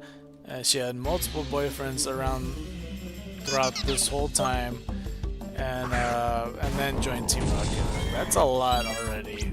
Like, shit. Like, I don't even have nearly enough jobs. But I don't have that many. I mean, I'm sure that, like, most people, like, that's the norm or whatever. But, like, Jessie's portrayed as being young still, you know what I mean? It's not like if some dude's like 48 and he experienced like 16 jobs because, like, you know, he prefers temp work or something. Anyway, due to conflicts in canon between Kanto and Johto episodes in the... Oh wait, I already read that. Wait, where was I? Oh, while Jessie and Cassidy quickly became bitter rivals, she had befriended trainee hopeful Christopher and inspired him to pursue his ambitions outside of Team Rocket. Team Rocket member Wendy held a grudge against Jessie for failing to pay for a drink and instead made Wendy pay, but she got her revenge way later and added the charge to Jessie's overall Team Rocket bill. Okay, so now we're at Pokemon the series, the beginning, not the pre-stuff and stuff. And I was a bit surprised that Jessie has a little bit more to her with, like, the beginning part. I mean, it's not as interesting as James's origins, but still.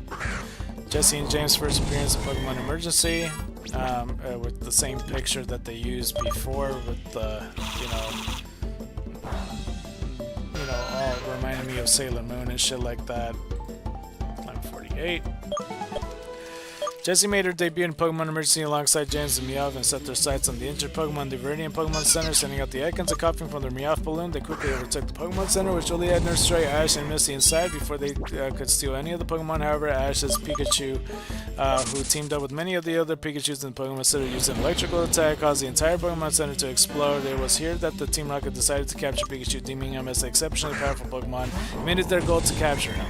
Okay, just rereading what I already read before because I knew they were gonna fucking recap that. Okay, there's another one right here. In Electric Shock Showdown, after hearing the Pikachu would fight to defend his own honor and ashes, the trio were inspired to cheer on Pikachu before his rematch against Vermilion Gym Leader Lieutenant Surge Raichu. I don't know why they always point out that they cheered for Pikachu and this is their first time, that they're not so bad or whatever. There's more prominent highlights, so I don't fully understand. Here's another repeated one. In battle aboard the St. Anne, the Team Rocket trio worker together with other Team Rocket grunts to steal the Pokemon of all the trainers on board the SSN. Out on the open ocean, Team Rocket began taking the Pokemon everywhere by force. Ash led a counterattack against the Rockets, leading to a large battle and many of the members of Team Rocket being blasted off through the side of the ship. Afterwards, the SSN started taking on water and sunk, trapping Team Rocket, Ash, and his friends in the water. When the two groups met up, they initially fought, but Misty took charge and directed all of them in the emergency escape plan before the ship fell into the depths of the seafloor. They eventually found an exit, with Team Rocket nearly drowning due to having relied on James' Magikarp to swim to safety. After getting stranded, Magikarp evolved into Gyarados and sent them all flying with the Cyclone made from Dragon Rage, which I still think is fucking Twister. Yeah, I remember that episode, and I don't know. I wish they confirmed in the main series core games that the fucking SSN actually sunk, because that's always the impression I got. Because I don't know where the SSN goes. I don't know what would happen if I stayed on that boat. Is that like a multiversal thing? Like I either go to a whole different region by accident when I'm meant to stay stay in Kanto, I should say. Or I don't know, or was the ship actually gonna sink? Because that's what I always thought about. I mean, that's what I point out in the Let's Play every time, or like a Nuzlocke or something, and I'm going to do that again in the future, pointing it out. But anyway, in Punchy Pokemon, Jessie entered the P1 Grand Prix after stealing Giant's clothes and Hitmonlee. She used Giant's clothes as a disguise. She did not make it as Hitmonlee lost to Primate. Okay, I thought I read that before. I mean, I brought it up slightly when I talked about Hitmonlee. Still think it's weird that his name is Giant, but we got 1200. Good old Zubats. And we got like an hour and 45 minutes left. But we'll see. Let's see how far we get. I think we might have to end it at 5:45 because I really need to make the effort on I really need to make the effort on getting past 1250 because I need to get as close as possible so it's easier for tomorrow, because I want to end it tomorrow and then we could start with the Oddish. Okay, so now this is like Jessie and the Princess Festival, and it's Misty and Jessie with Misty's hair down, and they're all like in kimonos and like certain golden crowns or tiaras. I'm not really sure what that's considered. Let's see here. Let me kill this Pokemon right quick. In Princess vs. Princess, Jessie participated in the Princess Festival. Let's go 1201. She caught a Lickitung beforehand when it was caught stealing stuff from Team Rocket with his tongue, claiming to deal it with it later. Jessie competed in the contest of the Princess Festival, but was eliminated by Misty despite her Lickitung nearly defeating the entirety of the team that Misty used. In the ultimate test, Jessie decided to take the Pokemon League admissions exam to see if she could enter the Indigo Plateau Conference and add that achievement to her resume. However, during the theory test, she rose from her seat and started to argue with the instructor, which led to her being expelled. In the Battle of the Badge, Jessie, James, and Meowth were made the temporary gym leader of the gym in Giovanni's place, having rigged the platform so that the trainer feels the pain of the Pokemon feels. They battle against Ash despite using Giovanni's Pokemon and cheating. They ultimately lost and they were sent blasting off. The Team Rocket trio continued to follow Ash to the Orange Islands, where they were ordered by Giovanni to operate Blimp in an attempt to get rid of them. The three performed their duty as wait staff before realizing no one was piloting the Blimp, and because of this, it drifted straight into a storm. What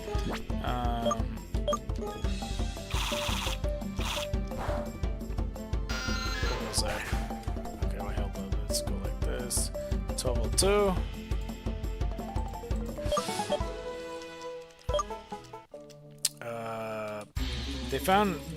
They then found Ash and friends and started a battle, which tore a hole in the Blimp. Meowth attempted to make a parachute from some of the broken fabric, but Jigglypuff landed on top of it and sang a song. Meowth, unable to stay awake, let go of the fabric, causing the trio to fall into the ocean and drift away. At least they didn't put and sang a song like together, because they put and sang, and it looked weird. So that's good. Pokemon the series Gold and Silver and Wabu Palooza. She fought the Wobbuffet Festival Crashers with her Wobbuffet and single-handedly defeated them. When she, James, and Meowth were leaving the festival, they were caught with stolen food from the festival. Ash and his friends easily defeated them and got the food back. And the trouble with Snubbull, Team Rocket first tried using Meowth as bait, his newly evolved Granbull, so they could collect reward from Granbull's owner, Madam Much Money. This failed, and they subsequently used a Meowth-shaped mecha for the next attempt. Through a misunderstanding over Meowth's trying to release Granbull from the mecha's tail, Team Rocket were mistakenly assumed that they have tricked Madam Much Money when Team Rocket was blasted off following a battle between the mecha and Granbull. Granbull returned home but no longer followed Meowth. I don't understand why they're pointing this out. Like, this isn't a highlight for shit. Like, okay, they had a Granbull follow them and they wanted to get paid. Why is this on the Bulbapedia page? Because they're not gonna obviously show everything. But why is this necessary in, like, her trading a fucking Lickitung by accident or whatever for a Wobbuffet? I don't get it, dude. I just don't get it.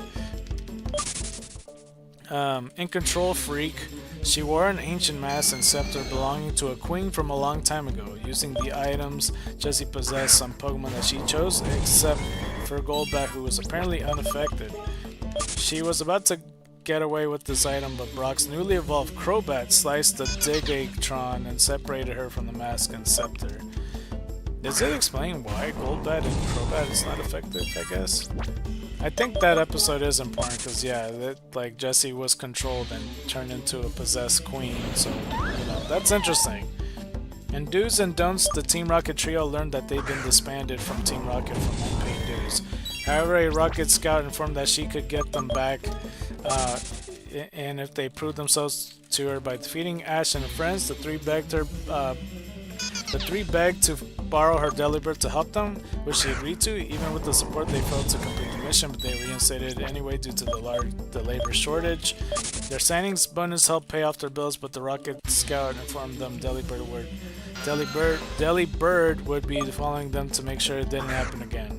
By Can't Beat the Heat, Delibird stopped following them, satisfied with the money they earned during the Silver Conference. Which, interesting nonetheless. But yeah, we're at Pokemon the series Ruby and Sapphire, but my cards are finally ready, so let's go take the moment to do that right quick. So yeah, hold on. Let's go to TCG Pocket and I'll raise up the volume. And we'll open Lunala. I think it's what's next, as we got 1203. Just a brief break, why not? Alright. Not on this one. Let's go to Lunala. There we go. And let's open Lunala now. I don't think I saw any packs turned over whatsoever. That's unfortunate. I hate looking through all of them, but you know what you can do.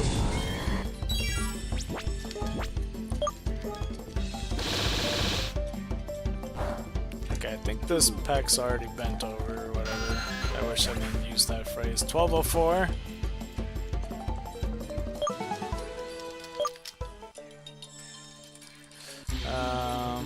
This one's fine.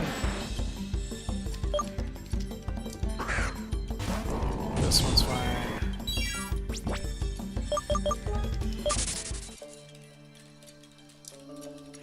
Okay, that one's fine. Oops.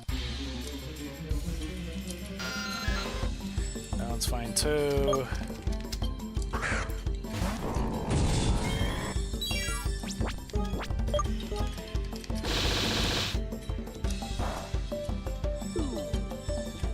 Okay. Let's count that right quick. 1205.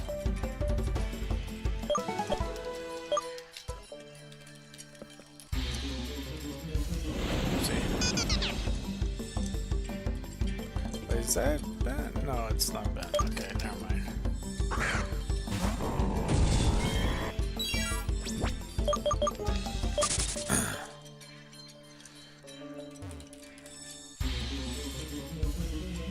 Is this bad?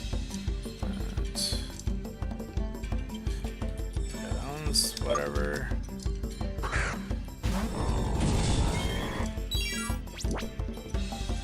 That's fine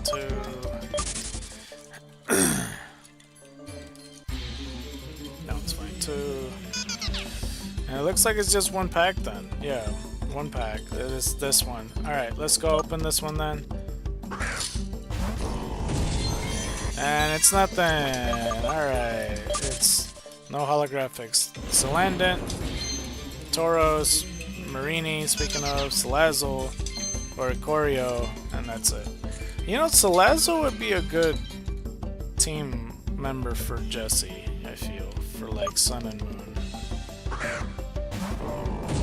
Because I don't mind Marini being with James and stuff, it's just like, it doesn't really, I don't know.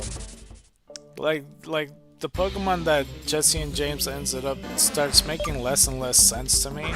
Because like Yamaz didn't make sense to me, being along with Jesse and James. I think it was James's Pokemon. Like, that doesn't make sense to me at all.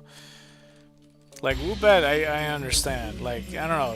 Jessie just seems like she would always get, like, Valentine's Pokemon. Like, Lickitung sure doesn't really fit her team, but I was, like, pretty used to it, I guess. But, like, obviously Arbok and Seviper and stuff is perfect. But, like, Woobat and Swoobat would have been perfect, too. Yanmega's fine, like, I don't have a problem with it and stuff like that. And for James, like, you know, pretty much any grass Pokemon at this point, because anything that's just like Victory Bell or like a Weezing and stuff like that. But Marini doesn't fit right. That's like equivalent that, like, you know, the Tentacruel that keeps attacking Marini. Like, if James owned a Tentacruel, that would feel off. That's like Koga getting a Tentacruel, you know, like when he has like base poison Pokemon.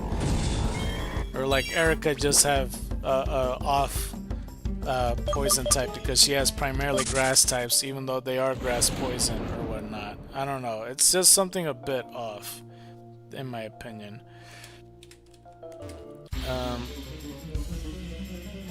Let's see here.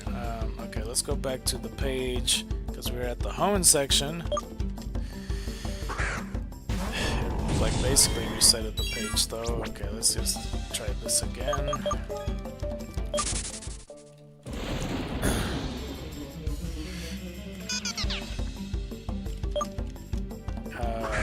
Let's see here.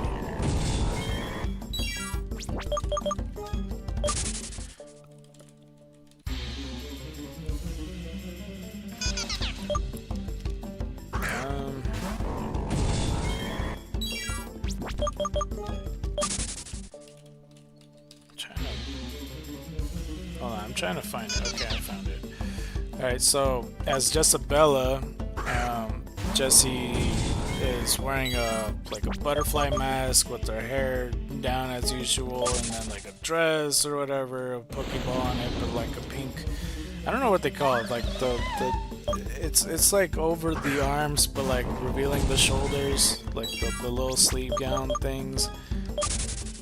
But it looks like that. And then there's Jessadea with her like with their hair is a bit different. It's like out in pigtails. And she's like with a very orangey and yellow dress, but with like a big ass red ribbon with a pink heart in the middle. Anyway, starting in Hoenn, Jessie became a Pokemon coordinator, entering every contest that she could. She frequently made it to the battle round, but usually lost there. Although Jessie entered mostly every contest in Hoenn and Kanto, she lost in all of them, whether it was the first match of the battle rounds or the finals. In the Kanto contest, Jessie disguised herself as Jessabella, or in Japanese it was called the Musi Payon, wearing a red dress and glasses. Eventually, Ash, Brock, May, and Max found out her true identity in the last contest. I don't know how they wouldn't figure out.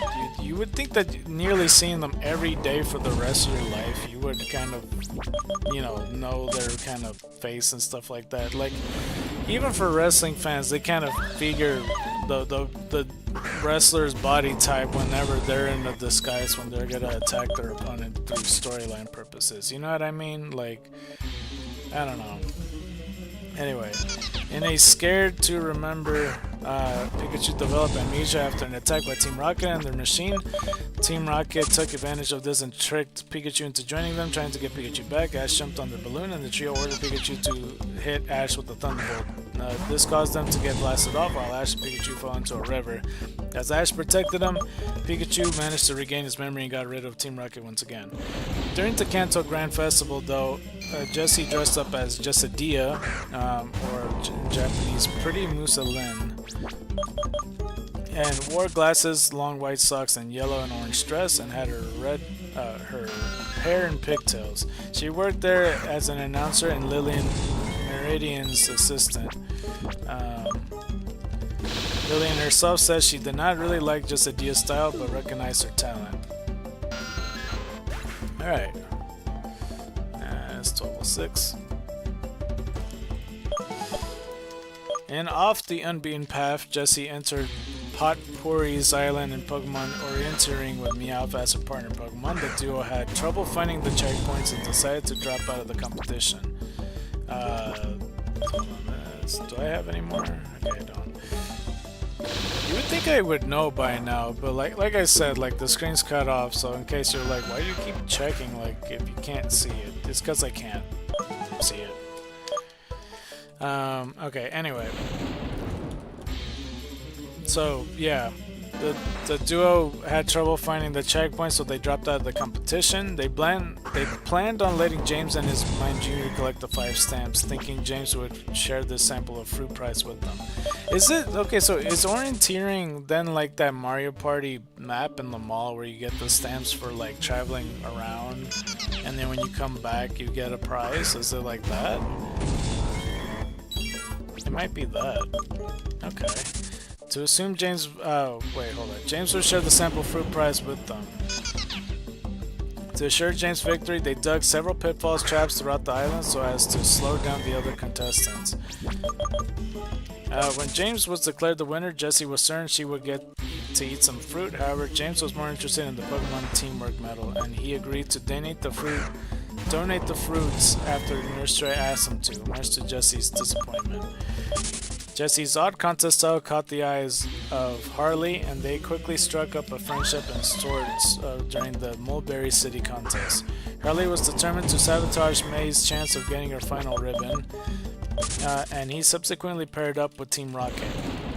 Even giving Jessie his Pokemon to borrow for the event, Jessie lost to May in the final round. Much to Harley's annoyance, later in the unbeatable lightness of seeing, Harley suggested that Jessie would accompany him to Johto to compete in contest. She refused his offer, admitting that she was already committed to Team Rocket. In the old Berate and Switch, as we get another one right here, that's 1208. Following a failed attempt of getting Ash's Pikachu, Jessie separated with James and Meowth and met up with Butch. Jessie went... Wait, what the fuck was this run-on sentence? Jessie separated with James and Meowth, met up with Butch. Oh, I think it's cause like... Okay, well...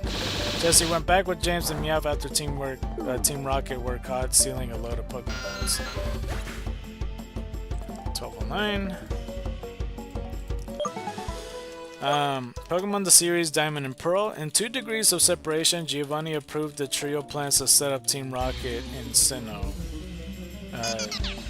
This is a picture of Jessie as Jesselina with her orange dress and like almost like orangey mango cream color. I don't know what to call that. In mounting a coordinator assault, Jessie disguised herself as Jesselina, Candy Mussolina in Japanese, in order to compete in the Jubilee City Pokemon contest. When the results were announced in Arrival of Arrival, it was shown that Jessie performance had secured her place in the second round, where she lost to Zoe and Erglania in the finals. 12-10. The disguise adopted for the Jubilee contest was used in every official Pokemon contest Jessie entered in the Sinnoh region and the Heart Home collection as well. I don't think I read any of that right. Wait, hold on.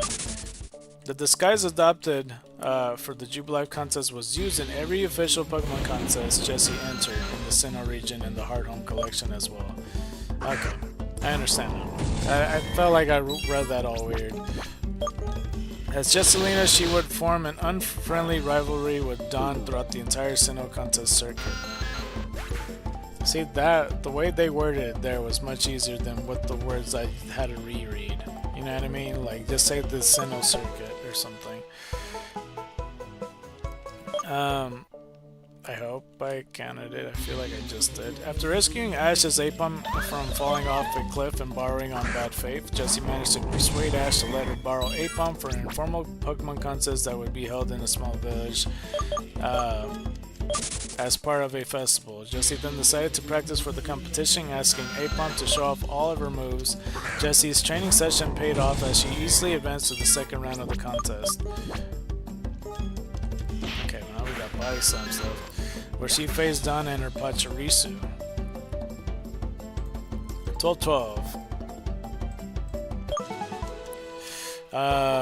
During their battle, Jessie used a contest combination to drop Dawn's points before commanding Apom to attack Pachirisu with Focus Punch, which caused the electric type Pokemon to faint, thereby eliminating Dawn from the contest and giving Jessie her first contest victory. Okay, the trio were hired by Team Galactic to steal the Adamant ore from the Eterna's Historical Museum in a secret sphere of influence. Team Rocket successfully made the theft, framing Nando in the process, but ultimately failed to get away with the orb. In Team Shocker, Jessie entered the Solaceon contest with her Dustox. Their performance left the 3 judges, Raul Contesta, Mr. Tsukizo, and Nurse Joy, very impressed as coordinator and Pokemon were in sync with one another. This secured Jessie in place of the battle round, where she quickly made her ways to the finals. There, Jessie faced Kenny and his Prinplup using her Dustox. She was able to win the battle by taking advantage of Kenny's techniques, having used Prinplup's moves to favor her Dustox. This victory gave Jessie her first contest ribbon. I thought she already won her first contest ribbon, did she not? No, the other one was the first contest victory. Wait, what the fuck then? Wait, what?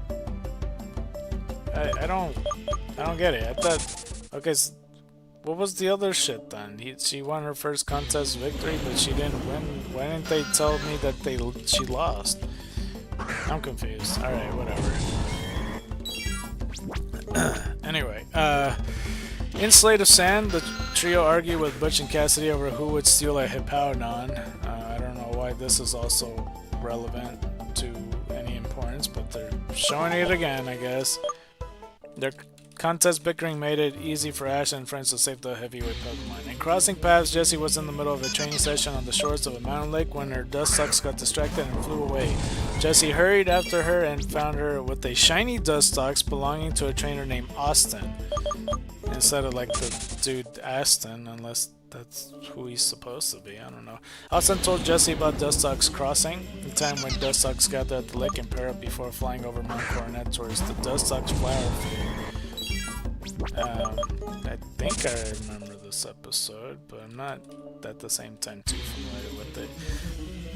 where they start their families. After hearing this and noticing her Dustox's crush on Austin's Dustox, Jessie remembered her school days when she had a crush on a boy called Aston. Oh, that's what it is. One day, Aston decided to leave town to become a top coordinator and invited Jessie to come along with them, but Jessie declined the offer. To this day, Jessie wonders how her life would have turned out if she had joined Aston in this journey and such. Okay, let's go count this. 12, 14. Fuck. I said journey last, right? She had joined Aston in his journey. Jessie was determined to prevent Dustox from making the same mistake and decided to release her so she could take part in the crossing with Austin's Dustox. When Dustox refused to leave, Jessie broke Dustox's Pokeball, telling Dustox to go follow its heart. As Dustox flirted off with her partner, Jessie remembered their time together before calling out to Dustox, telling her to go fall in love with all of her heart and to do it for the both of them. That's also pretty sad. Just Lena meeting Wallace, which I'm not a huge fan of Wallace, but you know, I'm more used to Wallace only because I had Emerald version, so I have him as a champion. I like Steven, but I do like Steven better. In our cup runneth over, Jessie announced her plans to enter the Wallace Cup and said that she would dedicate her performance to her released Dustox. She also decided to go looking for Wallace, thinking that meeting Wallace would increase her chance of winning the special Pokemon contest bearing his name. After finding him, she showed him her Seviper dressed up as a Milotic and asked him to award her some bonus points during the Wallace Cup. She later watched as Wallace delivered a performance with his Milotic and asked him to teach Aqua Ring to her Seviper. But Wallace said Seviper could not learn the move. This is true. Seviper cannot learn Aqua Ring.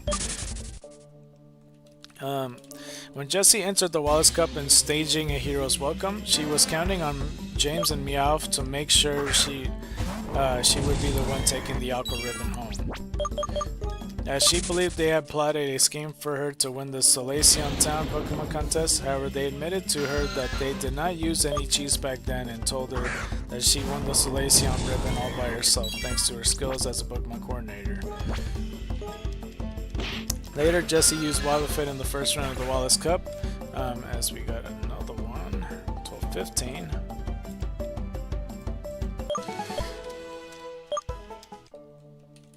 She started the performance by running towards Wobbuffet while he ran at her using counter. When the two collided in the middle of the stage, Jessie was sent flying in the air. She then finished it off by landing on top of Wobbuffet's head, but failed to impress the panel of judges. For this reason, Jessie didn't make it past the performance stage. Jessie then reappeared in the Wallace Cup in her contest announcer persona, Jessedia, interviewing coordinators backstage. Before I continue, I remember seeing the whole fucking, like, the contest episodes, and I never liked the fucking, you know, when they're showing the judges and stuff. It's just, they always have to say just one thing and then they move on to the next judge, and that they do that too much. Like, it's enough. Like, they don't have to say one thing. It's never, I don't know. Like, if they're gonna talk, you know, like, show them to have criticism. I don't know. It's always corny. That's just what it comes across to me. Because they're showing, like, one of the people is like, what do you think? Oh, it's superb. It's splendid. And it's like, what do you think? It's absolutely delightful. And then they go to the next person. And it's like, you know what they really need is a Simon. They have in there, it's like, no, that was shit, mate. That was the worst shit I ever seen, mate. Or something like that. Then that'll get people's attention. Well, I'm only kidding when I say that. That'd be weird if I saw that in my Pokemon games. Anyway, in Shield with the Twist, Jessie found out a Pokemon contest would be held in Majolica Town and decided to participate. After advancing to the second round, where she managed to defeat all of her opponents, Jessie won the prestigious Majolika ribbon, her second contest ribbon overall. And dressed for Jess' success, Jessie was determined to win her third contest ribbon. However, she was sick and unable to take part in the lily pad contest, so she persuaded James to go dress as Jesselina and compete in her place. She watched the whole competition on television, in which James managed to defeat Don in the semifinals. Jessie competed against several coordinators in the neighborly town Pokemon contest and teaching the student teacher. What the fuck? Hold on. I'll read that over again. Jessie competed against several coordinators in the neighborly town Pokemon contest and teaching the student teacher. She made it through the performance stage and managed to defeat each one of her opponents in the battle stage. Let's see, 12-16. So by doing this, by getting to the battle stage, winning the event with the help of her Survivor and earning the neighborly ribbon, her fourth contest ribbon overall. So she's doing it. She's getting close to 5 ribbons. In Dawn of a Royal Day, Jessie entered the Arrow Route contest. That should have been a lot easier to say, but I said R in the beginning. Arrow Route contest, hoping to win her 5th and final ribbon, not knowing that Dawn and Princess Salvia had switched places for the day. She was puzzled when she saw Dawn backstage, as Dawn had already completed her requirement to compete in the Grand Festival. As we got 12-17. I still don't fully know how it works. Like, how often do they do these contest halls? And like, or is it just once per city? And like, for the Grand Festival, what's the max? Like 16 people for like the finals? Like only 16 people has to get 5 contest ribbons? So like whatever 16 times 5 is, like they would have to get like that many ribbons. And like, what about the other peoples that are coming close that didn't get quite 5 ribbons but 4 ribbons? Like how many? That's kind of what I'm thinking of. It's like how many fucking contests happens? Like every weekend in every city or something? Or I don't understand. Anyway, in the dawn. Wait, did I? Yeah, I did. Okay. In the dawn of a royal day, Jessie answered the arrow. Oh, no, I already read that. What the fuck? During the first round, she delivered a performance that assured her progression to the backstage of the battle stage. There, she quickly made her way to the finals, where she found herself up against a disguised Salvia. Using her Survivor against Salvia's Togekiss, Salvia was able to make a comeback after hearing some encouraging words from the real Dawn. As we got 12-18.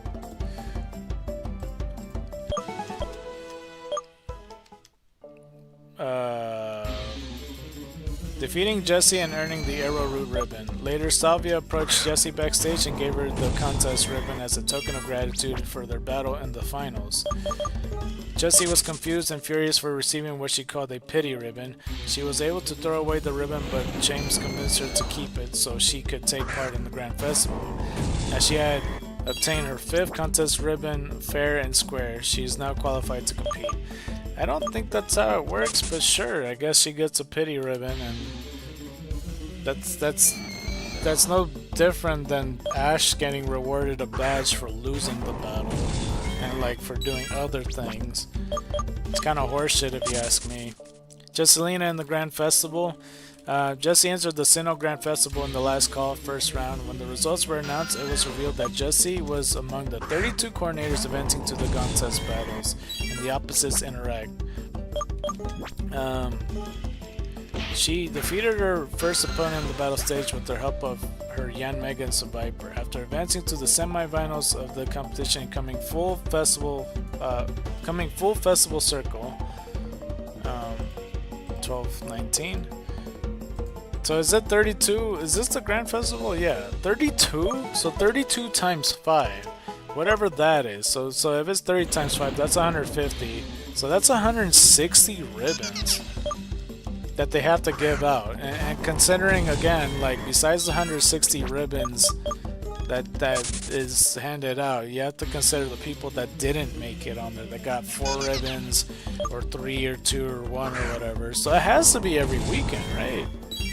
I feel like that's the case. It can't be the otherwise. Hold on, let me message this person back real quick.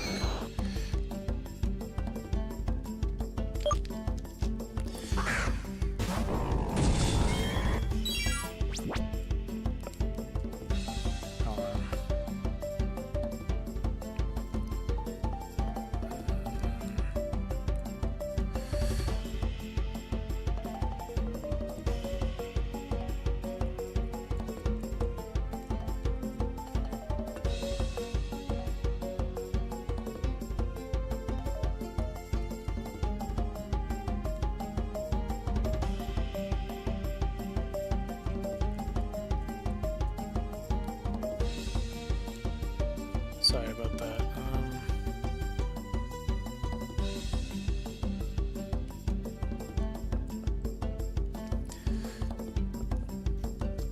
Okay, I'm back. I just had to reply to that. Let's see here.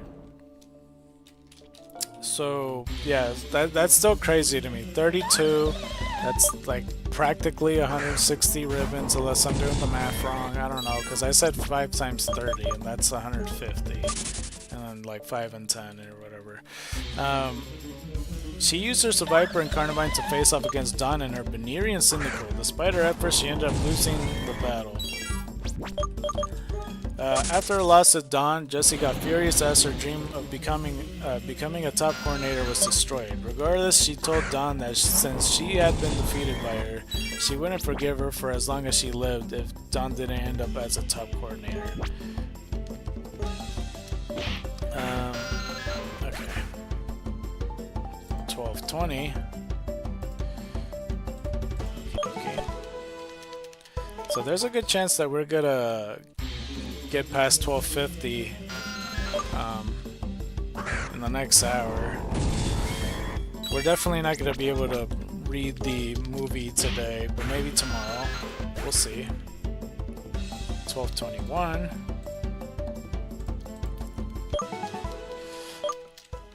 I don't know how far into tomorrow on Tuesday, like, you know, I don't know how far along on the stream it's gonna happen, but we'll see. We'll see for the most part. Okay. Another body slam for another moment. 1222. Where was I? Thus showing that Jessie was rooting for Dawn despite the two being rivals. When Dawn lost to Zoe in the finals of the Grand Festival in a grand fight for winning, I didn't mean to, I pressed right. Jessie was enraged and decided she was done with Pokemon contests. She then discards her Jesselina costume before storming away. None of the main characters ever learned that Jessie and Jesselina were the same person. Didn't they fucking say that? What do you mean? I thought they said in the James one that they eventually know, or I don't understand. Pokemon the series Black and White, Jessie in Pokemon the series Black and White, and from In the Shadow of Zekrom to a Zenipede, or a Venipede Stampede. Zenipede actually sounds pretty cool if it was a Pokemon name. Anyway, in Pokemon the series Black and White, Jessie and James and Meowth were sent to Unova region under orders from Giovanni after they were promoted, and memories are made of bliss. Now wearing black uniforms instead of the previous white ones, Jessie and James along with Meowth followed various missions given to them by Giovanni through other people to prevent them from getting too much attention. Giovanni did not allow their other Pokemon to be sent to them, only making them use Pokemon native to Unova. Unbeknownst to the two, Giovanni was not certain that they would be successful. However, he sees that their presence in the region will force Team Plasma to reveal themselves. 1223. I kind of don't understand Giovanni's logic, because, like, if they just see Jessie and James, like, what the fuck difference does it make? Like, it's like, oh, I don't want Jesse James to be exposed, so here, just use Unova Pokemon and that's it. Or are they talking about this because, like, people in Unova don't use anything else but the Unovan Pokemon? Is that what they mean? 1224? So they don't want to stand out, I guess. Which, that doesn't make sense the more you think about it, because Black 2 and White 2 has more Pokemon outside of Unova. But, you know, maybe it's just still early Black and White logic or something, I'm not sure. It doesn't make sense to me regardless. Okay, let's go kill this Zubat right quick. And we got like one more body slam before we do another one, 1225.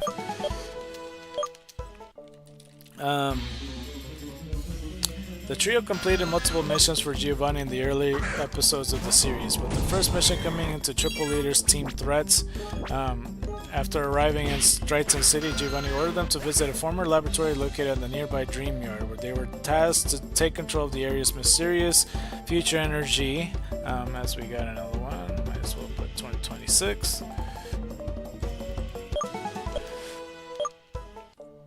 And let's go fly over, yeah.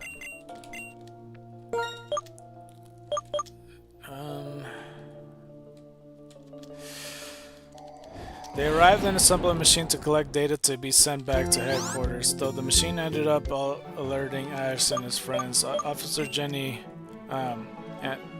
his friends and Officer Jenny of their plan. The machine is destroyed, but not before they transmitted the data back to HQ for analysis.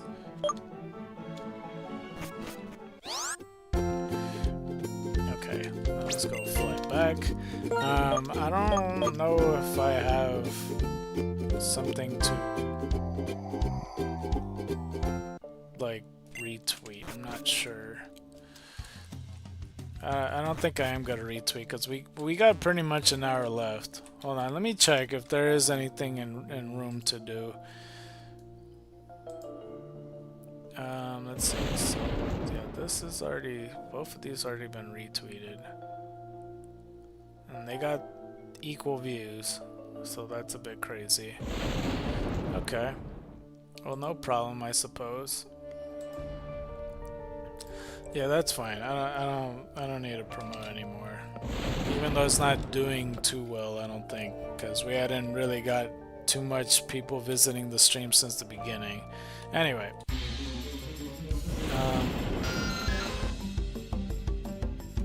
In the Bloom is on Axu, Giovanni instructed the trio to head to the desert resort and meet up with another Team Rocket agent to investigate a meteorite fragment located there. Upon arriving at the meetup location, the trio were surrounded by the police as Officer Jenny prepared to arrest them. The agent Pierce arrived and rescued them. As they escaped, Pierce handed a briefcase to James with the vital information. 1227. Heading home for a double, the trio succeeded in their mission to steal data concerning the meteorite from the Anatomy Research Lab. In a night in the Necrene City Museum, the trio was given a mission to break into the Necrene Museum and swap out a fake meteorite with the real one, which they accomplished in the next episode and later handed it off to Dr. Zager. In Venipede Stampede, they located the meteorite in the desert resort. This would be their final mission from Giovanni. And after this, they were advised to act on their own in the best interest of Team Rocket. The three decided to focus on what they do best, trying to capture Ash's Pikachu. In Stopping the Rage of Legends Part 2, after destroying the Shrine of Tornadus and Thunderous, Team Rocket tried to capture the forces of nature but were thwarted by Ash and his friends. In Restoration Confrontation Part 1, the trio were given a mission by Dr. Zager to obtain a Cover fossil inside Twist Mountain, which would be used to open a time gate to steal countless fossil Pokemon from the past.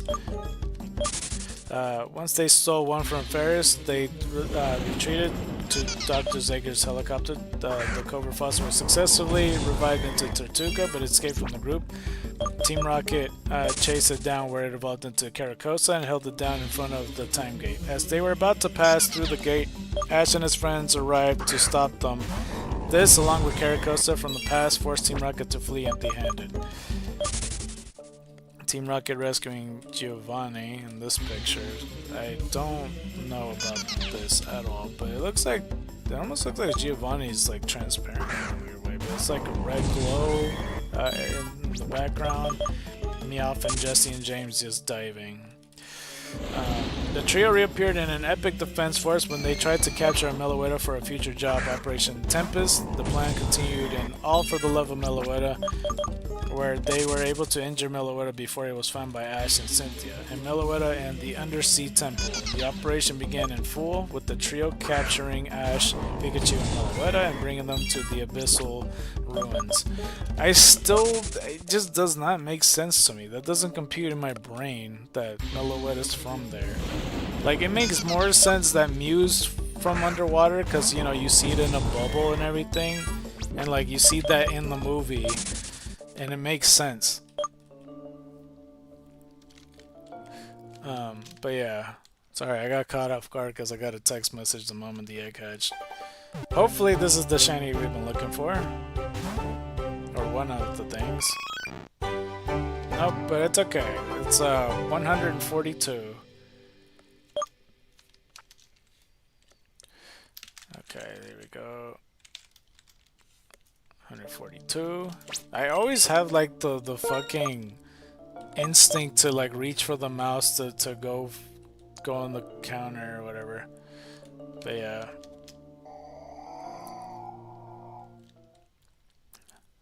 Alright, let's see. Yeah, see, the egg isn't ready. I had a feeling it's gonna be a pacing issue. Alright, let's go over here. I don't know if it was just my imagination, but that felt like that screen was way longer than it needs to be. So yeah, this right here, yeah, just making sure. 142. Like, it's not my imagination, right? It seems more delayed. It just did it again. Another neutral nature mon. So yeah, neutral nature, adaptability, powers up moves of the same type as the Pokemon. Helping hand, tackle, growl, tail, whip. Serious nature and likes to relax. Is the other one also serious nature? No, this one's jolly. And then this one's hardy. Interesting. Almost 2 dociles in a row. Okay. Well, it likes to relax. Nice, nice.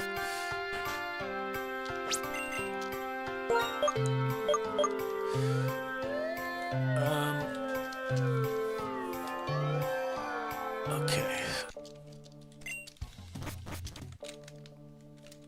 Let's go back over, and hopefully the egg will be ready by the time before the egg hatches. So yeah, once there, Giovanni uses Meloetta's song to summon the reveal glass and the forces of nature. During the battle, Giovanni was possessed by the reveal glass, and Meowth, Jesse, and James jumped in and removed him from its influence. He then ordered a full retreat from the Unova region, with the trio joining him. Wouldn't it be really cool if, like, you know, if like in the games you see Giovanni and this happens? Not really. I don't really give a fuck about like the, you know, Meloetta is possessing Giovanni or whatever. I just want Giovanni to be involved. Just being in the games, like Team Rocket's trying to infiltrate and stop Team Plasma and trying to, you know, beat them and everything. I think that would have been pretty cool of a storyline, or at least like a side thing. Along with James and Meowth, Jesse reappeared in the new places, familiar faces, returning to their original plan to catching Ash's Pikachu. They also added a new Pokemon to their team, with Jessie catching a Frillish sometimes before meeting up with Ash and company. However, she is forced to give it and her Woobat away to Giovanni, and the dreams continues. Under the pretense that she captured them for him, she also regained Wobbuffet as part of her team in the episode. Because why not, right? Because fucking, like, you want to just keep Wobbuffet just because. Pokemon the Series X and Y, Jesse returned once again in the Pokemon the Series X and Y following Ash to the Kalos region, and Kalos Jesse became a Pokemon performer, competing under the alias Jesselie and Jesselia, which Japanese name is Musavi. And yeah, let's go ahead and count that, total 28. In a battle of aerial mobility, Giovanni approved the trio's plans to steal as many rare Pokemon, rare and powerful Pokemon as they could in Kalos. In the Baboozling Forest, she caught a Punkaboo. That's where she caught? In the Baboozling Forest? What the fuck? In a battle by any other name, the Team Rocket trio entered the Pokepuff contest. After failing the preliminary round, wow, I can't even say that word right, the three decide to instead steal all the food and Pokemon at the event. They are stopped by a combined attack from the Twerps Pokemon. I like how they said that here too. In a showcase debut, Jessie entered the rookie class Pokemon showcase that was being held in Coumarine City. In the first round, she competed against Shauna and Alouette using her Punkaboo, which she dressed up as a scarecrow. Jessie, however, had misunderstood what she meant to do, as the point of the showcase was to show off the Pokemon's beauty, whereas she had chosen to make Punkaboo as scary as possible. As a result, she was the least voted performer and thus was eliminated from the competition. Jessie trying to release Wobbuffet. In a fork in the road, a parting of the ways, Jessie and Wobbuffet got lost after blasting off when trying to steal Pikachu. As she and Wobbuffet searched for James and Meowth, they came across a wild gloom, which Jessie tried to shoo away by shoving sand at it, but instead it used Sunspore on her and Wobbuffet, causing them to fall into a nearby river. Jessie and Wobbuffet were saved from drowning by Dr. White and his family and his female Wobbuffet. Dr. White took Jessie and Wobbuffet back to his clinic in order to recover. Hold on, 1229.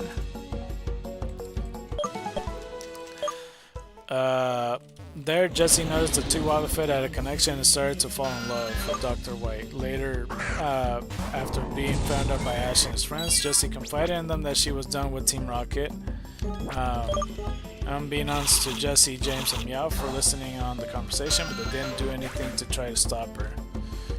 And 1230. This is still an X and a Y, right? What the fuck? Why is she lying? But they didn't do anything to try to stop her. After realizing Dr. White didn't have feelings for her and learning that Pumpkaboo, Inkay, and Meowth were captured by a Pokemon hunter, Jessie decided to leave Wobbuffet behind and save her friends. And she rescued her friends. Rescuing her friends, Wobbuffet came back to her and helped her. At the end of the episode, she was seen holding flowers that Dr. White gave her as a gift, but she decided to stick with her friends instead. I didn't mean to say stick it. Stick it to them! But yeah. In performing with Fiery Charm, Jessie attempted to earn her first Princess Key by competing in the Dende Mill Rookie Class Showcase. I don't know what that is. 1231. Is that a thing in X and Y or something? Is this supposed to be the Battle Mason equivalent? Or is this just completely unrelated? During the theme performance, she was seen baking some Pokepuffs for the judges along with Meowth and Wobbuffet. Oh, is this just like the Pokemon and Me equivalent, actually? Meowth had heard what flavors the judges' Pokemon preferred and told Jessie to give her an advantage. As a result, the three were able to advance to the freestyle performance. There, they delivered a performance that impressed Delilah, and that's how you spell the name instead of Dahlia that keeps saying, and some of the other audience members. However, it was not enough to bring Jessie the victory. Unfortunate. Jessie Lee in the Corey Wade showcase. Let's see here. And I see Wobbuffet all dressed up, and Gorgai's dressed up, and Jessie Lee, I guess, and then Meowth crying, I suppose. In this picture, 1232. In a festival trade, a festival farewell, Jessie and her fellow Team Rocket members attended the Gorgeist Festival, during which she dressed up as a Miss Magius. She met a man named Count Pumpka. That's a fucking horrible name. Like they had no thought process into coming up with the name. They just wanted it to involve Gorgeist in this Gorgeist festival. The dude name is Pumpka. Okay. Makes perfect sense. who had a Pumpkaboo. Wow, no way. That had fallen in love with Jesse's. I hope I counted it. I'm just gonna put it 1234, 1, 2, 3, 4. Count Pumpka offered to trade his Mawile for Jesse's Pumpkaboo. And after hearing that Mawile could Mega Evolve, Jesse became very excited and fight broke out between Jesse and Pumpkaboo. As a result of the fight, Jesse agreed to the trade. As soon as Count Pumpka called Pumpkaboo out, she evolved, which caused Count Pumpka's Pumpkaboo to lose his interest in her. Wow, that's so fucked. After remembering all of the good times she had with Pumpkaboo, Jesse wanted to trade the two Pokemon back, to which Count Pumpka agreed. During a blast-off, which happened as a result of battling Ash and his friends, Jesse was hugging Gourgeist the entire time, happy to have her back. Oh, well, that's sweet of her. Jesse entered the Kuriway Town Pokemon Showcase in a dancing debut, where she succeeded in getting past the theme performance, which consisted of baking Poke Puffs while simultaneously delivering a performance. Did I run out? With the help of Meowth and Wobbuffet. During the freestyle performance, she performed a dance routine alongside her Gourgeist and Wobbuffet that excited the audience. And that's 1235. I feel like I have like 2 mistakes, at least. At most, who knows, 14? I don't know. When the round was over and the audience was asked to vote on the performer who had performed the best, a majority voted for Jessie, who earned her first Princess Key from Mansois Pierre as a reward. You know, one thing I should point out,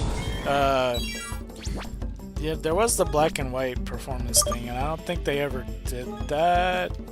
You know what I mean? You know what I'm talking about, right? Like the whole musical thing, like, oh, put a hat and a cane and a bow tie on this Pokemon, and then they perform. They didn't do that because Iris wasn't really into that stuff, and Silent, he's silent, and he only talks about food. And since Jessie was serious, so I don't know, I guess they're putting it here instead, but I don't remember that being a feature. I didn't mean a body scene, but oh well. Well, 1237 nonetheless. Anyway, in party dancecapades, Jessie and her team members decided to attend a dance party hosted by Mansoir Pierre. After seeing Serena and her friends go inside, Meowth noted that it would be a perfect chance to catch Pikachu. Jessie, however, decided to let go of these plans in favor of attending the dance party and decided on James being her date, while Gourgeist decided Inkay to be hers. Later, she was seen flailing James during their dance. With the dance party over, Mansoir Pierre announced a tag battle, and Miette and James were partnered against Ash and Serena. Despite James' chagrin, Jessie sternly told him to win the battle, but he lost, leading to her and her Gourgeist eating from the table behind them out of frustration. Well, shit. 1238, nonetheless.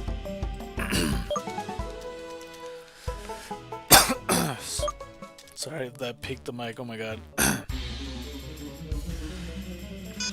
Let me reply right quick to these messages. Hold on.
Okay.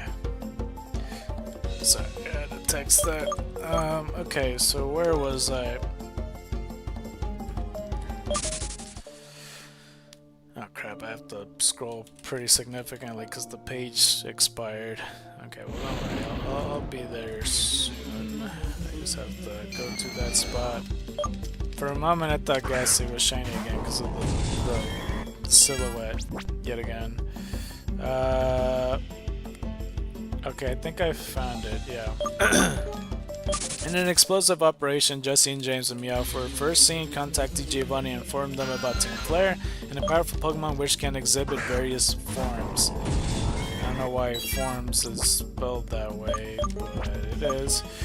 Intrigued, Giovanni assigned them with the task to catch the Pokemon. As the trio searched for Squishy, again Squishy I'm pretty sure is supposed to be Zygarde cells. I only seen like one full episode of X and Y, but I seen a little bit of clips here and there. You know, I might have walked in the room when it was playing in the background a few times or something, I'm not sure.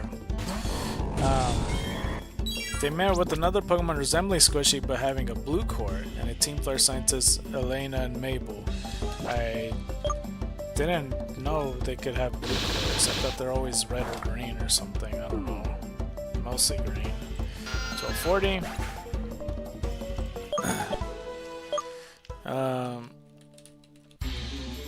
After James Inkay successfully damaged the device which was used by Team Flare to catch Z2, Jesse sent out her Gorgeist to attack Maple's Weavile and Elena's Dredagon with Seed Bomb, which created smoke, successfully allowing Team Rocket to flee with Z2. She and her teammates were confronted once again by Team Flare, but despite putting up a good fight, her Gorgeist ended up being knocked out.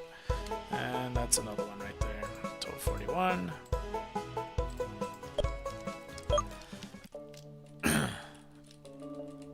Later, she witnessed Z2 transform into its 50% form to fight against Team Flare's Pokemon and later Elaine's Charizard. When the order Pokemon lost, she along with her teammates jumped in front of Z2 to rescue it from Team Flare, but ended up being blasted off by Mabel's Weavile and Elena's Dredagon.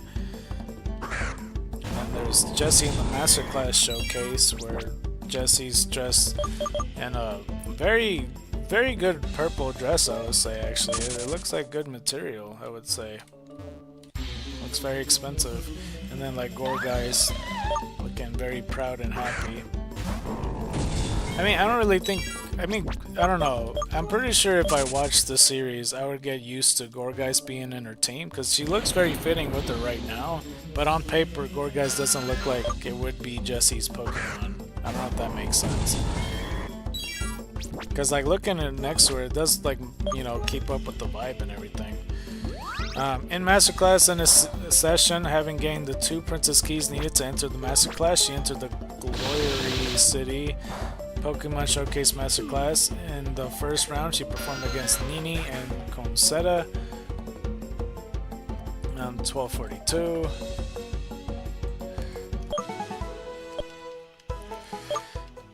Where she dazzled the audience with Shadow Ball from her Gorgeist. When the second part of the first round began, she chose to strike a series of poses with her Gorgeist while Nini and Comseta appealed to the audience.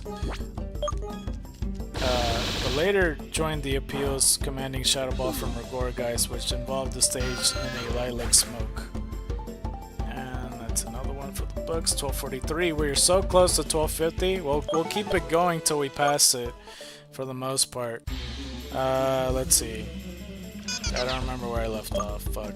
Lilac Smoke. There it is. Due to her appeals, she managed to advance to the next round in which she participated with Meowth and made it through the top 3 semi-finalists. Jessie Lee seems pleased with Mansoir Pierre announced the rules for the semi-finals round in the next episode, claiming she just has to do what she has been since doing. Despite putting up a good performance with Meowth and her Gorgeist, she was defeated. Despite her partner's fear, did not seem sad about it. And that's 1244.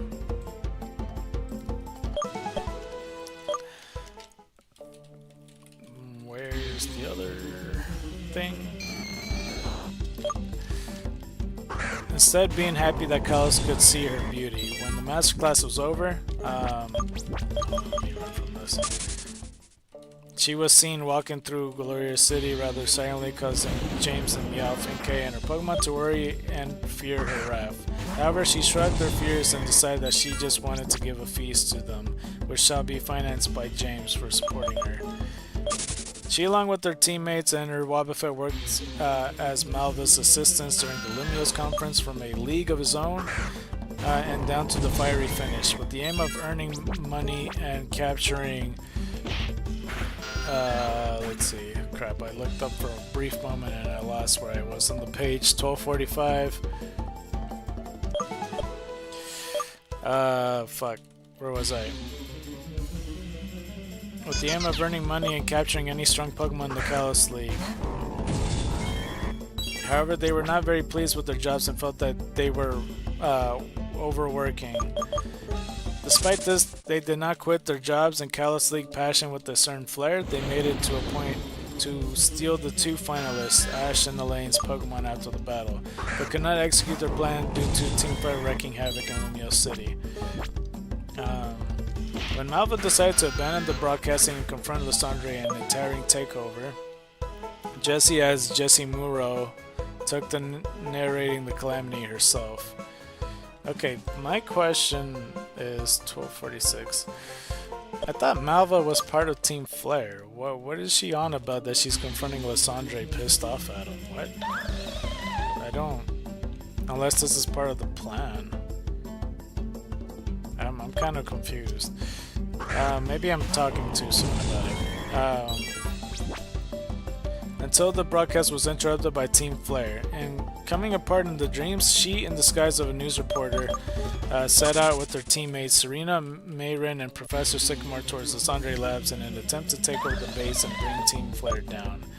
They reached the Lysandre Labs in the right hero for the right job, where a surprise attack from Celosia's Drapion caused her and her teammates to be enraged enough to remove their disguises and take on Celosia and Drapion with their Gourgeist. In the next episode, she finally defeated Celosia and Mabel with her Wobbuffet, and after the giant rock transformed into Zygarde, fled the Lysandre Labs along with their teammates on their helicopter. She took to reporting the entire event surrounding the rock as they followed it on the helicopter on its way towards Anistar City. And like her teammates, was utterly surprised to see the 7 gym leaders and Kalos champion Diantha arrive on the scene to deal with the giant rock. Wait, pause. So which gym leader here is missing? Is it like Wolfric is missing or some shit? Why is 7 gym leaders? Or is it because Clement's with Ash? Is that what they mean?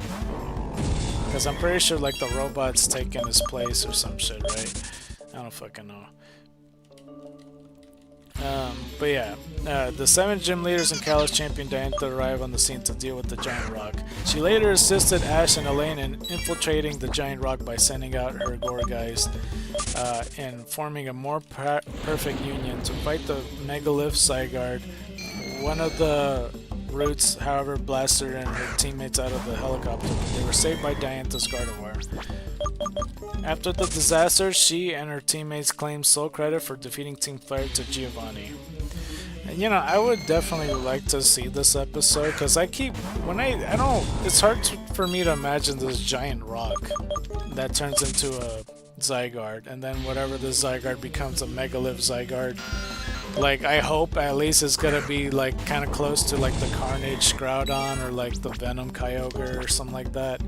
Because if you guys don't know what I'm talking about, like, you know, the 6th movie, that's Carnage Groudon. That's what I like to call him.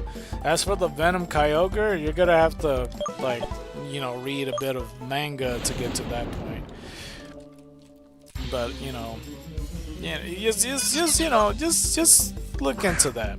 On the first day of the rest of your life, she and Gourgeist participated in an exhibition showcase held in Lumiose City, specifically planned to help the citizens recover from the gloom of disaster by spreading happiness and excitement.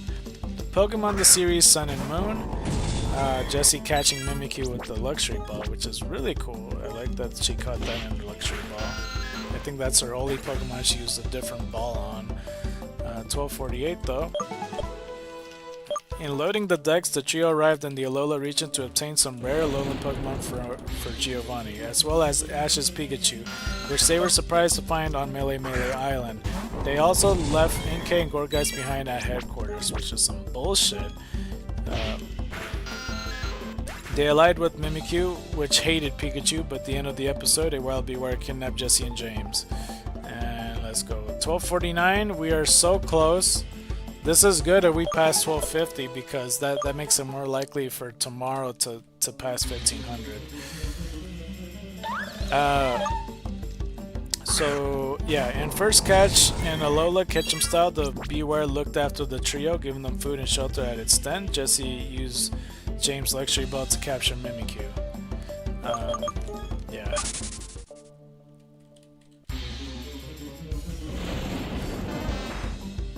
Let's see. It was revealed in The Sun, The Scared, The Secret Lair, that Jesse has a dislike for Giovanni's secretary Mittori, who I still don't even know who the fuck that is, who regularly displays a contemptuous and condescending attitude towards the trio and acts as if she is their boss. Jesse in turn sees Mittori as a rival figure and even calls her Four Eyes. In a season search, the trio completed their secret base in Beware's Den. In a team on Team Tussle, the trio, upon learning about Z-moves, began their search for Z crystals. They discovered a Darknium Z and a nest of Alolan Rattata and Raticate, led by a Totem Raticate, which is Alolan as well, and attempted to retrieve it. However, they were intercepted by members of Team Skull, also after the same Z crystal, ultimately after a clash with the other team. And with the Totem Pokemon, the trio obtained the Z crystals for themselves, which I do think it is noticeable. But we got 1250. For tomorrow, we could potentially get more than 250 to, finally get to the limits. I mean, this isn't looking good either way. I was starting to have doubts after like the second day of doing the Zubat stuff, or whatever day I passed 500. I started to have doubts that Zubat could be found at all, which I still think is a bit bullshit, but regardless, I think it's still good that that they get Z crystals. I didn't think they would, like on paper. I thought it was only gonna be Ash and Ash alone, and the captains and How and Kukui and the fucking Kahunas. Like, that's as far as it goes. I would not think Team Rocket would be able to. I think they would get blasted off from these, if anything. In pulling out of the pocket Pokemon's base Pepper, it was revealed that Jesse has a star crush on Olu. I don't know how to say that. That's a very awkward name. 1251 though. A famous Pokemon base player from Melee Island. In the episode, she, along with her teammates, played Pokemon base against Ash and his classmates in an effort to get Olu's autograph, but lost. In appreciation for a good game, Olu offered Jesse his autograph anyway. However, Beware charged through and carried Team Rocket off before she could accept it. I have not watched a single Sun and Moon episode, so I have no idea. I just know that Beware and Mimikyu's involved.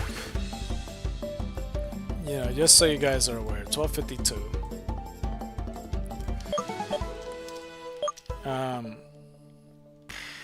Where was I? Beware charged through and carried Team Rocket off before she could accept it. I think, okay, so here's my theory. And I know that this could easily be debunked or it could be true or whatever, because people that just watch the show would know. But I'm just saying, like, just based on what I read. So, because there's 4 islands for Alola and stuff, and I don't know how much they milk it to stay on each island or whatever. But is it implied that Jesse and James were to sneak out of Beware's den, and then Beware would bring it back in to the same spot because there's 4 islands? So, like, that's their excuse that, like, okay, they try to go farther and farther. Oh, they found Ash or whatever. Oh, fuck, Beware found me. And then they bring them back. And that's just, like, reoccurring theme. That they are, like, a super opportunist and they find any moment to leave that den. Is that what it's going on? Because it says it brings it back to the den. I don't know. I always thought that Beware was one of their Pokemon. So I'm not sure.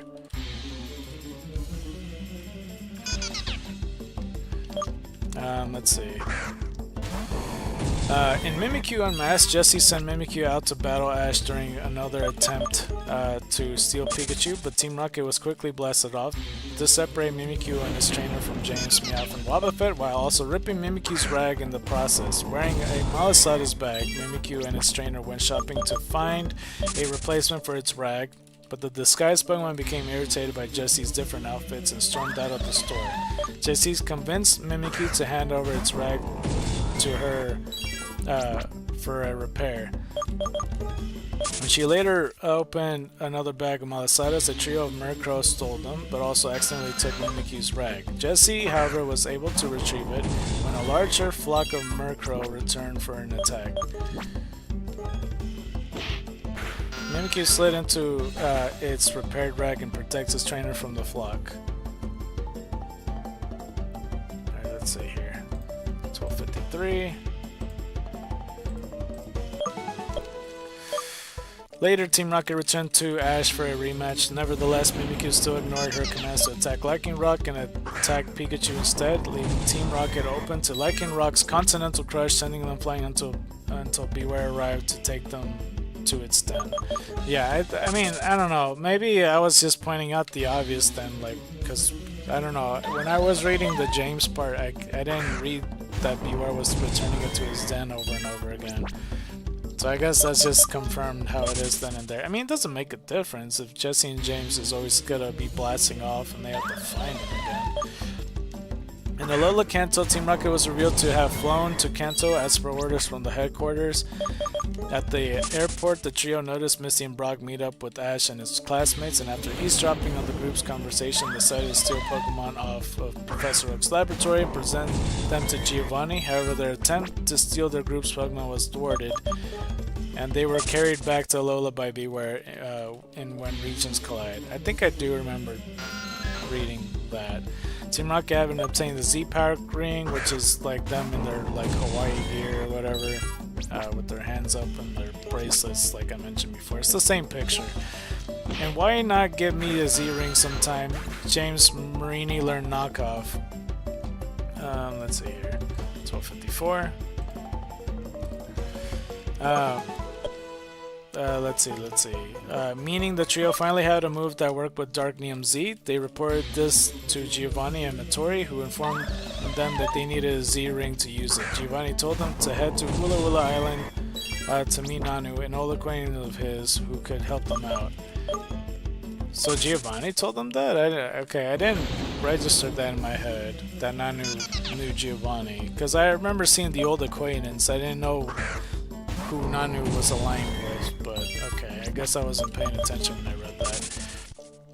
They later arrived on the island and ran into a Gengar nicknamed Greedy Rapu, who stole their Dark Neum Z. They chase it down, with Mimikyu attacking it with Shadow Ball. Greedy Rapu jumps from the body to body, possessing them. James used the distraction to retrieve the Dark Neum Z.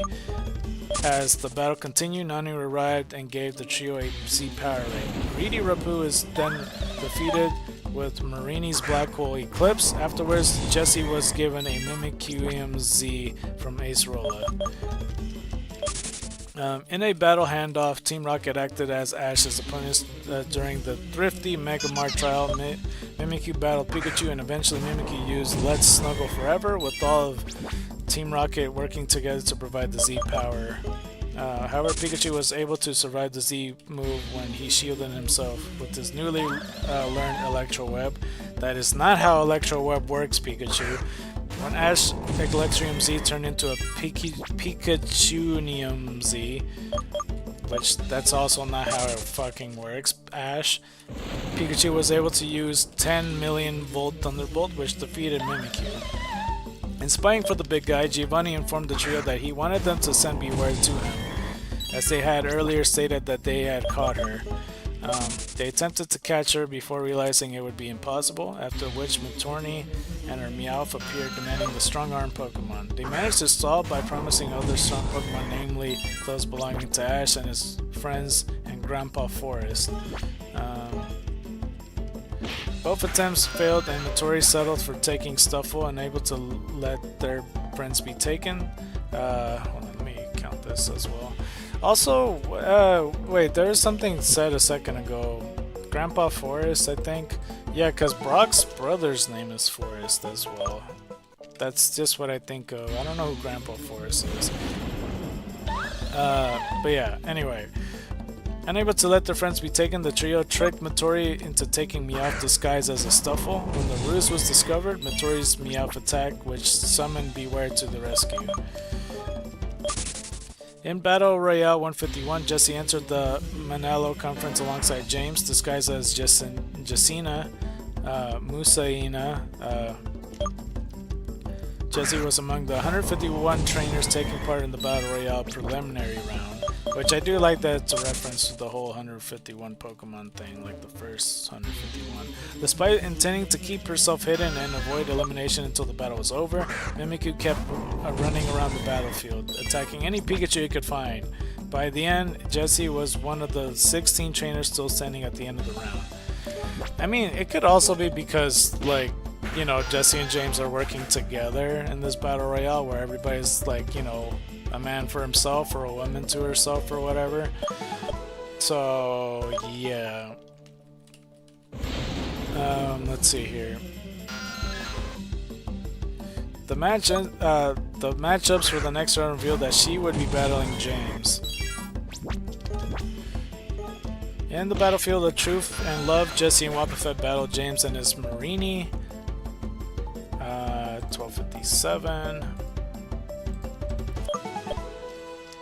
Fully confident in her own victory, she allowed Wobbuffet to act however he pleased, which he did by repeatedly using counter and mirror code against Marini, Spike Cannon, and Sludge Bomb. However, Marini ultimately managed to defeat Wobbuffet with a relentless Spike Cannon barrage after James gained a newfound resolve to win, thus eliminate Jesse from the competition. And we got 1258. So it's supposed to be 16 people left in the rounds. How would they keep track? Like with cameras or some shit? Anyway, thank you, Alola. The journey continues. Team Rocket received a call from HQ to return to headquarters, unable to believe Mimikyu and Marini would be happy there. They released the two Pokemon before returning to Kanto. Oh, I ran out of moves. Fucking A. We gotta go to the Pokemon Center. Pokemon Journey the series. In Ivysaur Mysterious Tower, Giovanni ordered Jesse, James, Meowth, and Wobbuffet to steal strong and rare Pokemon for the organization and make them... I didn't mean to go over here. And... where was I? And make Team Rocket known a feared across the world. I don't think I read that right. Hold on. 1259. Let's go to the Pokemon Center right quick. Level 42 for Jigglypuff.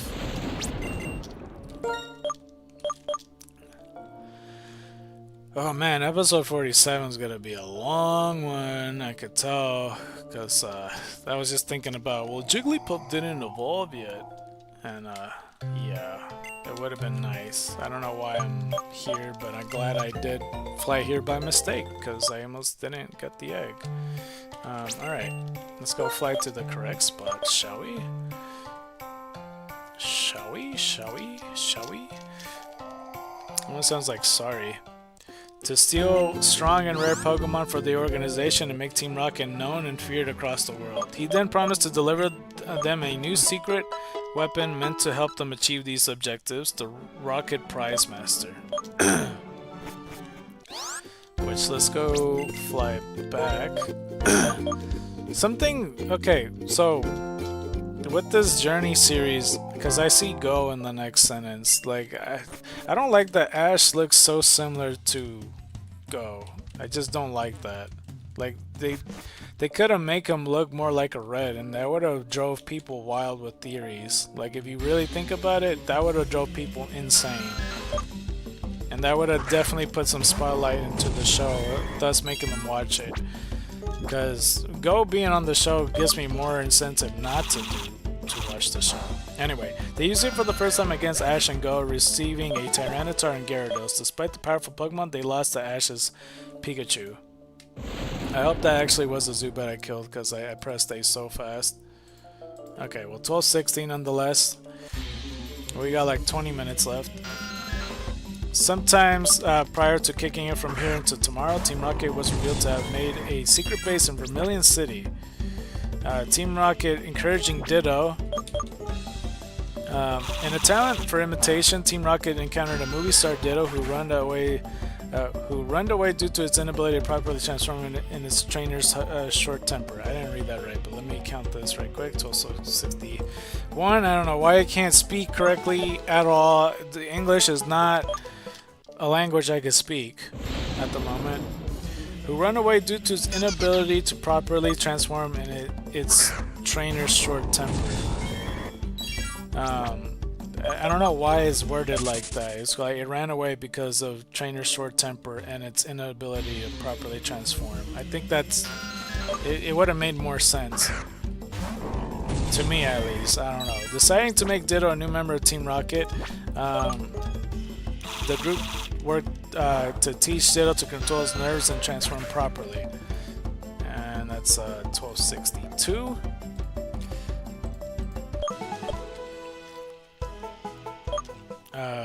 After learning that Ditto was needed back, however, Team Rocket pretended they kidnapped Ditto to cover up the fact that it ran away. The trio provoked Ash and Pikachu to blast them off, and with that, Ditto was returned to the studio. It would have been cool if Ditto was part of their team, I think. I think like Jesse's Pokemon, just to have like some semblance of making sense that Lickitung was in her team.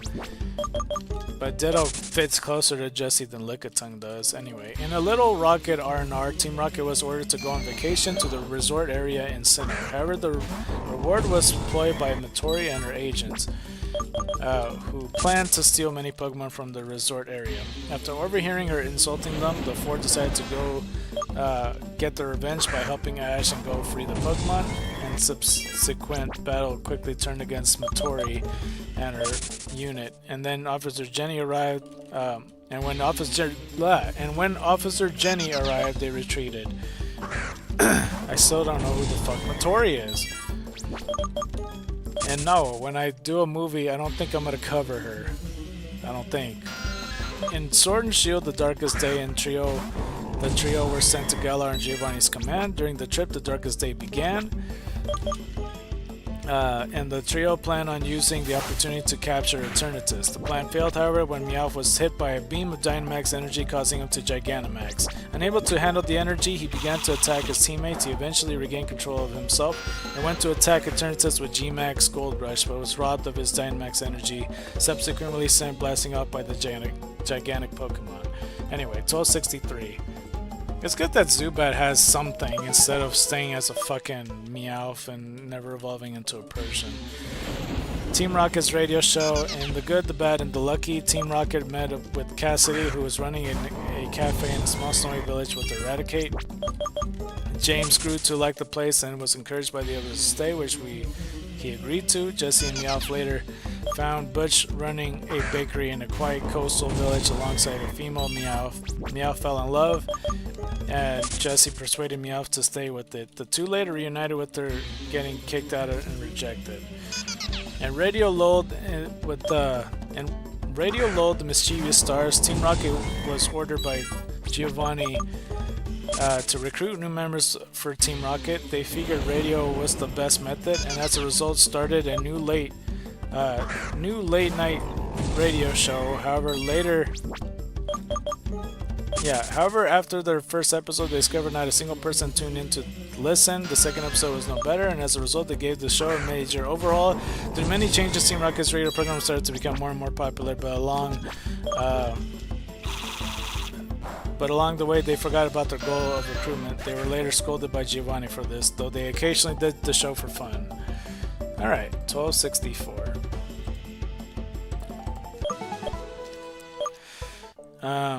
But yeah. What was I gonna say? Shit. I was gonna point out something and I don't remember. I don't know. Oh. It's because I just remembered mid-thought, like when I was reading this. There was at one point, I just counted, like one of the miscounts that I did, 1265. I had no idea why I did it. I just came back from like a Pokemon Center, and hold on, let me see what number that was, because I put a question mark next to it.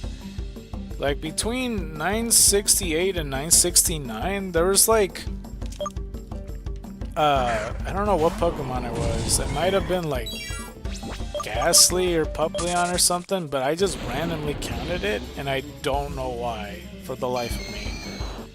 I just wanted to point that out. So if you're looking back on this and you're like taking notes on what I've seen and what I counted or whatnot, or just double checking my work, you're gonna find that odd. I just did it out of nowhere. So I don't know, man. Anyway, in Team Rocket Expedition, which stands by the evils of love and truth, Jessie briefly travels alongside James and Meowth to the Paldea region. That is such a long title. My god. Team Rocket reunited with all their Pokemon with all of their current Pokemon, which is the picture I stated before, because we're basically in the repeat section of this. In Rocket Revengers, Jessie and James and Meowth reunited with their Pokemon that had been residing at Team Rocket's HQ, as we got another one, that's 1266. Realizing the potential of such a large group, the team hatched a scheme to isolate Ash's Pikachu and capture him. The trio waited at the end of the trap where they ambushed and isolated Pikachu. Despite their efforts, however, Pikachu was able to evade capture. It might have been Phantom actually. I counted that. I don't know. And while Latias has been following Ash, intervening and sent the evil group blasting off. Upset over the failure, the trio decided it was time to go their separate ways. In Ash and Latios, she returned to the headquarters and gained a job working in the cafeteria. Though the work was harder than she imagined, she later snuck out to try and steal Pikachu once again, where she unexpectedly ran into James and Meowth, who had gotten the same idea. Tired of working at the cafeteria, the Team Rocket trio rekindled their friendship and decided to work together once more. They launched their attack, snatching Pikachu in a net and reciting their motto to celebrate the reunion. Ash's Pidgeot came to Ash and Pikachu's rescue, and Pikachu delivered the usual blast-off Thunderbolt. Despite failing once again, the Team Rocket trio were happy to be together again and vowed to never give up on chasing after Pikachu as a team as they disappeared into the distance. So, I'm so a bit confused because that, like, they're never gonna do it again, like in episode-wise, because, I mean, unless they're gonna reboot the series, I don't know.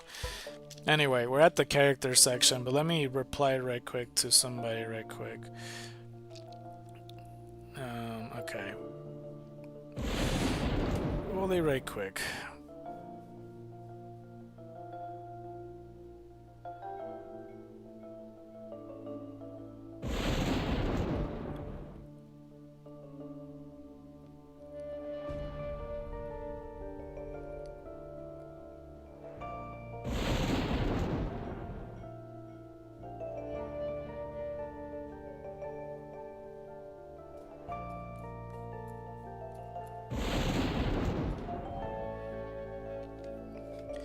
Okay.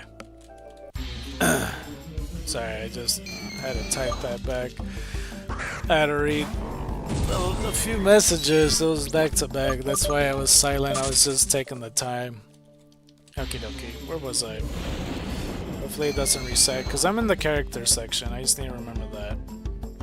Okay, it didn't disappear like last time. Jessie enraged. Jessie has a long-standing bitter rivalry with Cassidy, another member of Team Rocket. Beginning in the Pokemon series Sun and Moon, she has a rivalry with Matori, Giovanni's secretary, and elite Team Rocket's operative.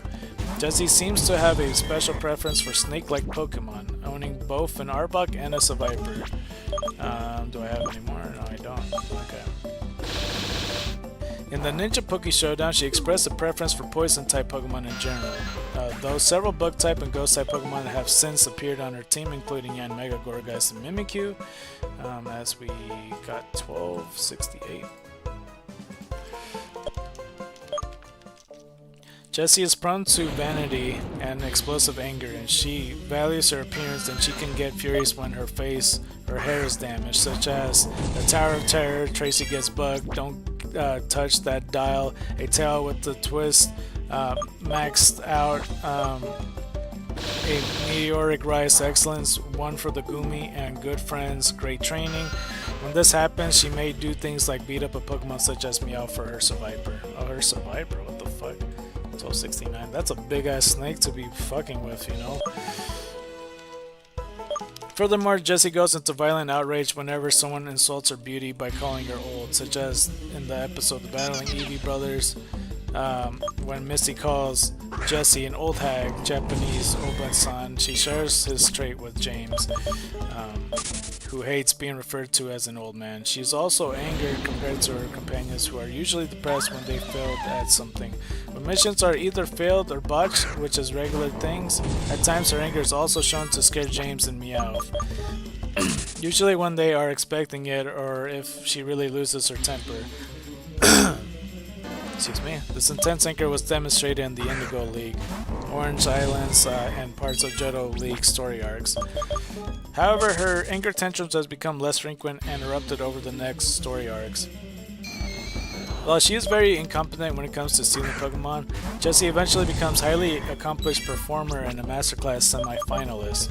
That's kind of a jabbing compliment, I would say, a backhanded compliment.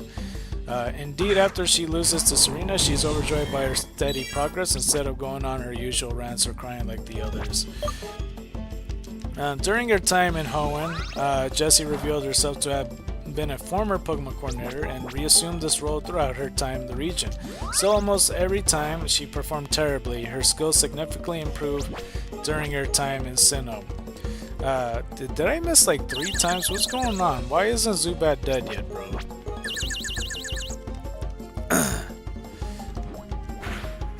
Yeah, her skills significantly improved during her time in Sinnoh, during which Jessie proved herself to be talented coordinator. Her skills and knowledge of contests were further showcased in Team Shocker. And we got ourselves 1270.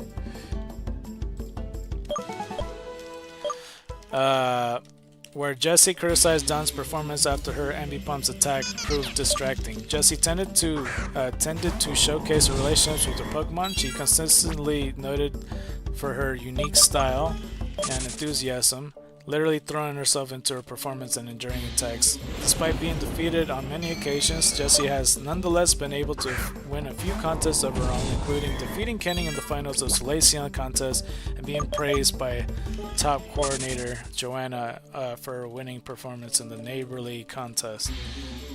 Jessie's current party, excluding Wobbuffet. Okay, yeah, it's the Yanmega, Woobat, Gourgeist, Viper, and Frillish. I don't know if Meowth is even in either or pictures, but yeah.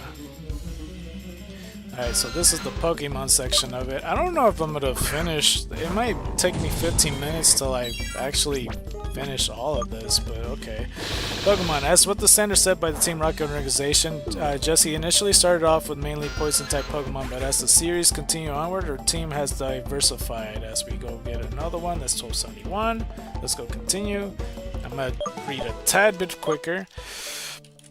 Most of her other Pokemon tend to be unusual in appearance and don't usually fit the general image of cute. However, she does display a desire to obtain Pokemon that are considered adorable when the opportunity presents itself. Especially feminine Pokemon such as Sapini or Smoochum. She also attracted to a Weavile in Duels of the Jungle, which I do think Weavile fits her pretty good actually. Occasionally she managed to take control of some powerful Pokemon, but due to either inexperience or hubris, this often backfires and loses control of them. She doesn't appear to train her Pokemon that often. Instead, they are often used to fight against Ash and his friends. When she enters Pokemon contests, she tends to involve herself in her Pokemon's appeals. And then there's pictures of Jessie and James Pokemon from the Pokemon the series beginning. These are all the same pictures. The Gold and Silver arc, the Ruby Sapphire, Diamond and Pearl, they're all literally the same pictures. Black and White series, X and Y, Sun and Moon, Pokemon Journey the series, these are all literally the same pictures. So on hand is Wobbuffet, which is apparently male, Viper, Yanma to Yanmega, Woobat, Frillish, Punkaboo to Gourgeist. So I guess that does count in the trade. Well, yeah, I mean, yeah, it's Punkaboo, and then she traded back the Gourgeist. So yeah, travels with the sections for the Pokemon that Jessie currently travels with, but it has not caught is Meowth, the Gigantamax, that eventually does, I guess, once, and then Rotom Phone. Release Ekans to Arbok, we got Wurmple, Cascade, Dustox, and we got Mimikyu, which is depressing. Traded away Lickitung and Mawile, which I think, yeah, Lickitung was traded for Wobbuffet, I'm pretty sure. Evolved with another Pokemon, Shellder. Lived with the sections for the Pokemon that Jesse lived with but now has caught. Also, I don't remember Shellder ever being part of her caught Pokemon, so I don't know what the fuck they're on about. So I guess it's an episode I missed. Beware and Stuffle, which is lived with, I guess. Befriended Chansey to Blissey, which I don't really count. I mean, I don't know. Temporarily owned. This article is temporarily owned Pokemon Team Rocket Trio and Rocket Prize Master, which I'll look at it some other time, if you know. Anyway, status unknown Starmie. During a flashback, Jesse used a Starmie similar to a Shuriken, telling it to use water magic. Water gun as it hit others while spinning. However, it was heavily implied that Jesse made this up. Starmie only known move is water gun. Huh.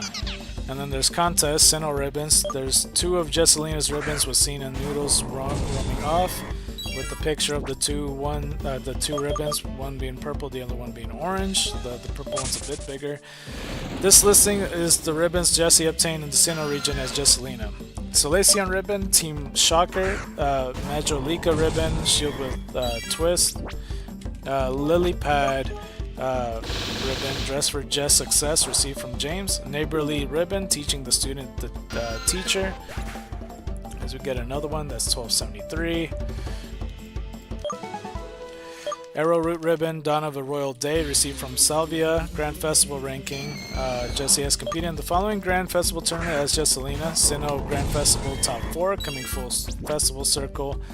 Other achievements: Rustboro contest, appeal round as Mademoiselle Jessica. All things bright and beautiful, or beautiful eye. Fall Arbor contest top 4 as Jessica. Come with what may. Verniturf contest, top 4 as Jesselina, disguise the limit. Lily Cove contest, top 4 as Jessafina, lessons in Lily Cove. Pacific Log contest, top 4 as the Jester, Pacific Log Jam. Saffron contest, top 8 as Empress Jessabella, a hurdle of the Squirtle. I guess she was different all these times. I didn't realize, I thought it was always Jessabella the whole time.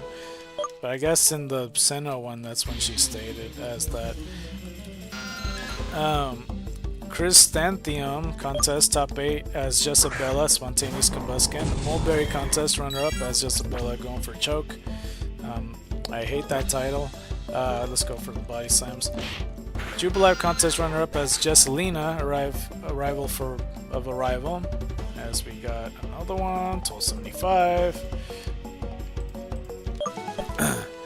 Unofficial contest winner as herself, borrowing a bad faith. Floroma contest, top 8 as Jesselina, setting a not so old score.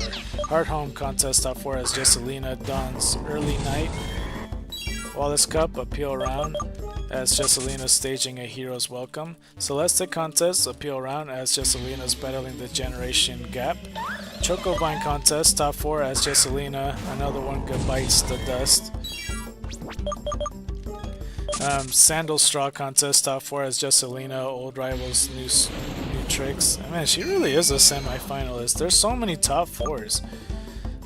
Brussels contest, unknown as Jesselina, double time battling training. Daybreak contest, top 8 as Jesselina, playing the performance encore. Arrowroot contest, runner-up as Jesselina, Dawn of a Royal Day. Well, I guess I meant Jesselina then, huh? I thought it was Jessabella. Anyway, showcases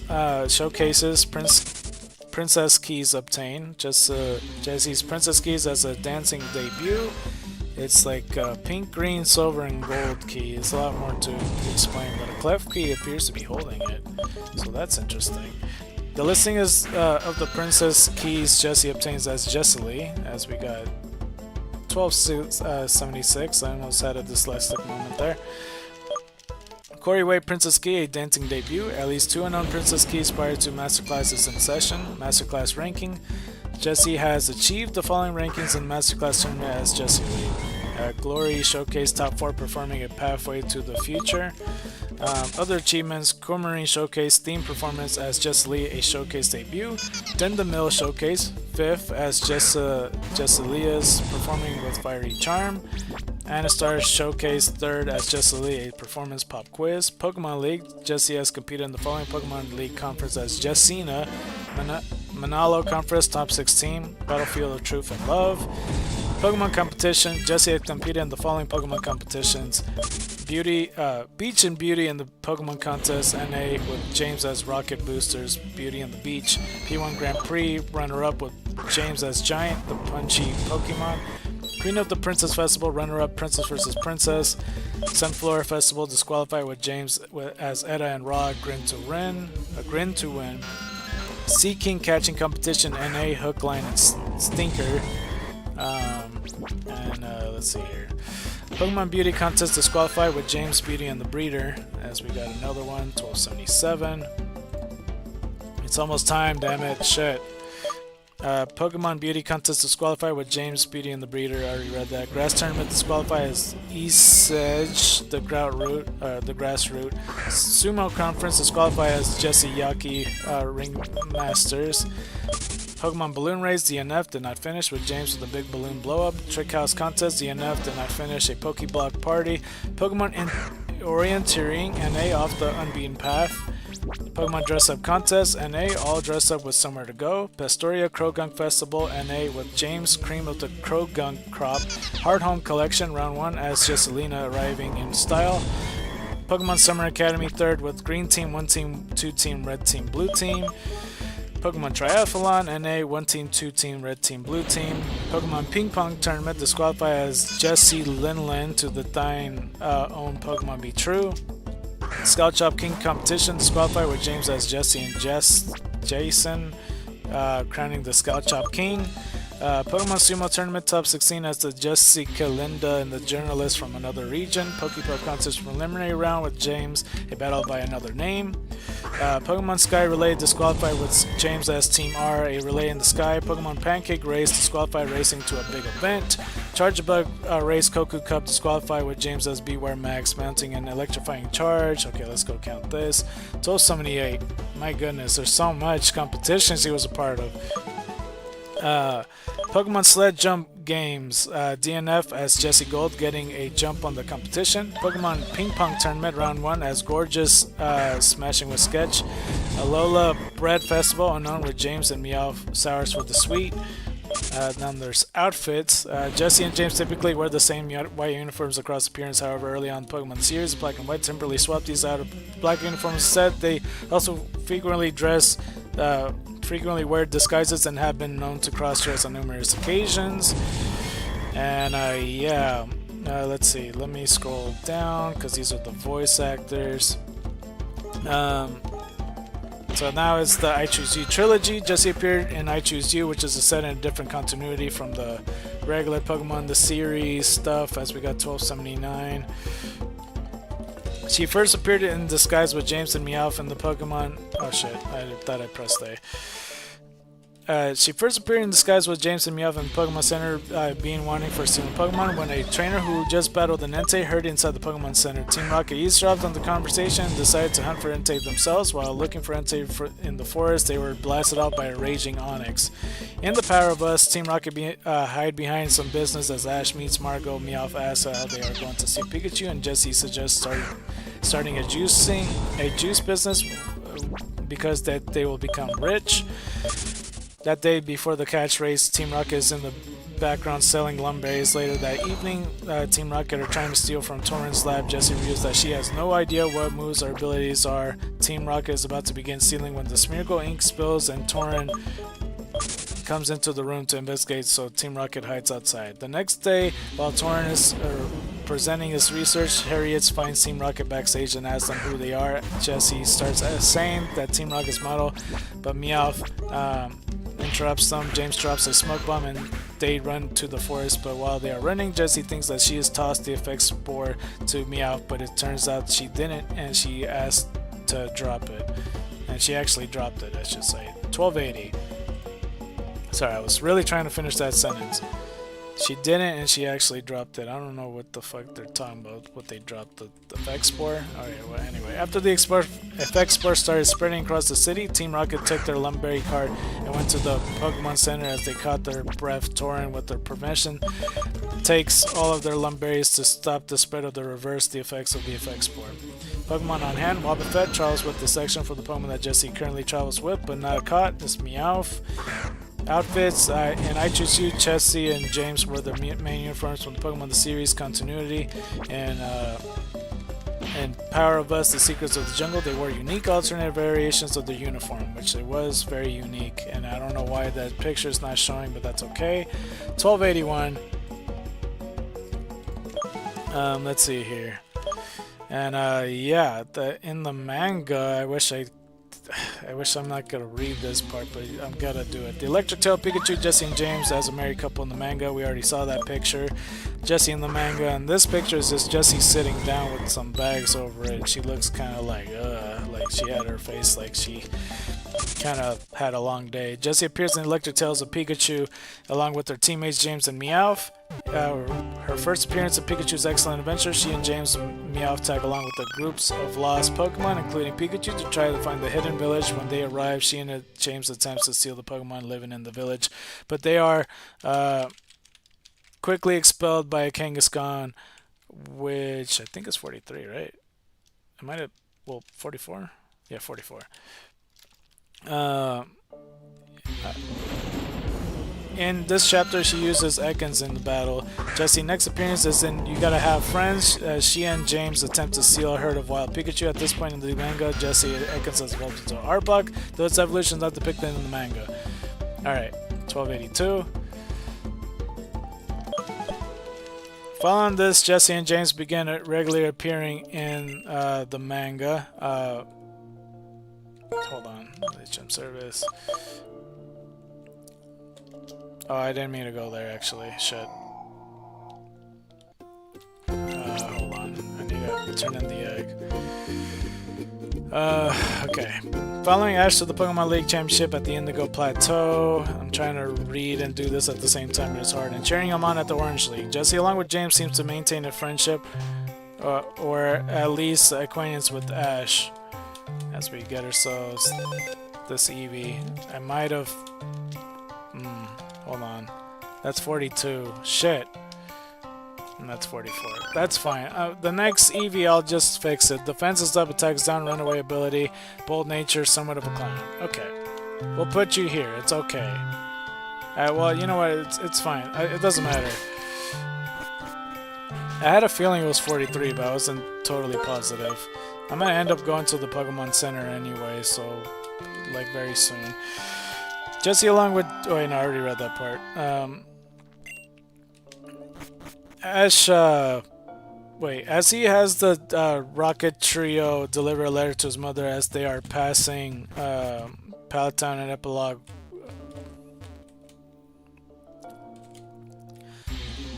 Epilogue Wild Type. In this Epilogue chapter, she is shown slightly older with the shorter hairdo. So yeah, it's the whole letter thing. We already read that part before. While in the animated series, the nature of Jessie's relationship with James is not explicitly stated in the epilogue of the manga. She is shown confessing his love to... Fuck! It just reset it! Oh god, why? Ah! Why did it do that? It just fucking shit itself. It's just like, oh sorry, you have to reload. And I'm like, bruh, I was in the middle of finishing it. 1483. Okay. Let's see, where was I? Shit. Oh my god. There was so much I read. It feels like Jessie was longer than James. What the fuck? Seriously. Oh my god, I need to hurry. 1284.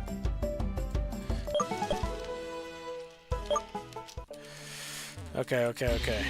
Where was I? Shit. Oh my god, dude. No, I did not, dude. Oh my god. I just clicked on something else by accident. Okay, cool. I fixed it.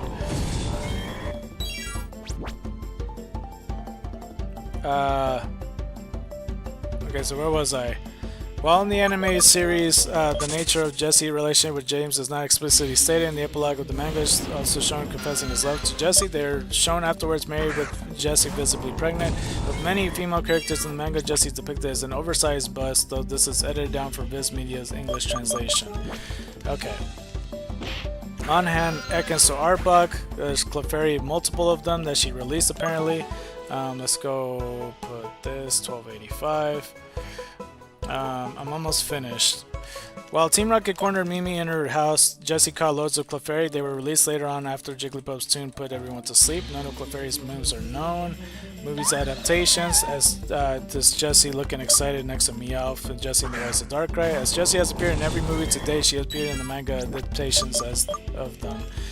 Ash and Pikachu, Jessie and Ash's Pikachu. There's Meowth on the left, and then Jessie with like kind of looking, you know, kind of marked up and sweaty, and her hair's kind of off. And Ash and Pikachu, which is based on the anime series, just appeared in along with the rest of Team Rocket trio, James and Meowth. The section's a stub. You can expand it if you want to. On hand, it's Arbok and Wobbuffet. Temporary is Pikachu. Pokemon Journeys, Jessie in the Pokemon Journeys. Jessie debuted in The Flash of the Titans, and the manga and the role of Team Rocket Trio is quite reduced compared to the anime series, so their participation ends up being removed on much smaller than the episodes on which chapter is based on. On hand is Wobbuffet, Rocket Prize Master was Bellsprout and Choodle, and yeah, we finally reached the trivia page. Jessie's special alert, just like the Misty special alert. That's just literally a lure of the figurine of Jessie. In Pokemon Shipwreck, James implies that Jessie is short for Jessica. As here, looking at you, Allocated was the first episode in the anime series to feature digital color animation. Jessie's hair color was changed to magenta in all subsequent episodes. And all of the hand-colored Cell anime episodes prior to this point, including movies like Destiny, Deoxys, Lucario, and Mr. Mew, Jessie's hair was colored red. Jessie's one of only 2 human characters, the only one that is the main character to appears in Derda, in the English equivalent Who's That Pokemon, having dressed as a Venomoth in the Derda for episode 161. The other is Brutella. I was barely registering, or may not even read that correctly. But we got that. Jessie's the only main character to not obtain any Pokemon in the Pokemon Journeys the series. Both Misty and Jessie were voiced by Rachel Lillis in the 4K dubs, but then they switched to Michelle Knotts when TPCI took over. In promotional material for the Manalo conference, Jessie was given the title of Japanese, words right here, Actress of the Battlefield. That's what it says in Japanese, I should say. Sorry, I was reading fast because Japanese was the very next word. Name origin. Jessie's English name is taken from Jessie James, an American outlaw. Her Japanese name, Musashi, is taken from Miyamoto Musashi, a famous Japanese swordsman. In most famous duels, he defeated his rival, Sasaki Kojiro, after whom James got his Japanese name. However, one can argue that she is also named after the Japanese battleship Musashi, and her rival Cassidy's Japanese name is based on the Japanese battleship Yamato. She is based on the combination of Takashi Shudo's old girlfriend from when he was in school, and Meijo, the female antagonist of the Time Broken anime series. Alright, that looks like it's it. What was the fucking sentence I didn't read correctly? Jessie's the only one of 2 human characters that is the only one that and the only one that is a main character to appear in Derda. Okay, so I did read that correctly. I felt like I didn't.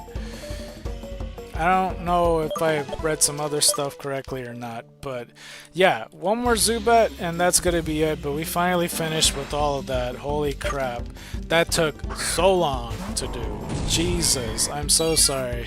Well, I mean, I'm sure that you guys would like a longer stream even still, but if you like this episode, don't forget to press that like button. If you really like this episode, please consider subscribing. If you haven't considered subscribing yet, please watch another one of my videos. I play the video games. Any of you like playing video games, you might like my stuff. With that being said, in the next episode, we are gonna finish up getting 1,500 Zubats. I still don't know if this proves or disproves the whole retro vintage thing, but we were gonna focus on Oddish very, very soon, and we'll see from there. And I think it's good to double test either way, and I suggest, like, if anybody is interested in testing it, that they should too. If you are watching this and feeling generous, of course, you know, you could always donate, only if you're feeling generous, whether it's donating to PayPal, Venmo, Zelle, Cash App, Patreon, or GoFundMe, preferably GoFundMe, so you can see the progress on the bar and everything like that. So yeah, with that being said, in the next episode, yeah, we're gonna do what I already said, and I don't know why Zubat's not appearing, but I gotta go. I have to go pick up my family relative. I'm a bit late, to be honest with you, because I was supposed to do that a whole 10 minutes ago. So as soon as this fucking Zubat would show up, that'd be very nice. You know what I mean? You know what I mean? Like, that'd be very nice. Or don't, you know, this is the one time that, like, I should have stopped it at the last one before I said, like, one more Zubat, because I literally would have been finished by now. But yeah, that's gonna be it. So, if the next encounter is not a Zubat, I'm just leaving, bruh. I'm just gonna go. So this better be the Zubats coming up next, or else I'm just done. Oh my god. Alright, one more encounter. One more chance. I don't want to be too rude about it, but I honestly have to go. So Zubat, if you could please show up. Yo, what the fuck, Zubat? Yo, what the fuck, Zubat? Dude.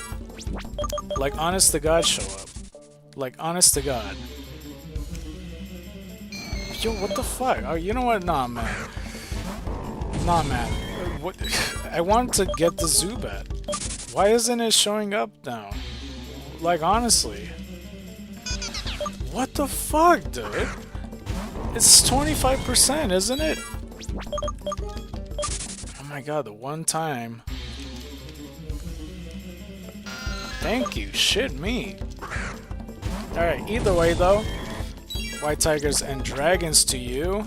And for the most part, I'll see you guys next time. I'll probably start at like 11 a.m. I'm gonna shoot for, maybe. If it ends up being 12 o'clock, it's no big deal, but still. Either way, White Tigers and Dragons to you, and you've been scarred by the night. I'm out.